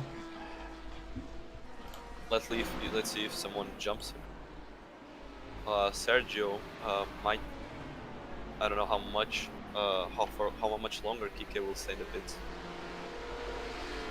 Yeah, we have the Rebirth Sim Racing into the gravel after a move from LMP2, the TCR.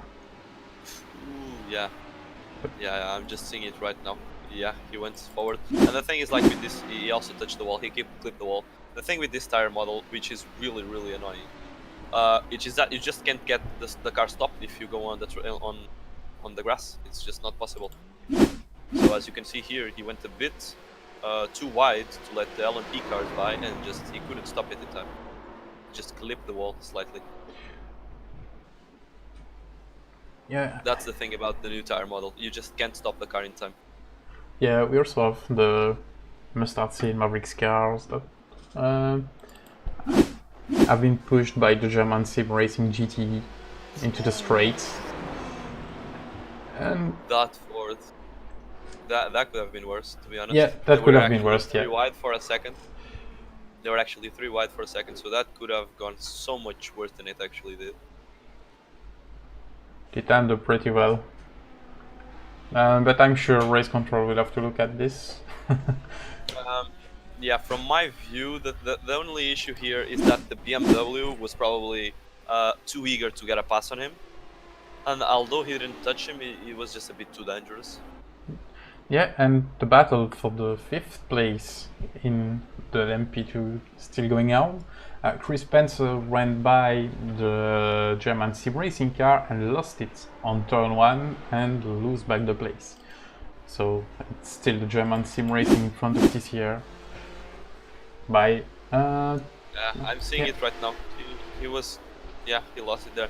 Maybe just a bit too hard on the brakes, in trail braking into the last corner, because you just have to push it a bit harder when you get into the corner, so you can just get the car stopped and turned around. He probably just went a bit harder. Yeah, I did it a few times in practice. I think we all did. Yeah, that's true.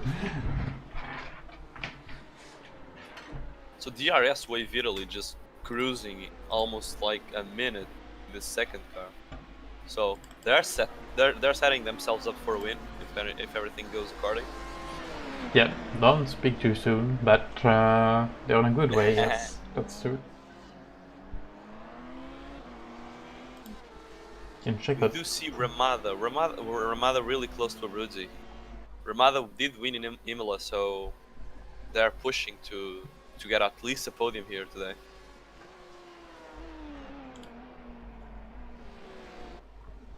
Yeah, no, Ricardo just slapping some cards. You can see how safely he does stuff. That it's no wonder he's leading. It's not just the laps that he puts in. It's he'd rather lose 2 or 3 seconds behind someone than try a move that might kill him and the other car. Yeah, and re-race from the Raman Autosport is 1.5 minutes behind Abruzzi, so still a long way to go for them to catch the first place. But you never know what can happen. But Abruzzi Esports are just flying in the HPE today, just flying. We saw them in the practice; they were really clocking in the times, and the race is just a mirror of that. Yeah, exactly. So we actually, it's really interesting because we have a lot of Portuguese teams today here.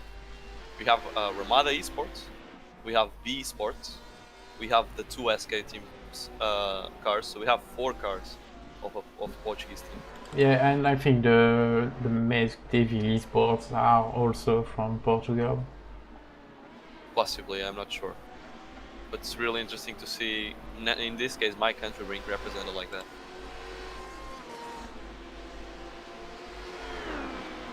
So TQ Engineering, the car that's in P5 of class, he's climbing up the ladder, but he's just really far away from the other cars.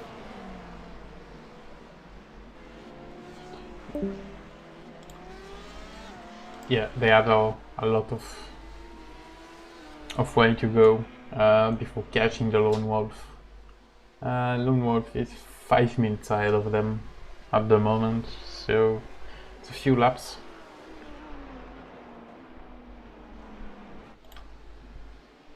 Yeah, definitely.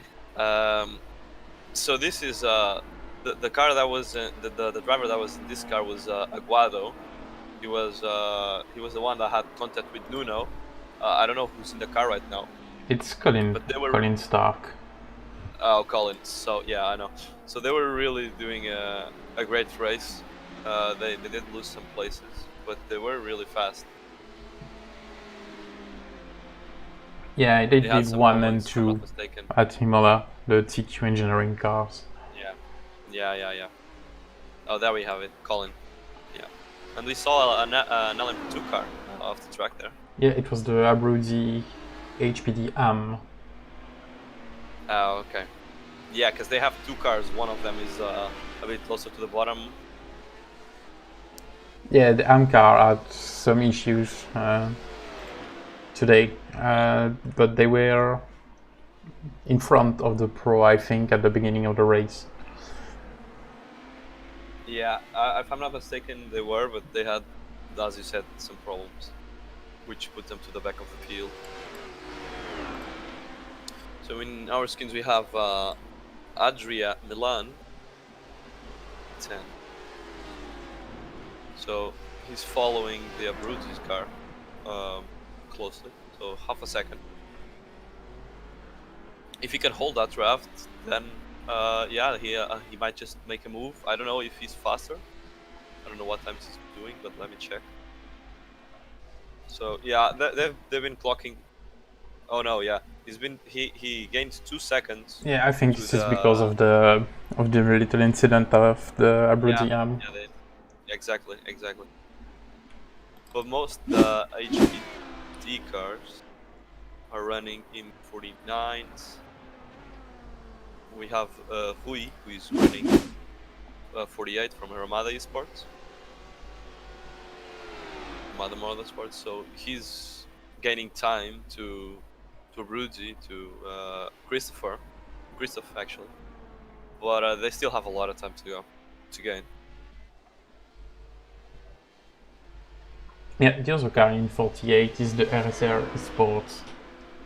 They are 8th at the moment in the LMP2. Yeah. And 25 seconds behind the B Esports. Exactly. Drivers have to be really aware of something in this race, which is the incidents. Because it's really easy to do 40 incidents in 6 hours in Suzuka. It really is.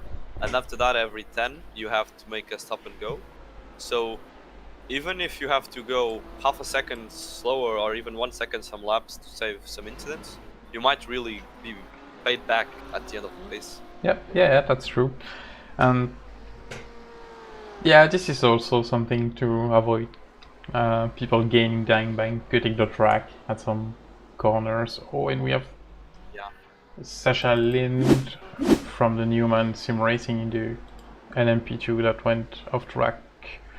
Yeah, there he is. He's super away from the leaders, and he's now in the middle of the GT field. Yeah, I think they had a big one earlier on. I think it was scoped also on the broadcast, but we had a lot of things that happened within the race, so... Ooh, Lin just going out of the track there. No, but it was a safe rejoin, no worries. He did lose some time there, so... really interesting to see, again, as we mentioned. So Steven is just flying from full sand. They're just flying right now. He did a 57 and now he did a 58, so he lost some time in this last lap. But he was just flying. Yeah. So really good to him.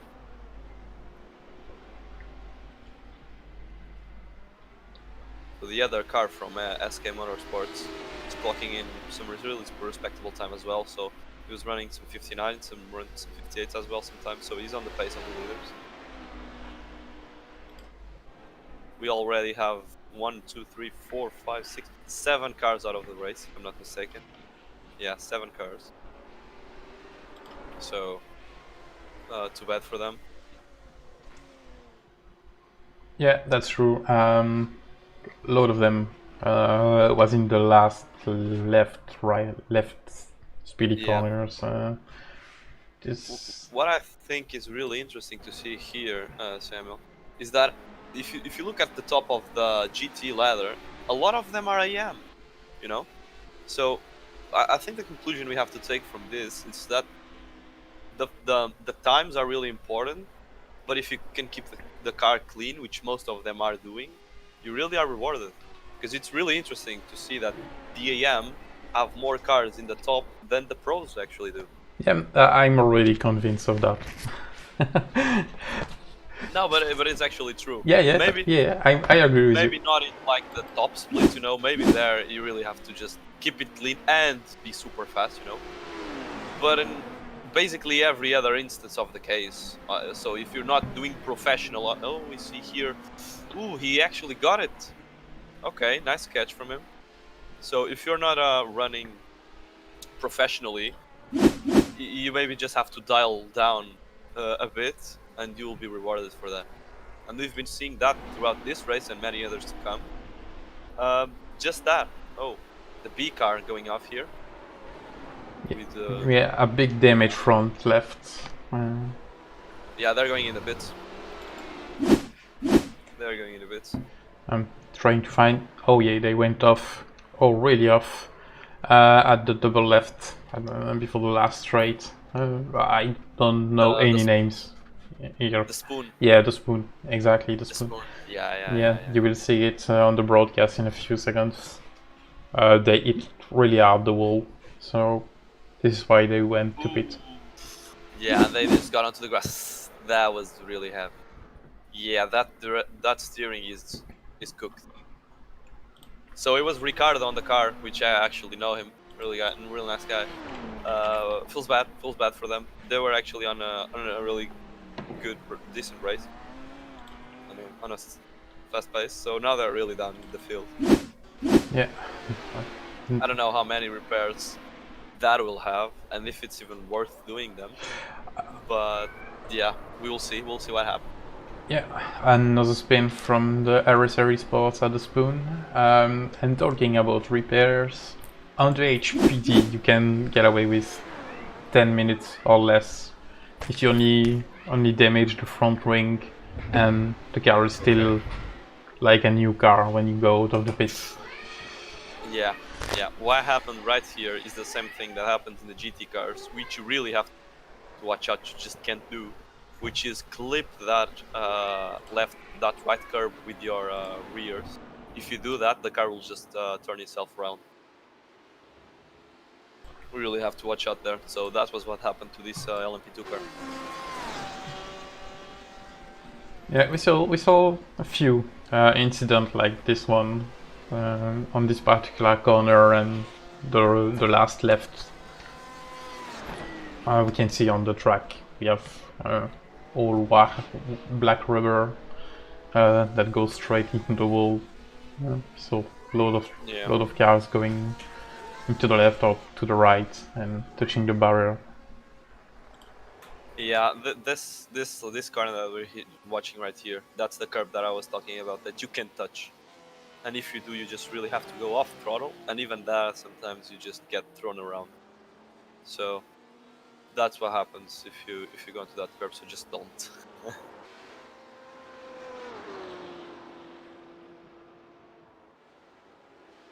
So yeah, Brandon with the TQ Engineering Red, just clocking in the times. He did a 1:41.0, which is a second basically faster than Ricardo.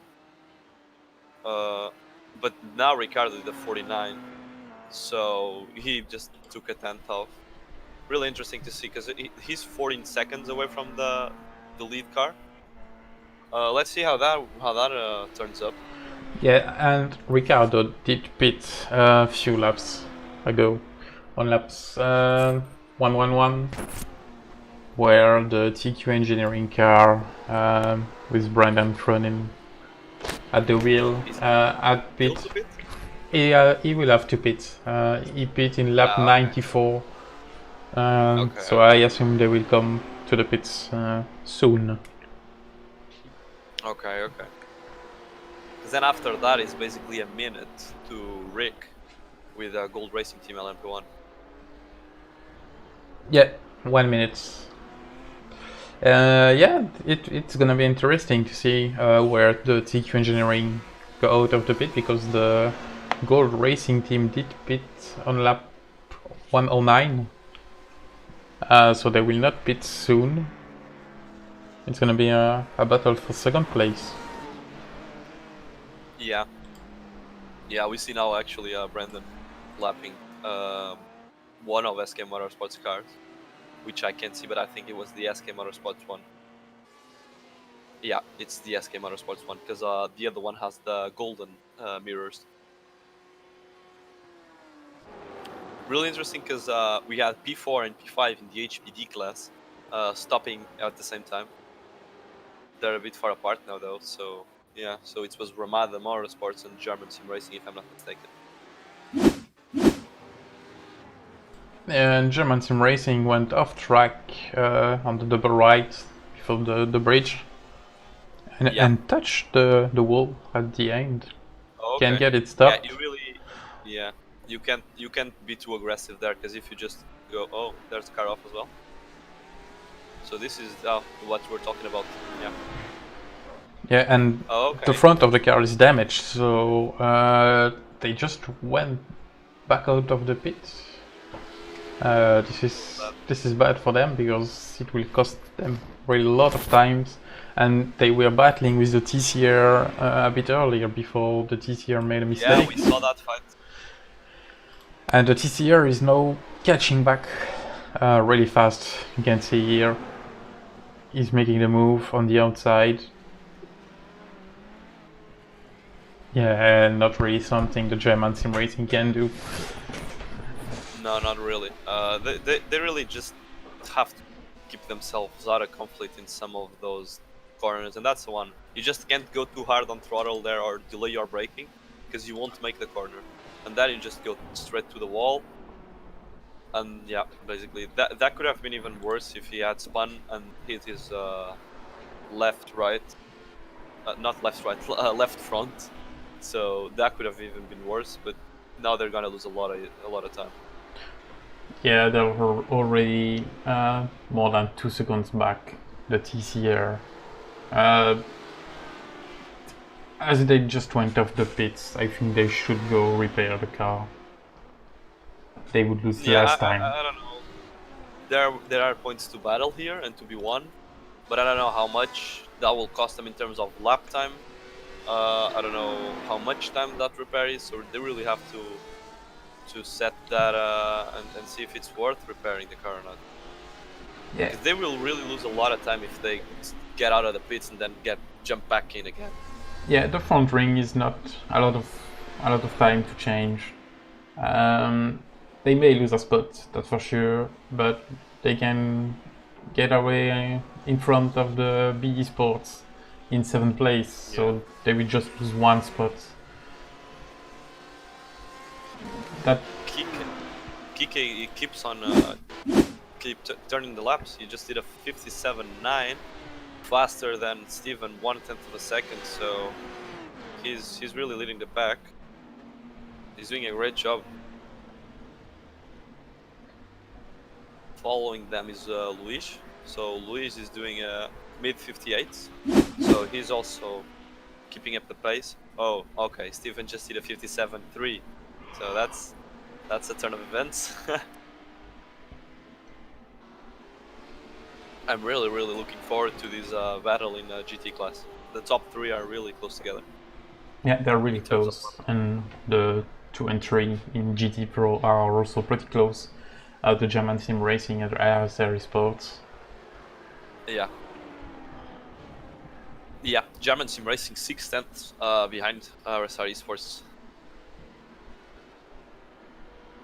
And there were a lot of teams that actually changed cars, so they started from the pits, and now we see a lot of them up the field because they kept themselves out of conflict.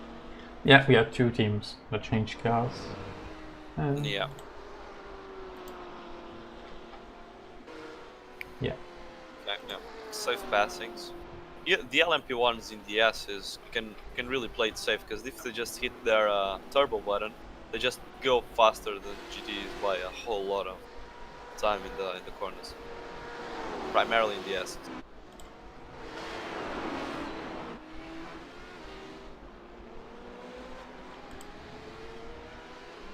Yeah, the TQ Engineering is catching the top 3 LMP2, so they're close to get back into the fight. Well, Yeah. it's still 6 minutes behind the Lone Wolf Motorsport, but at least they will be ahead of the P2. Definitely. So actually we see here some flashing of lights. So either someone's not happy or yeah, it's just a sign. So it's the TQ engineering car, yeah? The last P1 car. Yes. Yes, the SimTech Motorsport when removed from the race. Yeah. They're really trying to push, but yeah, not gonna be really easy because they're really far apart from anything, to be honest.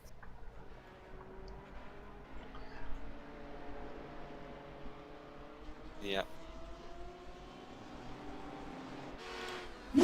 Yeah, we just saw. We already saw this car out once in the last 20 minutes, I think. Yeah. Oh, and he went round again. Yeah, and when I get back live, you will see it in a few seconds in the broadcast. They went off again. I think they had loads of damage from a previous incident, so... yeah, their front is... Oh, yeah, okay. Their front, they have no bonnet, so yeah, there's that. And their front car is just like completely smashed. Yeah. Wish we so could... this is... They're not that bad in terms of position car. They're P5 in AM, so they're fighting for top 5 in class. The thing is, like, that car is just completely busted and it's gonna keep losing time. So yeah.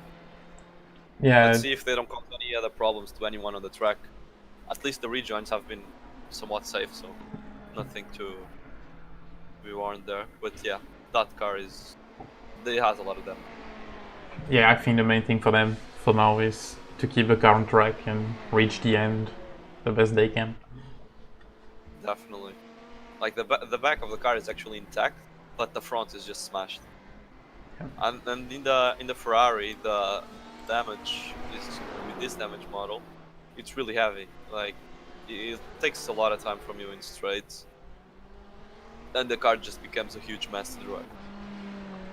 Yeah, we wish to have the new damage model and see how it can get repaired. That's gonna be really interesting when that comes out. Let's see how that's gonna if it's gonna be harsher on the cars, or if we're gonna have a better time.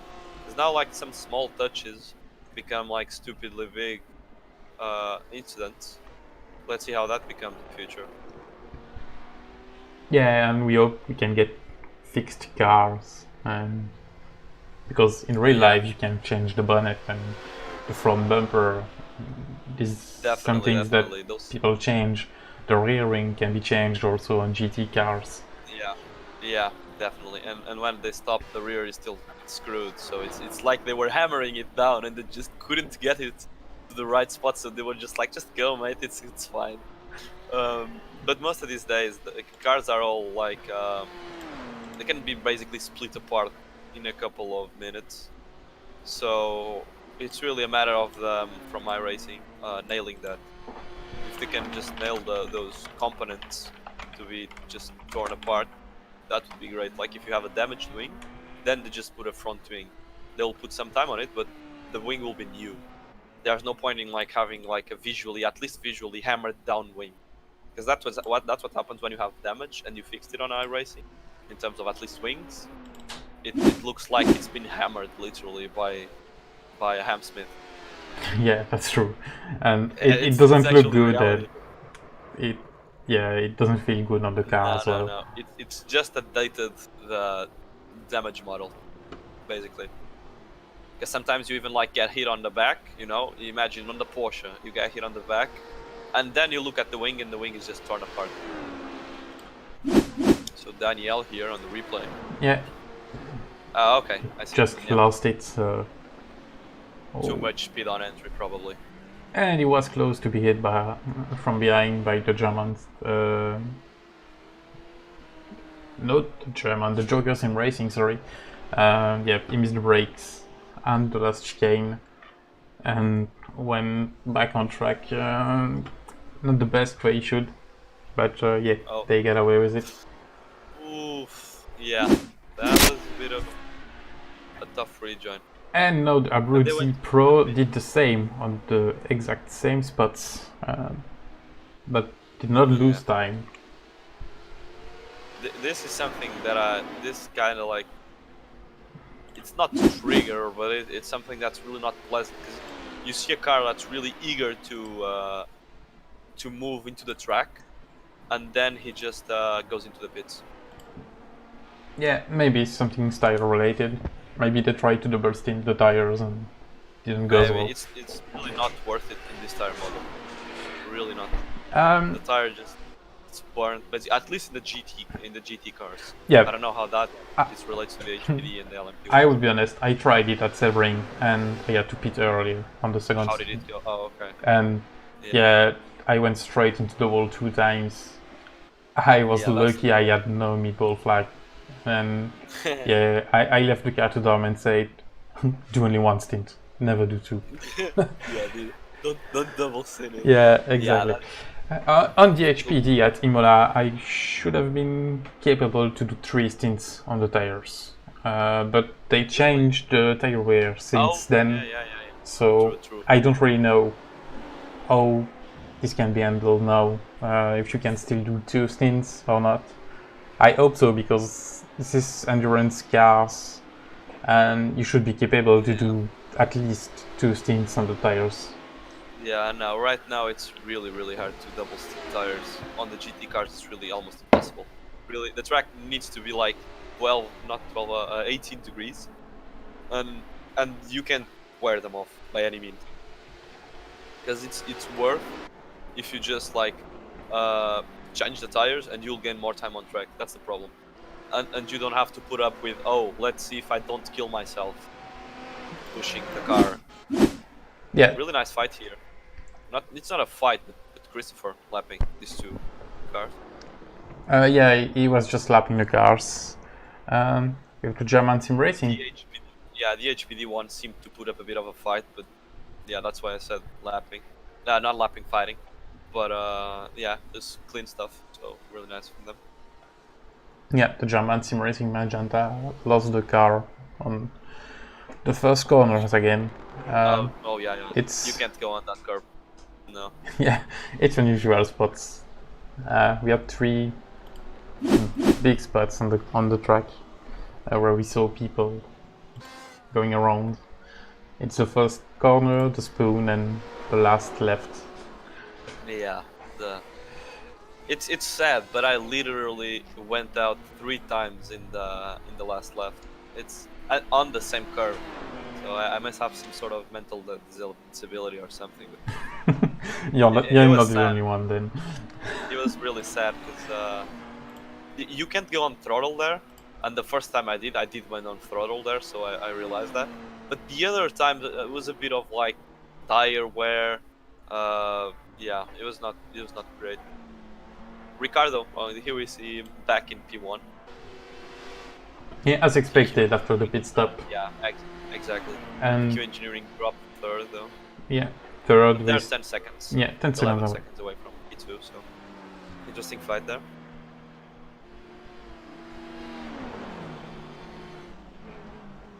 Okay, yeah. Kike has settled. He seems to be settling. I've seen his last laps around the 59s, 58s, 59s. But Steven's still punching those 50s, low 57s. So he's really going for that first place. Yeah, I think the although he is on the first place of his class. And for anyone that doesn't know, we fight for class points. Yeah. But it's really interesting to see that he really wants the win. They always did at full send. Yeah. No, it's a really fast team. So and they probably would be even further up the track if had they qualified. Oh yeah, that's for sure. Because I don't remember the first driver was in the name of the first driver who was in full sense car, but I did meet him on track. I just don't remember the name. Can't really help you on this one. Yeah, I don't know if it was Hubert or something. Yeah, I don't remember. Newman still sim racing still in the middle of the GT pack.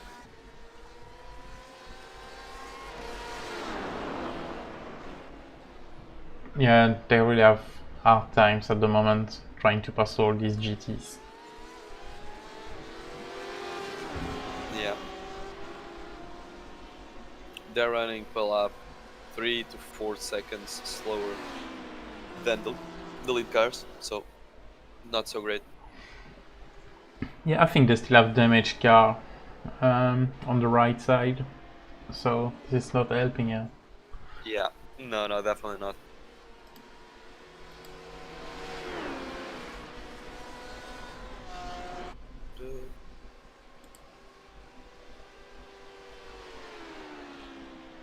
So we still have 2 hours and 20 minutes to go, which is a lot of time. Yeah, this is a lot of time, and at the moment we don't really have any battles going on.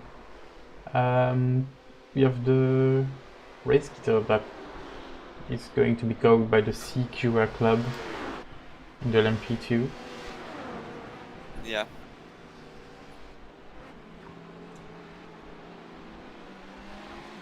Yeah, again, Sasha here. Daniel. Yeah, okay, so we have like this fight for P3 in the HPD class. So he's really eager to pass because it's Daniel up his back. So it's 3 seconds. Really interesting fight to be seen here.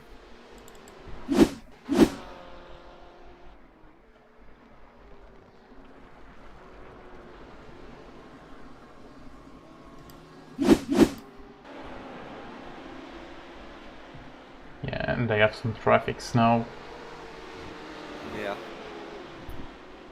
GTs and the B sports. Yeah. Yeah, this is German sim racing, right? I'm on the CQR club. P2. Oh. They forced.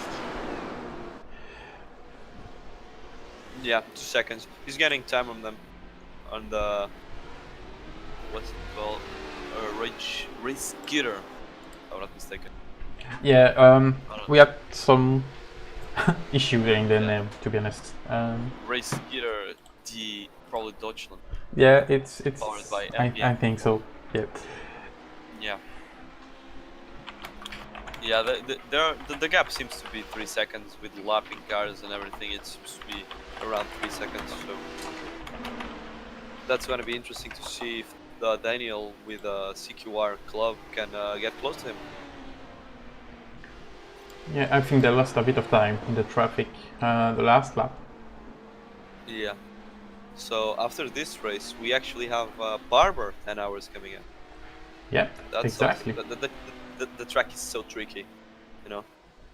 Yeah, it's tricky, it's narrow, not a lot of long straight, no long straight basically. Yeah. So it's gonna be a difficult one. Shall see how it goes, but yeah, it will be. Yeah, because I think every driver probably felt this in Suzuka. It's a tricky track, so you really have to be careful not to make like an off track in qualifying. It was hard to put up like a really fast lap together. So because it's really a big track. It's almost a 2-minute lap track for the GT cars. So that says a lot about it. And a lot of the other corners, you can easily have an off track. For instance, when you go behind the bridge, if you go a bit too wide there's an off track for you, waiting for you. Yeah. And an even easier one for the GT field. It's after the spoon, when you go into the long straight. If you get too close to the curves on the right, a bit too early, you'll get an off track as well there. Yeah, it's the same for the HPD, I can tell you. Yeah, okay, so that's really an area where people easily... Because there's not much to consequence to be had if you do an off track there, like your car doesn't get unstable or anything unstable. So the thing is, you'll really hamper your incident points, and if you're on a hot lap, it will kill it basically. So that's really a tough spot where you have to just wait a bit on throttle, and when you see like you're leaving the left apex, you just floor it. Yeah, it's the left. It's a tricky one. It depends on which downforce trim you use. On low downforce, I did try the low downforce at Suzuka, but it was not fast enough in the S's. And no, definitely not. Flat out in the left is a bit complicated. You must have a really good setup. I haven't. But in mid downforce and high downforce, it's flat out. But I don't think people use high downforce here. No, because the thing is, like, although you have the S's and a lot of some tight corners, you have a lot of straights. So you have the big main straight and that huge back straight. That, like, the setup that I have for this car actually had its straight line a bit dampered. So we actually tested, and like with the Porsches, we in the draft we couldn't pass them. The car was just not fast enough. And with the new updates to the BMW, which basically made it an understeer car, so the car just understeers everywhere, it's not that great as it was, and that's probably why Full Send, for instance, changed their car. Okay, I didn't know about this update on the cars. The BMW just went from like being super OP to basically being a lot understeery. It's still really solid, but it's super understeery. So you can't be... The car doesn't rotate on throttle, you know, because when you smash the throttle, the front of the car just goes up, and then he just wants to go straight. He just wants to go straight. He doesn't want to do corners. Okay. you really have to be patient. Yeah, but still, the car is solid. You know, the car doesn't slide around everywhere. Unlike, for instance, the Porsche, that slides a bit too much sometimes. Yeah, I don't like understeer car. So Yeah, neither do I. Neither do I. This update is not great. But then in terms of GTE cars, now the Ford is really great. The Porsche is one of the best, if not the best. And then we have the BMW, and the Ferrari is just crap.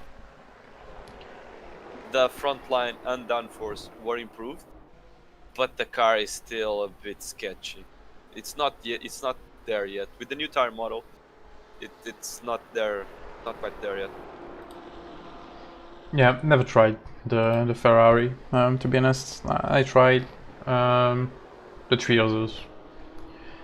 Okay. And yeah, I've never tried the Ford, but I from what I've heard, it's a bit edgy on fast corners.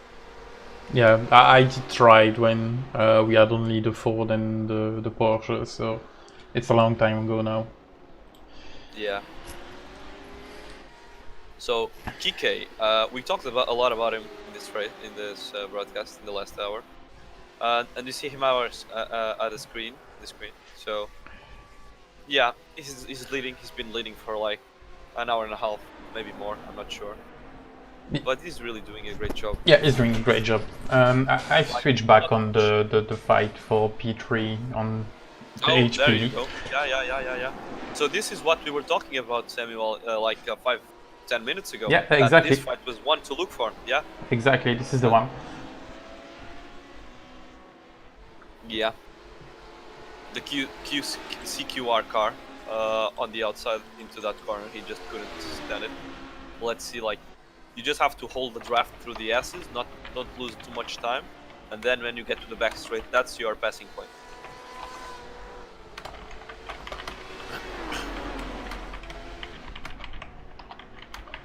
Yeah, the GT car also facilitated the pass. Really nice to see. And then side by side into the right-hander, and Daniel stands it. Yeah, that was really risky. Great battle. Yeah, great. That's what we want to see right here. Yeah, it stays clean, so this is okay. Both had a good exit out of the hook.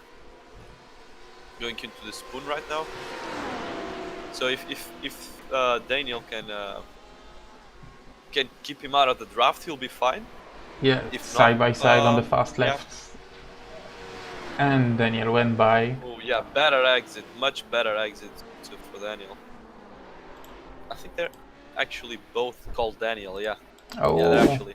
And this is ended up in a crash. That's bad. Yeah, we see the SK Motorsports car flashing, and there you go, a pass on the outside from Daniel Kraft on Daniel Abelman.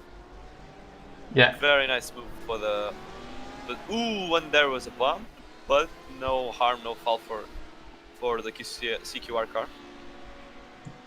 But yeah, the Jeter's car just lost it there. I think he was too eager to go on throttle here.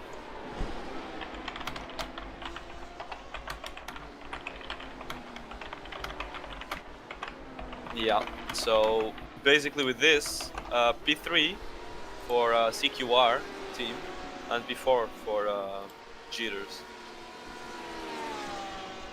Race Jeter, yeah, I'm gonna call them Jeter right now. Yeah, they were calling them Glitter earlier on in the broadcast. I think it feels bad because this was gonna be a great battle. I think he just had to keep his head calm. Yeah, lost his calm and tried to push a bit hard. And yeah, definitely. So, well, we see. I think it was an off track from the SK Motorsports car, which has Luis on the wheel. Luis Quintela. And the lead car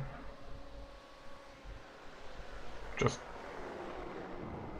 lost the cars on the first corner again. The lead car from which class? The GT cars, the World of Sim Racing. He lost it. Oh. Yeah, he lost it, and the Fields and Racing is now back to 3 seconds behind. Yeah, they're gonna catch him for sure. And I don't think they. Yeah, okay. So again, on the curbs, we've seen this once already. In the last 10 minutes, you just can't go on that curb. He entered with too much speed. And what I was gonna say is that I don't think Kike will actually fight, and he shouldn't, because they're not fighting for position. You know, they're both leading on their respective classes. So I think he should just let Steven by and use his draft. That would be the smart call. Ooh, yeah. Luis, the Brazilian, he lost it on the spoon as well. As you said, Samuel. Really, people have to really be careful, not going too deep into that corner, or they're gonna go around.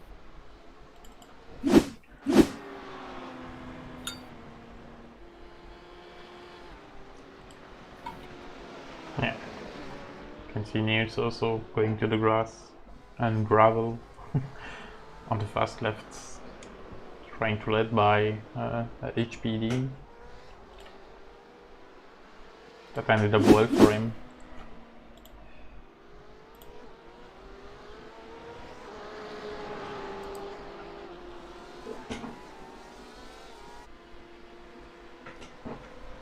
So Niels right now.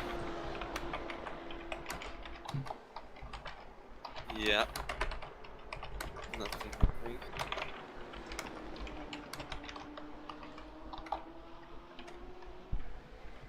So with this, like, so if I'm not mistaken, Rebirth Sim Racing was that Ferrari, but I think they're holding on to their spot, so they're keeping it on track. Yeah, you're right.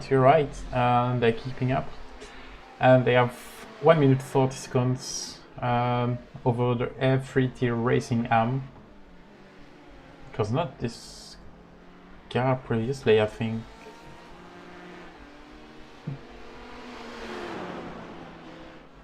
So my car, which is Motorsports Golden, down in P8 in class, but we still have a lot of stops to do, since we just had one for incidents, and we're gonna have more for sure, since I did basically all of them in my stints.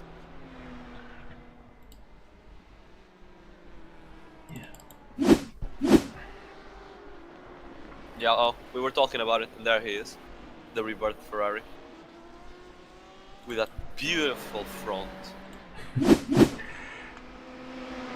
Look at it, it still has the lights on, so imagine if it was... Sometimes it actually happened to me once, so I was racing and like I just bumped another car, or I don't know what happened, but I know I crashed. And I had no like front... Ooh, they're gonna hit the wall, and they don't actually. Good save there. Didn't lose a lot of time. So I hit the wall or something, and I know I just broke the whole front of the car, you know, the BMW just without the front. And there it was like Sebring night, and I couldn't see anything. Like I literally couldn't see a thing. So that was like super scary. It was like just for 10 minutes, but Jesus Christ. No headlights on, don't do that. Yeah, always have your no headlights on at night, guys. At least it was at Sebring. If you do it on the North Life or a track where you don't have lights, it would be even worse. Yeah, and about the Nordschleife, 24 hours of the Nürburgring coming up. So I wonder how that carnage is gonna be.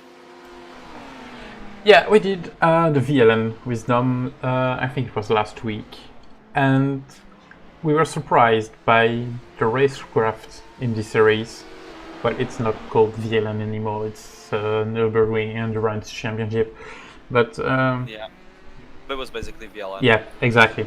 We all know it as VLN, and it was still VLN for me. It was really good racecraft, and the people on track were very good, to be honest. We had the best race we had from, I think, 3 years now. And I hope it will be the same for the 24, even if we'll have some other people joining it for one shot. We shall see, but yeah.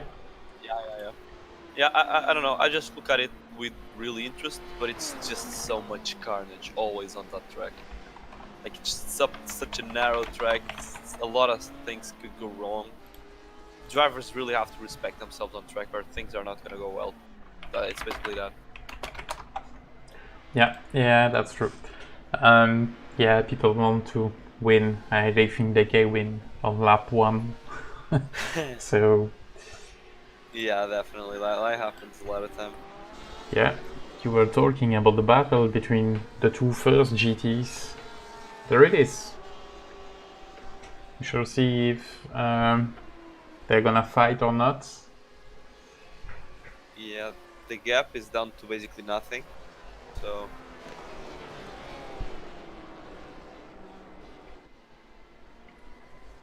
let's see. But yeah, I don't think Kike will defend whatsoever. But let's see what happens. Yeah, it looks like Because he's defending still. if he defends, then it's great for the motorsport, the SK Motorsports car in third. But it's really not that smart for both of them. Because I mean, they're gonna lose a lot of time with that, really. Because if Martin just lets Steven by, he will not lose as much time, and he will still be leading. Yeah, and he can try to follow and get a bit of draft and save fuel. And there's always, like, if you really want that win or whatever, you have more odds of letting him go and saving fuel and hoping that with your pressure he just kills himself, to be honest. So yeah, let's see how this plays. Ooh, that was close. The race guitar car just went off, and he cut the grass on the outside of the fast right and hit the wall very hard. Yeah. Yeah, we see an LMP car. Oof. That could have gone so badly there, so badly. The LMP car clipped the grass. Oh god, that could have gone. Yeah. I don't know, like, why he went that wide. Yeah, but, that was yeah. weird, to be honest, and the car doesn't look that bad. I can't see any damage on the car. This is the weirdest thing ever. Yeah, Daniel's, after that touch with the other Daniel, so Daniel Kraft, this Daniel from Jitters, he really hasn't had the best of laps afterwards. I think he's just a bit way too nervous and eager to get back to his previous pace, and he just lost it twice basically. Yeah, too much pressure. Yeah. Basically what happened to me, you know, when I first lost the car.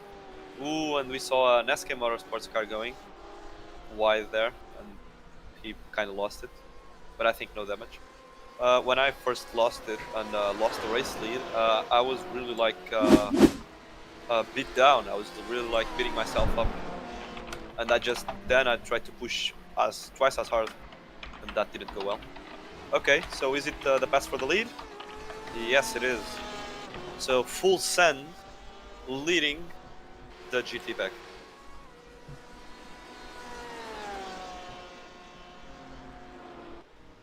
And they're already putting some time ahead of the World of Sim Racing Team Junior car. Yeah, they are doing a great job. The full send racing car.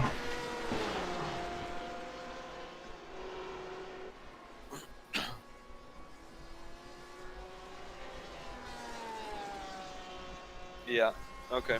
So Luis Quintela actually did the fastest lap of the GT class in terms of, not the fastest lap, but the fastest of all the laps that were being turned, which was a 58.6.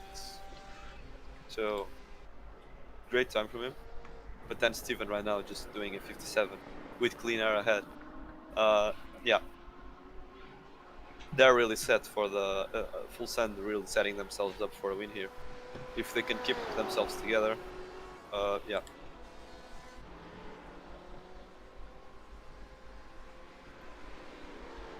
Newman Sim Racing still haven't done much. They're still stopped in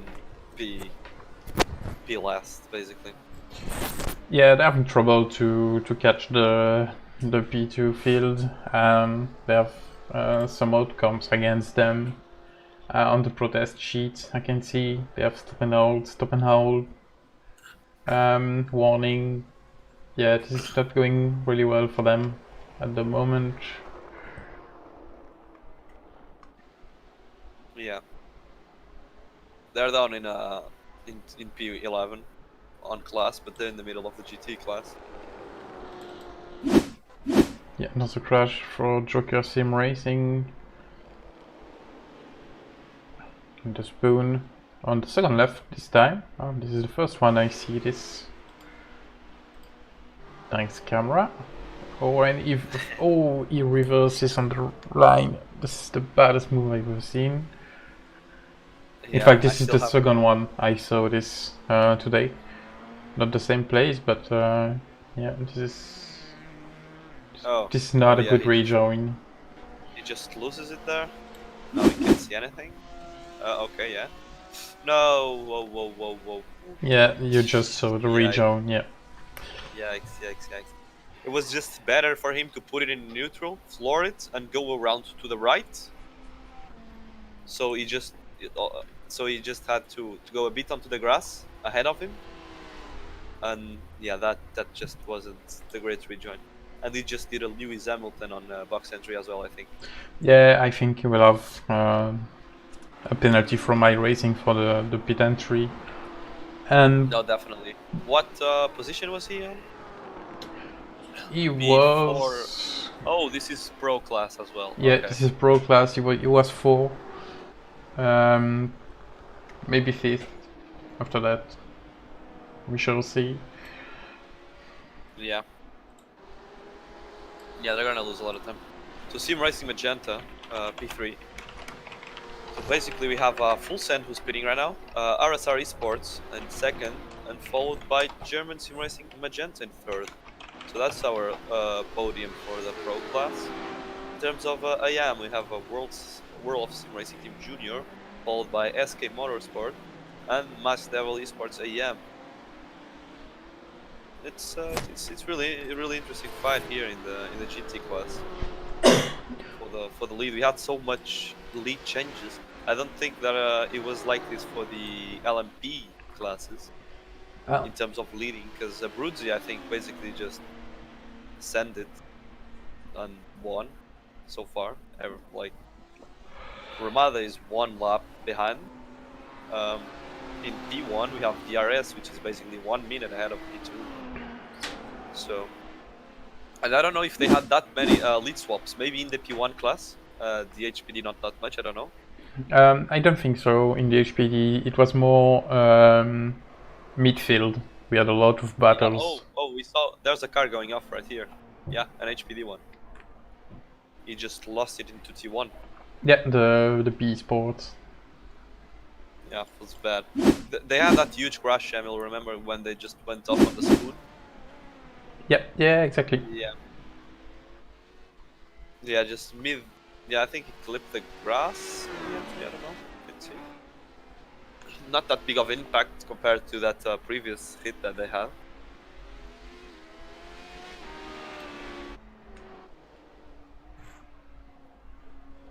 But yeah.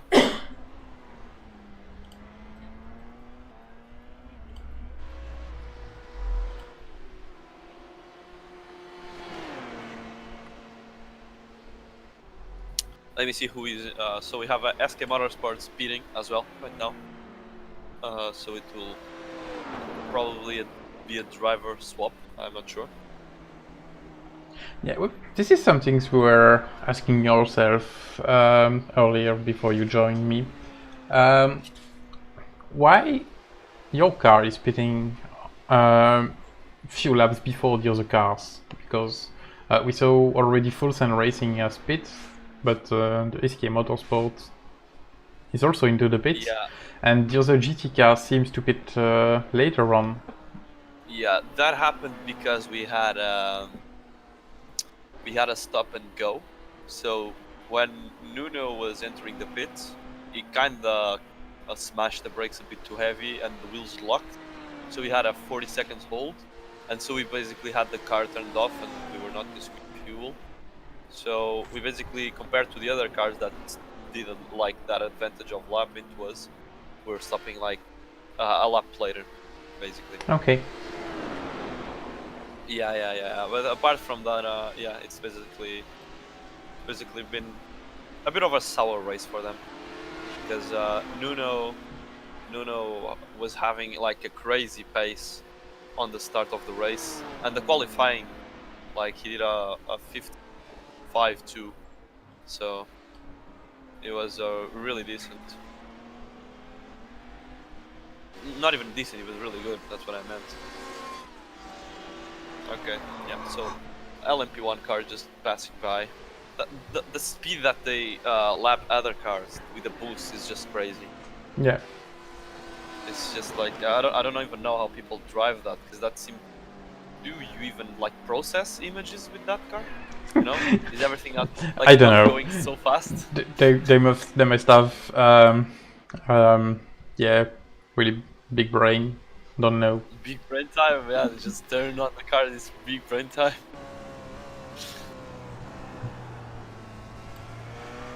So Chiavon leading, followed by Aguado, Verbiesen, and Polasek. Yeah, but so TQ Engineering actually got the LMP1 field, but he's now 6 laps behind the lead. So he's probably just doing it for the point, whatnot. Yeah. Yeah, you still gain a lot of points if you finish the race. Yeah. With the new point system this season. That was something that actually interested me, because I didn't know, but I saw it at the end of the last race. Because like if you really are rewarded if you take it to the end. Yeah, You got a lot of points. Yeah. Yeah, basically in the past, if you were 11, there's almost no interest to finish the race. Now you can still gain points and you still earn something by finishing the race.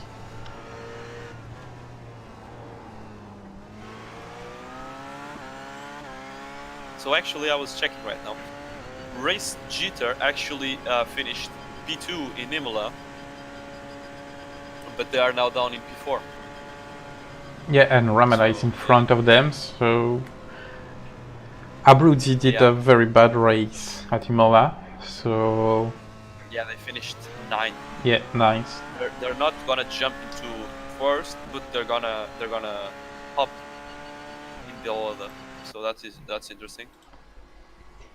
And Race Esports, on the other hand, they won the first race, but they basically died in this one, and they're really down the field. I think they are still racing, if I'm not mistaken. But yeah, not a great race for them.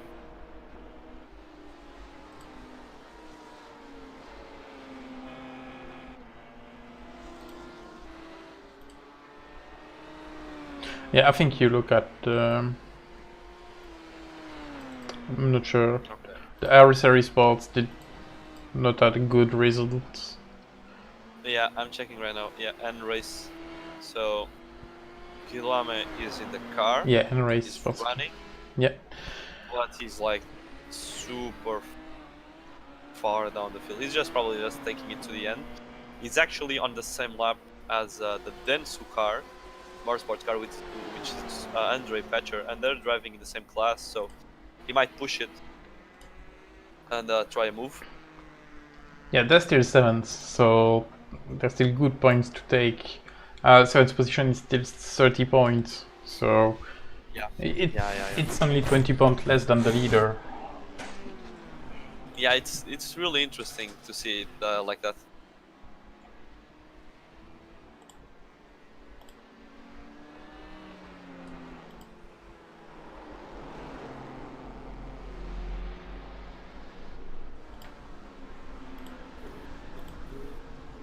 Yeah, you still gain points to like P9, right? And you gain points till P20, so... Oh, okay. You just have to basically finish the race. Yep, that's it. Oh, okay. You finish, you gain points. Okay.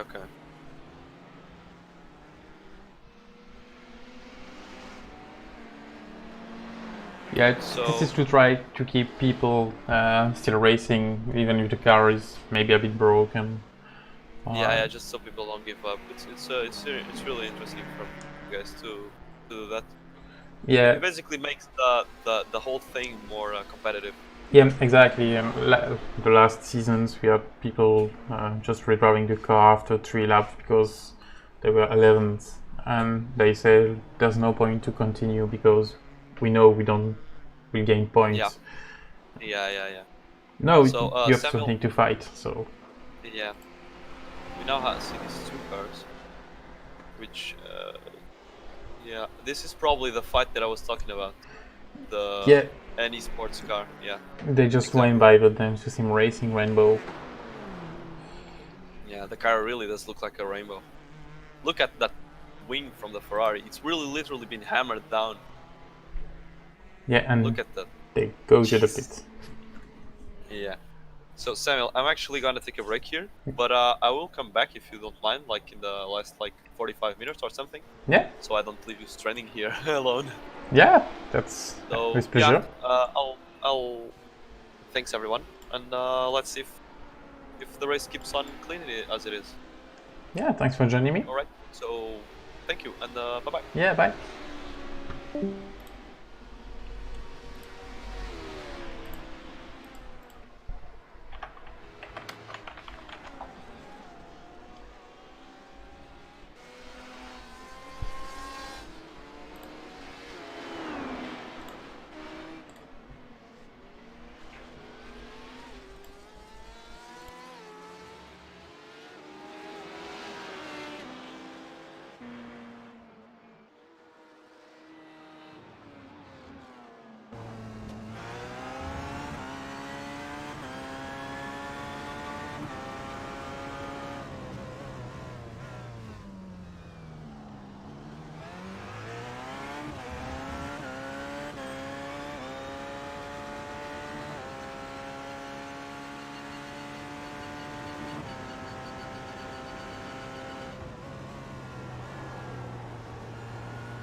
And we're back live.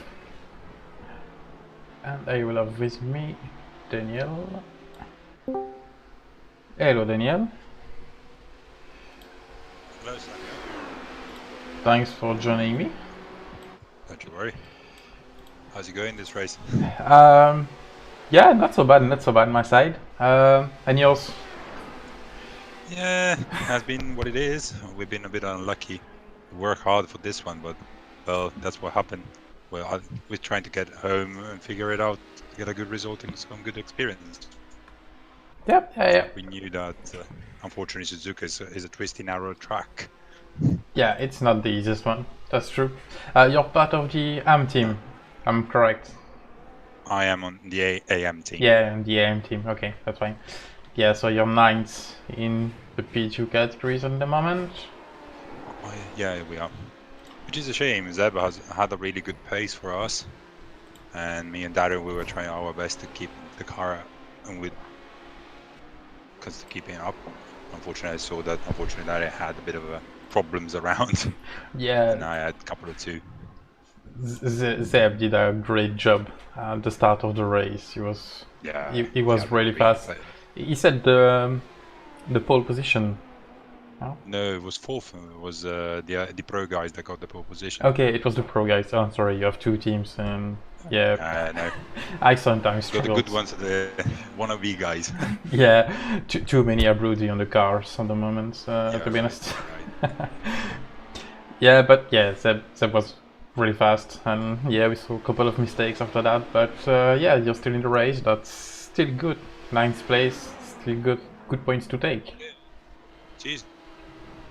Cheers. As I said, it's experience at the moment because we're learning more in this series. Me and Darian both are kind of new to this kind of thing, so it's really stepping up our game. And it has been a shame that list in a couple of occasions we had misunderstanding with other cars on the track and happened what happened. Yeah, sometimes that happens. Yeah, that's true. Yeah, in fact, so it's just learning a bit more racecraft for the next one. And in theory, well, Barber Motorsport should be another twisty one, and after that they should start becoming a little bit more wider. Yeah, Barber will be hard, I think. Looking at Suzuka now, this is gonna be a challenge, I think, for all the drivers. Sure see. And after that, Monza is pretty right track. I can't wait for that. Yeah, not my favorite, to be honest. Yeah, too many. I live kind of nearby Monza, so to me, it's kind of home. Yeah, that's true. Would love to do well on that one. Yeah, try. It's like Spa for me. Oh, yeah, that's another good one. Yeah, it's too many straight lines for me at Monza, but yeah, it's still a good track. One of the chicanes and turns and that. Yeah, 3 chicanes and 2 turns, and that's it. 3 turns, come on. Yeah, you have the 2 less more, it's 2 turns, okay. At least this race has not been boring. No. We had battles everywhere from the start now. This is Race control will have a headache at the end of it, I think. Yeah, I think they will be bashed by some people at some point. Yeah, that when people will start looking at themselves before bashing race control, maybe they will learn something. So Definitely. we shall see. I think especially in these tough times. Yeah, sorry. Yeah. I said we are here to have some fun. Yeah, exactly. In these tough times. Yeah, exactly. We are here to have some fun and race control. Expect to have some fun times too, even if day job is not fun at all. It's true. But yeah, things are what they are. Yeah, it is. You can't change it. Maybe everybody learns a bit more from this one. We are better next one. Yeah. Things are improved from season 1 and season 2. We are more on static thing at the moment. People still doing some weird move, and some other had learned from their mistakes in the past and know weight and respect each other. So this is better, but this is, yeah, still have to learn. Everybody learns from these situations. At the end of the day, how many cars we have? 40. If you've got 3 drivers for each, is 100 people coming. Yeah. Plenty to learn. Yeah, we only have 40 cars today. That's not a lot because we should have 52 entries. Yeah, of course, Dom and I were not racing because yeah, some bad things happened to GP at the broadcast and we had to take it off. Yeah, we wish everything's fine for him at the moment, and really think for him. But yeah, I don't know where are the other cars because I know some teams are waiting to join, and yeah, that's not fair for the GTs that are waiting and on the waiting list, and they see we are not full and oh, I should have raced. But yeah, they probably will race next time by. Yeah. We'll be waiting for you. yeah. Well, as P2 drivers, what? Again? Yeah, go ahead. I was saying, especially when you have fast drivers like you to stay, like a person like me and Darren, you want to stay behind you and say, okay, where they're going fast, what they're doing. I want to learn from you because you want to try and catch up. So, especially in a couple of practice, when I saw your car, I was like, yeah, I'm going to stay behind them and try to follow them. And then you pull off and catch them. Yeah, that's nice to see someone tries to learn from me for once. Yeah, I like the new tire model. I like the new HPD withdrawals. I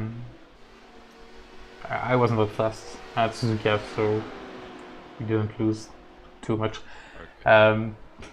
But yeah, Imola was a good one for us. P3. And yeah, it was a good one. Yeah. To me, it was absolutely a nightmare. It was my first ever iRacing endurance race. So it was like, oh dear, what I am doing here. Yeah, to be honest. To learn, I need to stay put. Yeah, to be honest, every time I saw an Abruzzi car at Imola, it was on the grass. So it was not a good race for you guys. Oh, don't tell me you're jinxing us now. Yeah, maybe a bit. Yeah, it was not only you. I saw Ben a few times into the grass. That was fun because well, yeah, we were chasing you. At least the pro car in season 2. They were blasting fast, and it was the other way around at Imola. That was nice for once. Yeah, true. But yeah, we're getting there. That improve our skills and be fighting a bit higher for these positions. Yeah, it's something better to back it off a little bit and maybe lose one spot, but keep on track, stay safe. This is usually what we do. True. And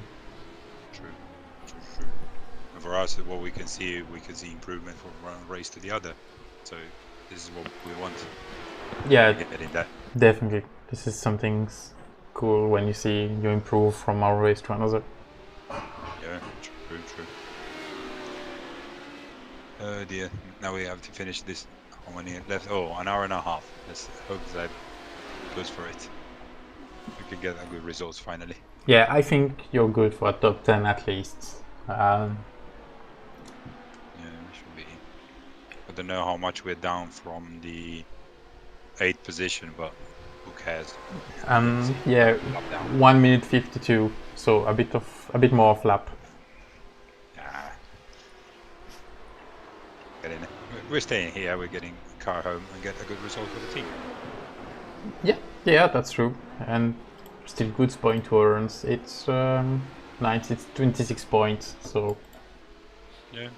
Last time we ended off 10th, so it's already one position up. So good. Yeah, it's an improvement. It is. And we wait for you to see you on the next one. Yeah, we hope so. Yeah, when things will be a bit calmed down, we should be on track, yes. Okay, that's good. This is you back then. Yeah, Cool. this is why we are hosting the championships. It's the race in it, but you know. Yeah, I know. Sometimes, yeah. To do also the commentary. Yeah, I'm doing broadcast commentary. Dom is doing race control at the moment to back up the race control team. So yeah, we are not messing around. Classic one-man band. Yeah. You're doing a great job, and we're really enjoying this season. Honestly. Yeah, thank you. I love this. I love this championship. Yeah, this is. Yeah, lots of people are saying that. We have also the far opposite, which is common, but well, I To me, race in some other leagues, and of what I see, this is not the worst one, I think. to me, what I can see from my little experience of this is well organized, it's clear, we have rules, it's really well made. So that's what you want. Then the rest is up to the people racing in there. That's racecraft. Yeah, exactly. And this is what we hope people will learn. Yep, I just get it because I just saw the TQ Engineering red going through the grass. Oh dear. Yeah. That's not nice. Avoid the wall, okay, that's fine. Still going. Yeah, people seems to think that what's not going well in the league is the organizers and race control when 95% of the work is done by the drivers on track. So It's true. It's true. As I said, we need to. Sometimes you want to try and do something positive for the others, like move out of the way, try to ease them up, and then the other don't understand you. That's when you cause a bit of cock up to a certain extent. But everybody learns through racing. yeah. We saw less and less kind of move like that when people try to go out of the way. Now, especially GTs keep straight on their lines, and it's really easier for the P2s at least to go around. That's something nice to see. We don't really see often in the official series. It's good. Yeah. Next one. I'm curious to see on the next one the little car drone, Barber. Yeah, it was asked by the community, Barber. It was originally it was not on the schedule, and oh dear. yeah, we asked people which track they would remove from the championship and which one they want in, and Barber was in. So What did they remove? I can't remember, to be honest. It was a few months ago, and I had so much thing to think about. I can't remember. But with all the tracks we have in iRacing, honestly, Barber. Yeah, Barber was on the list. Philip Island was also on the list. Okay. Yeah, it's. I think Mosport also was on this list. Yeah, that would be interesting. Yeah, that's it. It's finally Barber, so we shall see. And if things goes well, maybe we will see more narrow tracks in the future. No, please don't. It's already a nightmare this way with Suzuka. Yeah, but it's a bit different from the official that always go to the same tracks over and over again. But yeah, I can understand. It's sometimes difficult for P1, P2 and GTs to race together on a very small and narrow track. It is.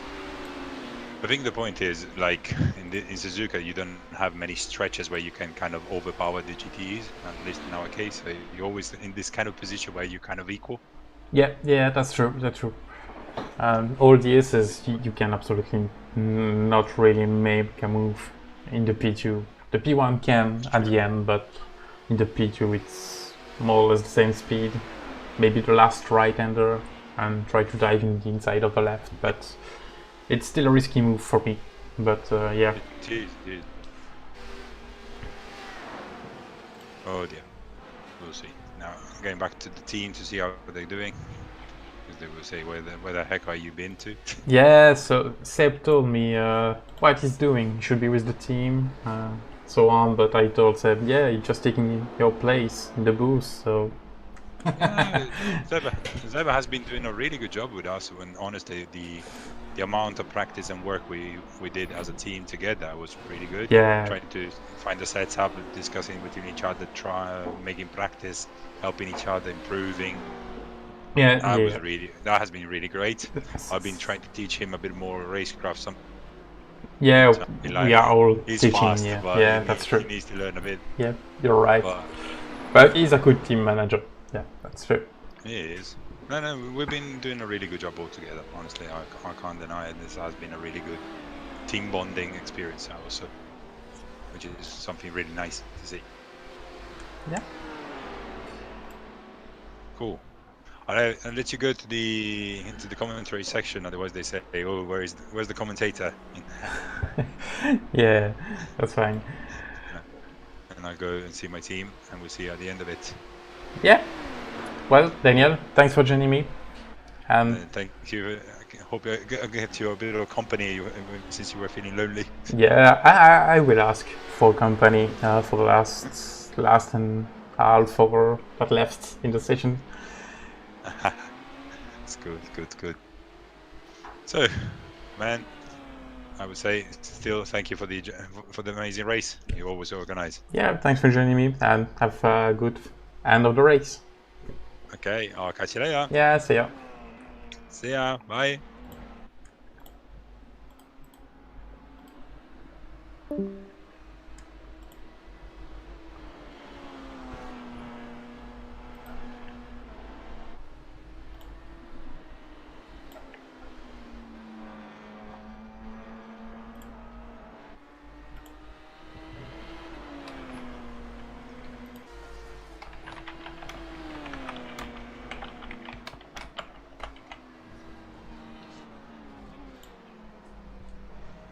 Well, as I'm waiting for some company in the commentary booth, we will follow this battle between the TQ Engineering Red and the DRS Wave Italy LMP1 for the first place of the race. Let's see.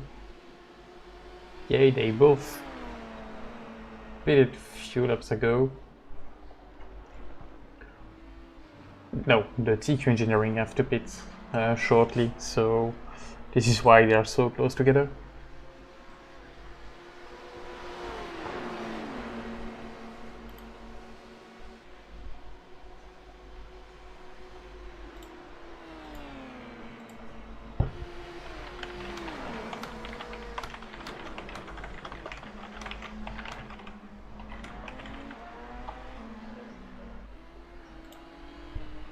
And there we go. The TQ Engineering is in the pits, so that will leave us the LMP2 battle for second place between the CQ Club P2 and the Ramada Motorsport. They are fighting together since a few laps now, I think almost the entire stint.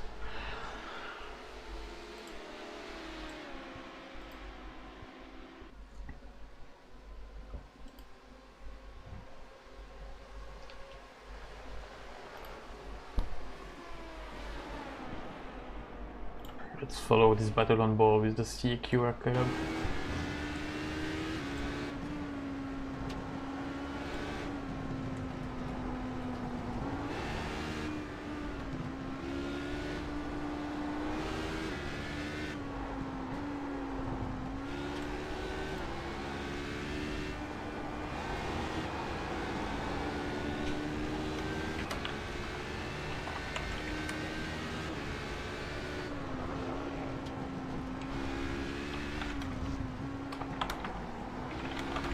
Oh, a big mistake from the Ramada Motorsports.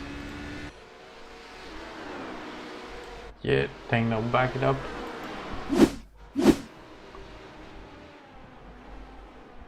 Yeah, went too far on the outside. Oh, almost hit the wall. They got lucky there.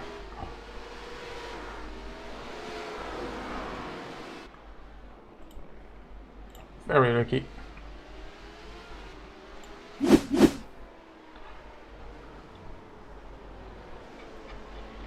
Well, this was the closest battle we had. And to continue this broadcast, we will jump aboard with the leader of the GTM category, as we did previously. And if someone wants to join me in the booth for an interview or to talk about something for the league, whatever you want, please feel free to join.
Welcome back.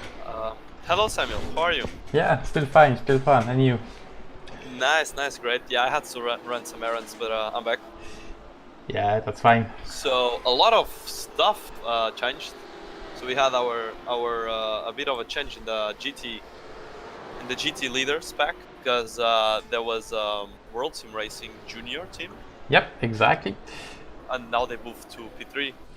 They moved to P3 and P2 in the GT AM. Yes, they've been passed by the Mass DVD Sport AM.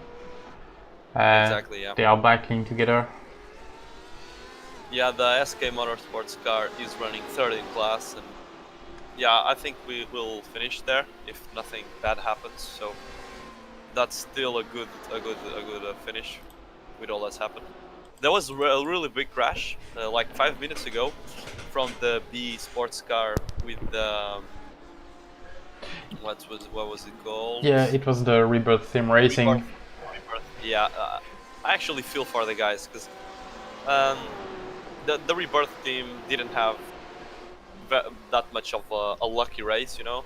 Yeah, that's true. A lot of incidents, a lot of carnage, and I just felt that they were a bit passenger in a lot of the situations. In terms of the crash and who to blame, to be honest, I don't know. I feel like he was a bit in the middle of the track, and the LMP2 cars forced a bit the pass there. I think it was Pedro. He forced a bit the pass, and then he went on the grass. And it was just, yeah. Yeah, it's to be honest, if I had to decide on race control, I would put it on racing incident myself because, yeah, the GT was, like you said, a bit on the middle of the track. It's the HPD have to pass at this point. You can't wait on this long, almost straight line. I felt like the GT car could have facilitated the pass, and that would have solved that problem. And maybe the LMP car wouldn't have had to force his way through, and that wouldn't have happened. But then, yeah, I mean, it was really like funny because I was in the chase cam from the car behind, which is actually my car, and I was like, "What just happened, man? Like, carnage ahead." So yeah, feels bad for them. I think they retired. So the B car is still running, P9. So they're still alive. Yeah. DRS Wave Italy, P1. No doubts. They're charging through the field. Yeah, they lost just a bit of time, I think. Yeah, there are 48 seconds now. It was almost a minute when you were with me before. But still, they managed the gap. If it's still like that till the end of the race, they will win. That's for sure. Yeah, full send now, just controlling the race basically. So congratulations to them. They were just super consistent the whole race, super fast. So congratulations to them. I probably jinxed it when I said that the LMP1 cars were behaving really nicely because I saw some stuff that was a bit unnecessary. It was actually with one of our cars. I don't know if you saw. To be honest, when I was on my own, I put the camera on into the cars. Someone turned. Yeah. It was Adria. Okay, I see what happened. Yeah, that was a bit of a cheeky dive there. And then he couldn't hold his braking marker. Well, feels bad for him. So what happened, Samuel, basically was, it was, I don't think it was anything intentional or by any means anything of that nature. It's just that people are just so eager to pass on the S's that our car was loose on the rear, you know, so the car was completely loose. Yeah. And he kind of tried to pass us in the middle, and then we had to save the car to one of the sides, and then they bumped us and we went off, and then he kind of went off as well. So yeah, it was, I think if they are a bit if they chill a bit on the moves, because the thing is, like, the intention, I see where they're coming from. They want to pass and fast. The thing is, like, it's like that that thing you say, better 1 second in life than life in a second, you know. Yeah. So, That's true. I think most of the incidents are not intentional. That's hopefully it's the case, because if it was intentional, they would be totally removed from the league, and they will probably be removed from every league. I haven't. But Exactly. I haven't seen anything intentional so far. It's just that like it's some clumsy racing incidents, because you have like racing incidents where, I mean, it's you really can't blame any of them. But then you have some stuff where it's still a racing incident because there is no clear like super dive or crazy stuff, but people are still pushing it a bit, beyond the limit. Yeah. Because if like he's not glued to the back of the other car, he will probably have time to react to the other car's movement and predict it, rather than forcing a pass. Because that's what I've learned so far in driving the GT cars. When I'm driving, example, IMSA, when I'm faster than the GT3s, there's no point in me forcing a pass into a corner or something. Well, let them open up, and I'll pass them there. Yeah, you're right. And this is basically and I think what that I do. applies So to the LMPs. Yeah, I think that applies to the LMPs. Because the concept is the same. It's a faster car and a slower car. yeah, and with the HPD and the GT at the moment, it's really difficult to pass the GTs on the acceleration, because they have almost the same power than we have in the HPD. We are just faster in corners and at the end of the straight. That's it. And full speed. Your straight line speed is much bigger than any GGE. But on exit, as you said, off corner, it's really clumsy, because you can't go on throttle and hope, I'm just gonna blast them like an LMP1 does. Yeah, it's really hard. This is why I often wait behind GTs, and if the straight is not long enough, I still wait behind. I try to make people understand this at Imola, when people say, no, I had to send it because I want to win. Yeah, I was first in the HPD for more than a stint, and I did wait half the track to pass GTs at some point, and I were still gaining time over the second place. So it's possible to win if you lift behind GTs or P2 if you are in P1. I'm convinced of this, and that people still have to learn. I also agree with you and believe that. Samuel, as you might have seen again, I already mentioned this once. Look at the GT field. Like, there are 3 pro cars and a lot of AMs. Yeah. In the top 10. In the top 10 you have 3 pro cars and the rest is only AM cars. Which is really interesting. Yeah, this is... My car is actually up to P7, so it's Ricardo right now in the car, and he's really making a hell of a job. I need to tell you, he's like, the laps are solid, nothing like surreal or anything, but he's just been so consistent the whole stint. He did, I think, 1 or 2 incidents, and he's been in the car for 1 hour and 40 minutes. Like, I needed to say this on broadcast. Super proud to the guy. Yeah, he did actually 1 incident so far throughout his whole 1 hour and 40 minutes. Yeah, this is really a good job. Yeah. That's how you try to save a race. We're not fighting anyone anymore. It's just kind of like cruising it to the finish line. Yeah, it's going well. Yeah. So, because then behind us we have German sim racing, #friends, so #friends. Yeah. And then ahead of us on the same lap is H2 Performance, but they're really further up the track, if I'm not mistaken. Yeah, 27 seconds on both cars. They are entering the spoon, and we are not even on the hook. So behind this, German sim racing is finishing up the S's, so they're really further down the track.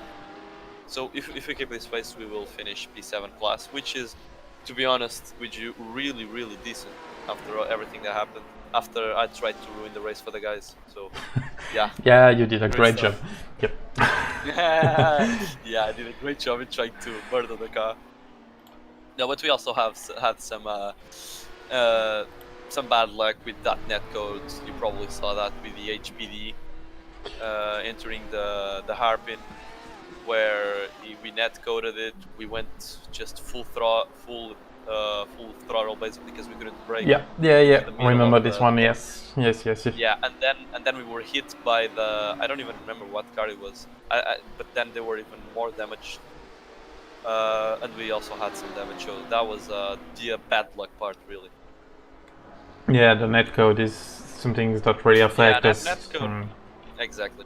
Netcode is really sad in online motor racing, so sim racing, because there's really nothing you can do. You're gonna get triggered when you're racing. You're gonna say like, "What the fuck is he doing?" and whatnot. When in reality, it's not even his fault because it's the game's fault. So, yeah. But apart from that, no, nothing happened. That was at least to our car. That was like disrespect or anything. All clean so far for us. For us, at least, of course. Yeah, I didn't spot any disrespect. Yeah, at the moment at least. Maybe race control will tell me after the race, but at the moment it's okay. Yeah. Yeah, and I just got on live that the Abruzzi eSport is 1 lap ahead of the second place. This is wow. They lead of 1 laps to HPD fields. This is a solid gap. Yeah.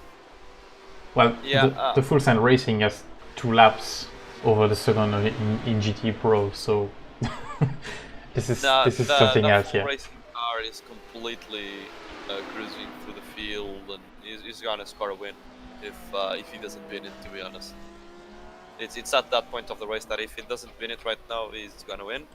And congratulations to them because they both did a great job. Because it was Stefan and Mac, so they were really fast. They are fast. They were really consistent the whole race. So yeah, it just shows that the quality is really not that important in an endurance race. Yeah, that's true. They show us last season they were very fast, and yeah, it's still the same this season. They start from the back, like we said earlier today. Even got a penalty, and then still managed to get first. Yeah, they even lost their points, right, for car changing. Yeah, they will lost 50%, so they will only gain 25 out of the 50 they will have today. Yeah, but I don't think that's gonna be an issue because it's gonna be worth in the big picture. Because the Porsche is that faster than the BMW right now. That's the thing. If it is used well, it can go up to like half a second per lap, 4/10 per lap, and that's huge when it comes to motor racing. Yeah, that's huge. Yeah, that's true. Because it's really hard to do balance of performance, and the iRacing crew just basically do it every major patch or before an event. That's when BOP comes, differences, and whatnot. So right now we're basically stuck with changes done to C-Ring and the BMW nerves that came after. So you didn't race today, did you, Samuel? No. I was doing the broadcast, so quite complicated to race and broadcast at the same time. Yeah, of course. Yeah, no, you should give it a try someday. No, that would be nice though. Yeah, well, I did streams at some point, but it's not really the same when you only show your point of view. And yeah, when we race, we sometimes do race control. The guy that is not in the car doing race control for races. So yeah, I don't really like to show this on camera because we know how people can be against race control at some point. So this is something that have to happen behind the scene, and we can talk about this with the driver, of course, but. And we have spin for the Esia Sports. Carry on. But yeah. No, yeah, broadcasting is spectator, not racing, and that's it. Yeah, definitely. No, but it's fun if you have people to talk to and to be around. That's interesting if you can have a conversation. Ooh, there you go. And he lost it. No, they didn't touch. Yeah, that was a They close didn't one. touch. But it was really close. He just, but probably like some tires going off right now. He maybe burned the braking. Not sure what happened here. Yeah, but the GT car managed to avoid him quite nicely. Yeah, and the rejoin was without a problem. Okay, good stuff. Yeah, the only battle we have at the moment is for the first place in GTM between the World Civ Racing and Mask David Esport. Yeah. Mask are doing a great job. Yeah. They are on a really fine pace. So, if Ruben can keep up, then Mask will Sergio Balestros with Mask will win the race. Let's see how it goes. In terms of lap times, they're basically running the same tenths of a second. So there's that as well. 59.1, 59.06. Let's see if he can force a mistake out of Sergio. But first he gotta get closer because 3 seconds, 2.6 seconds is not enough still.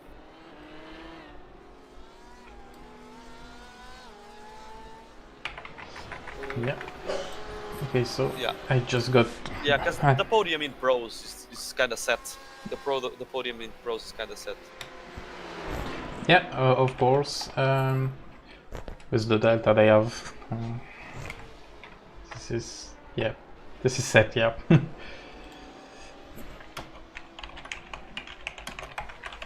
So yeah. In terms of the LMP1 field, just to run things up, yeah, it's complete domination by DRS Wave Italy, followed by TQ Engineering Red and then Gold Racing Team. I don't think any changes are going to happen in LMP1 field unless they kill themselves. Yeah, so, this is almost set. 55 seconds, then 2 minutes, then 7. Yeah, this is pretty much done. Yeah, in terms of the HPD field, so we already knew this isn't anything new to us. So a Bruzzi, completely dominating the field, the whole race through. So unless they kill themselves, that's kind of set as well. CQR actually moved up a place. So yeah, Ramada is now down to 3rd. Ramada made a mistake after you left me and when I was with Bruzzi guy, and they went wide and lost the car and almost hit the wall.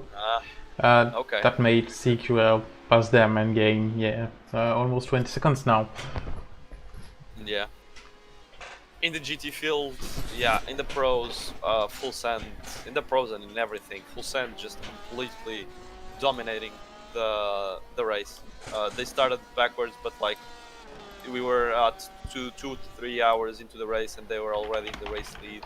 So congratulations to their drivers. In AM we have this battle for P1 that's going right now between Masked Devils Esports and World of Sim Racing Junior, followed by our car, my sister car, which is the SK Motorsports one.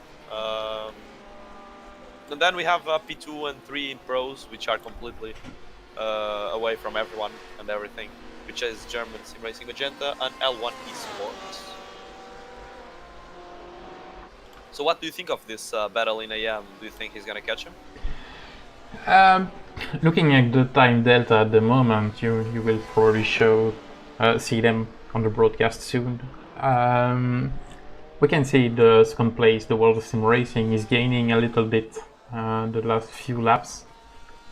But again, with traffics, you never know. They have LMP1, we don't know. Yeah.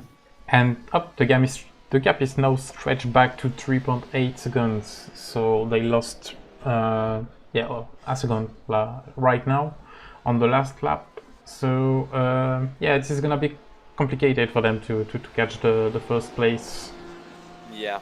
I think what's really is important right now for Sergio in the Mass Devils car is to keep it on the tarmac, keep it on the black stuff basically. Yeah. Because if he manages to do that, he's probably gonna take this one home. Yeah, I think so. Yeah, because we have 12 minutes to go. The LMP ones are not forcing moves right now, and they should not, because they're not gonna gain anything from it. Yeah, it's the last 10 minutes. They have nothing to win. All they have is to lose something at the moment. Yeah, they aren't battling anyone and anything. So yeah. Yeah, the gap is now 4.7 seconds between first and second GTM. So I think Yeah, the gap World of is Sim great. Racing is just cruising to the end now. They gave up the first place. Yeah, they probably figure that they had to push a lot, and that the mistake, if they made a mistake, they would probably kill themselves or damage the car to a point in where they would maybe lose the third place to SK Motorsports. So you know, I think this was actually a smart call, because that if you're really confident in your pace, then you can push. But if you're not, just dial it back and cruise to the end, because that 10 minutes from the end, I think it's not worth. Yeah, the car is a bit damaged on the front, so maybe this is not helping them at the moment. And a podium, and an actual, so general podium, because in terms of GT racing, it's a P3. It's a great result for them, to be honest. Yeah, it's a great result. That's true. They had a lot of struggles in the start of the race, and they moved themselves up. So yeah, they did a fine job. Then a lot of the teams we didn't talk about, but like we have Jitters in P4 still, so they were struggling a lot around 1 hour and a half ago, but they're in there P4, followed by German Sim Racing Green. Then we have the TCR, which we saw a lot of spinning and sliding, followed by RSR Esports. Abruzzi HPDAM actually climbed the place, and then it's B Esports Black, followed by Masked Devils. This B Esports Black had a couple of laps that was just pure chaos. Yeah. And Pedro on the wheel is a really experienced guy, so I think it just wasn't their day. But feels bad. There was that huge crash, remember, Samuel, with Ricardo on the spoon? Yeah, that's true. Yeah, remember that. Yeah, that could have gone so much worse for them. So there's that. In terms of the GT, we have P4 AM, PT Motorsports, followed by R3T Racing AM, followed by H2 Performance, then SK Motorsports Golan, and German Sim Racing Friends. In Pro, we have German Sim Racing, L1 Esports, followed by Joker Sim Racing, which had a lot of trouble as well. Then it's SimRacingAcademy and Race Esports. So those were the actual P2 on qualify, and they actually led the race for some points, but then they got onto a lot of trouble. And I think the last runner of the pros, here it is, Densu Sim Racing Rainbow. Yeah, So correct. This what's is your the take last on the one. race, by the way, Samuel? What's your take on the race in terms of how it all planned out? Yeah, I'm not quite sure. We saw better things than before and worse things than before, so it's 50-50 on my side for this race. If you said earlier on your side it was good, but I saw some kind of moves that still happened that shouldn't happen.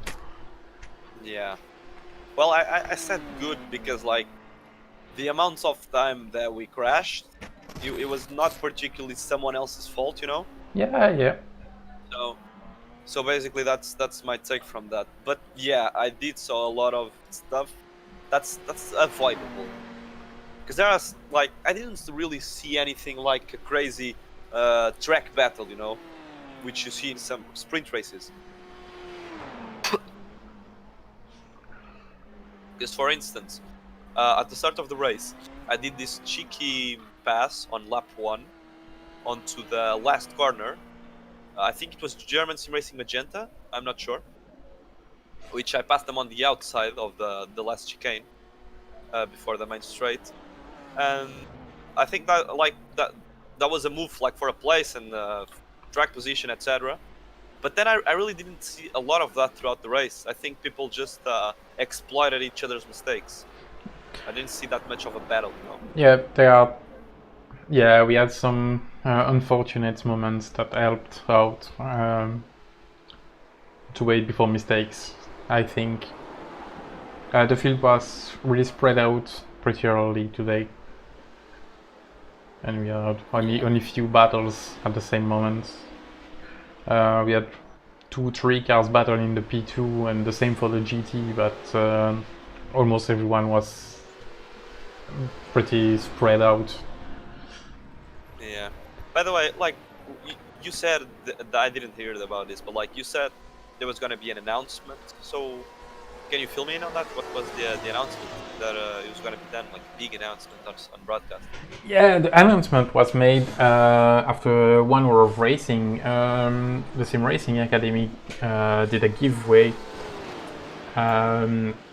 This is some kind of competition they have organized to promote the league and to promote a bit of sim racing, and they use our event to promote this one and told the winner.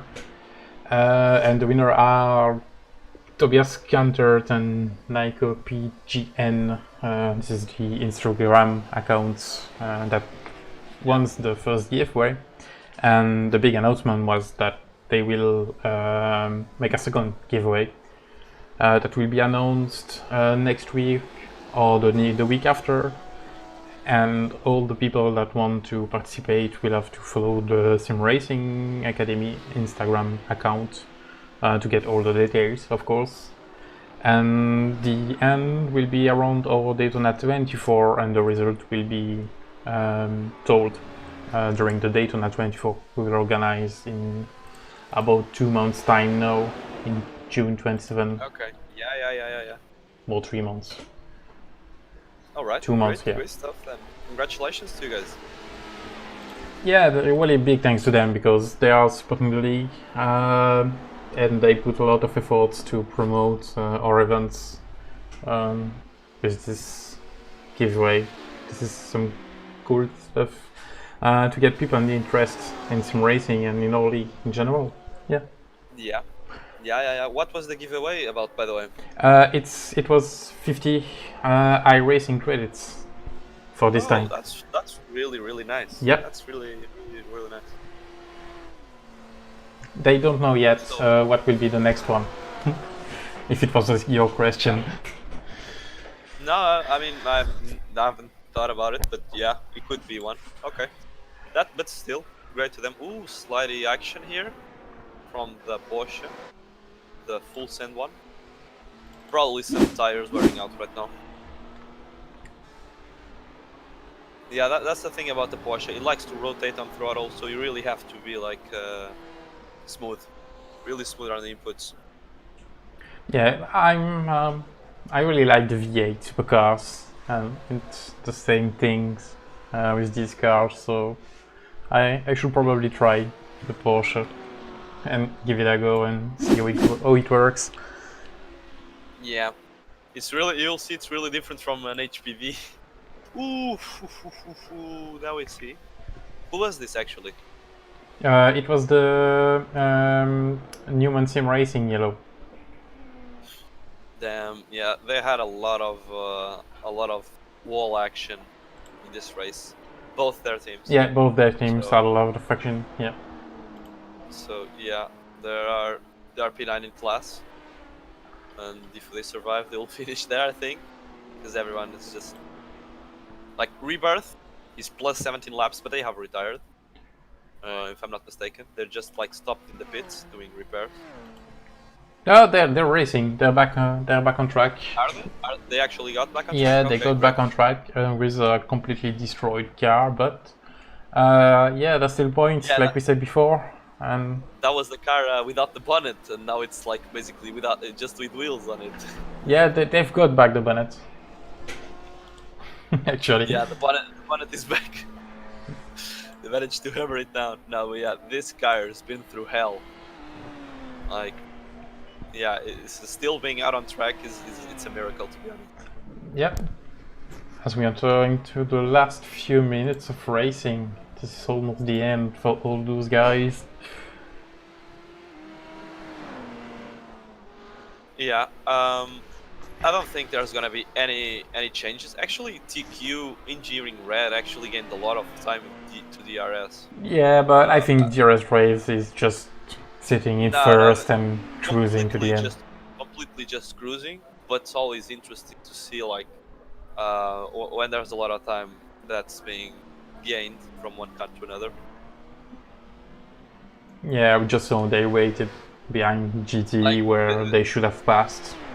An interesting curiosity is with our sister car, the SK Motorsports one, the both contacts they had, it was with both TQ Engineering cars, one with the red and one with the other one. So that's just funny because it was the same team, different cars. Yeah. I don't know, maybe they have some grudge against us, we don't know. Yeah, and we will go for another lap. For a few seconds, they managed to pull another lap in. So this is now the last lap of the race. Yeah, I don't know if... Yeah, he might just lose a lot of time if he just lifted and tried to end the race. So there we go, into the last lap of the race. DRS with Italy.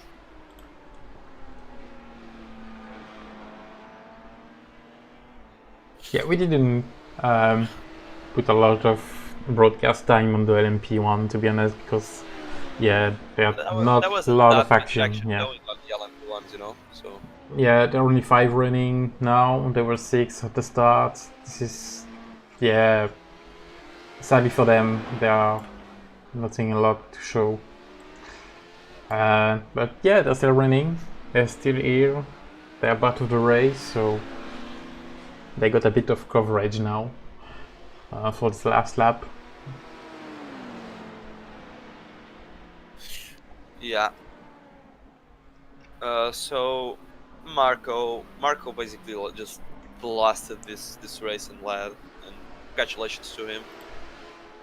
They're gonna take down a really well-deserved team, and for their country that is going through such a hard time right now. So I hope that brings some sort of joy to them, even if it's on the virtual. Yeah, it's always something to be proud of.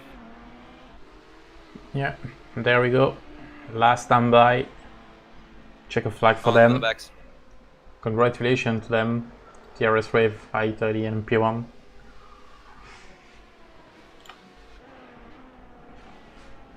So their Broody will have a full laps to do. We will go with the full send racing. Or maybe not. We go. The next one. Crossing the finish line, and they won. P1 DRS with Italy, finishing and wrapping it up on a win in the 6 hours of Suzuka, followed by the TQ Engineering Red with and Gold Racing with Brandon Cronin on the wheel and Ruslan Branov on the wheel of the Gold Racing team. Well, that's the podium for our P1s. There we go. Sergio crossing the line on the GT field. Yeah. And there you go. So the Mass Devil Sports 2 seconds in front of the World Sim Racing team. This is a good win for them. Yeah, a great win. Your team should be third then. Yeah, if everything goes accordingly, we should be crossing the line in third in class. And congratulations to Nuno and Luis. They made a really solid race with everything they had. So, yeah, P3 is it's a P3, so it's a podium. Yeah, this is 40 points in the bank. Yeah, definitely. A Broody with a win. No doubts there, to be honest. They were just super fast. CQR, Broody has not finished the race and they are running really slow. Oh, are they? They are really slow. I think they auto-fueled. I just called it basically because we have like the cross finish line in the other cars, you know? Yeah, the HPD Pro has not crossed the checkered flag line, so they are running really slow. I think. No, this is out of fuel. Yeah. He's out of fuel. I don't know what happens now if he doesn't cross the line. He will cross the line. Yeah, he will have the run to cross the line. Yeah, but they're really out. They did it. They did it. That's nice, guys. No, but I called it too early, but they are gonna win it. They're gonna take home the P1 of the HPDs. Well, that was really close for them, I think. This was the most emotion we had in the whole an hour of the race. Yeah, the last 1 or 2 and then hours. you go Abruzzi Sports HPD Pro. They finished the race, crossed the line in first place, followed by CQR Club and Ramada Motorsports LMP2 team finishing up in the podium. So here we see both the cars, HPD, the Abruzzis, P8 the other one, not so great. Congratulations to Full Send, P1 Pros, followed by German SimRacing Magenta and L1 Esports. On the AM we had Mass Devils Esports, World of SimRacing Junior, followed by SK Motorsports wrapping up the podium. What a race it was, Samuel. It's done. Some chaos, some clean, good racing, but it's over now. Yeah, exactly. I just show up the result for the P1. So, like you said, there is Wave Italian and P1 won the race. The points shown on the broadcast are unofficial, of course, because we might have. Might be changed. They had penalized. Maybe too many incidents, and it doesn't count the qualification points. So. Oh yeah. This is the one that you get for the pole position. Yeah, exactly. So there's Rev Italian LMP1 first, TQ Engineering Red second, Gold Racing Team third, Lone Wolf Motorsports, TQ Engineering, and Simtex Motorsport finishing sixth. Now for the P2, Abruzzi Sport HPD Pro finished third, CQF Club P2 finished second, Ramada Motorsport third, Race third, German Sim Racing, TCR, Aerosol Esports, Abruzzi Sport, HPDM, BE Sport Black, Mask Devil Esports, Aerosol Esports, Newman Sim Racing, and not finishing today, I think, is Joker Sim Racing Purple. Yeah, we actually see some burnouts in the. Yeah, exactly. I think it was the Full Send Racing. Talking about Full Send Racing, GT Pro standing, Full Send Racing first, German Sim Racing, Magenta second, and L1 Esports rounded up the podium. Joker Sim Racing Black, SimRacingAcademy, and Race Esports, Densu Sim Racing Rainbow, and I think not finishing, Overdrive Performance GT1, Black Box Sim Racing, and Overdrive Performance GT2. Yeah, and they were up there, so feels bad for them, both of the overdrive cars. Yeah, exactly. Both of them are out of the race. The first one since almost the beginning of the race, yeah. That's a bit sad for them. 2 cars, 2 out. That's bad. And to finish all the results, GTM, where you're running with your teams. First, Mass Devil Sports with 2 seconds lead of World of Sim Racing Team Junior, SK Motorsport, your sister cars, third, TT Motorsports, L3T Racing Am, H2 Performance, SK Motorsports Gordon, your team finishing 7, German Sim Racing France, Newman Sim Racing Yellow, River Sim Racing, that finally finished the race. Congratulations to them. Mustard Sim Mavericks, Lithium Motorsports, and Team Motorsports Dream, the 3 last one did not finish the race. Well, I think we just have to congratulate everyone that finished the race and thank for the presence of everyone that was in it. I think for us, at least for me, that's it. Anything else, Samuel? Yeah, first thank you, Joe, to joining me today, the 2 times you did it. My pleasure. It was great to have someone to talk with in this race, because it would have been a sad broadcast at the end. Yeah, congratulations to Pete, to Seb, and to Leonard that did join me at the beginning of the broadcast, and all the guys at Race Control, Elmar and Daniel, that put a lot of work to make it work today. All the drivers that did well, and congratulations to all the finishers today.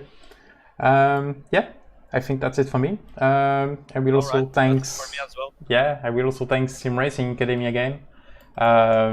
Thanks for their support and all the words they put to the league to promote everything. Yeah, like I said just a few minutes ago with the giveaway and so on. That's really appreciated for us. And yeah, and of course Esia, our main sponsor, that's supporting us since 3 years now. Yeah. Well, thanks a lot, Samuel. Thanks for having me. I'm gonna go now. Dinner time. And thanks everyone. Yeah. It was a really interesting time. Thank you, Diego. Thank you everybody that watched. Bye, man. See you. Bye. Bye.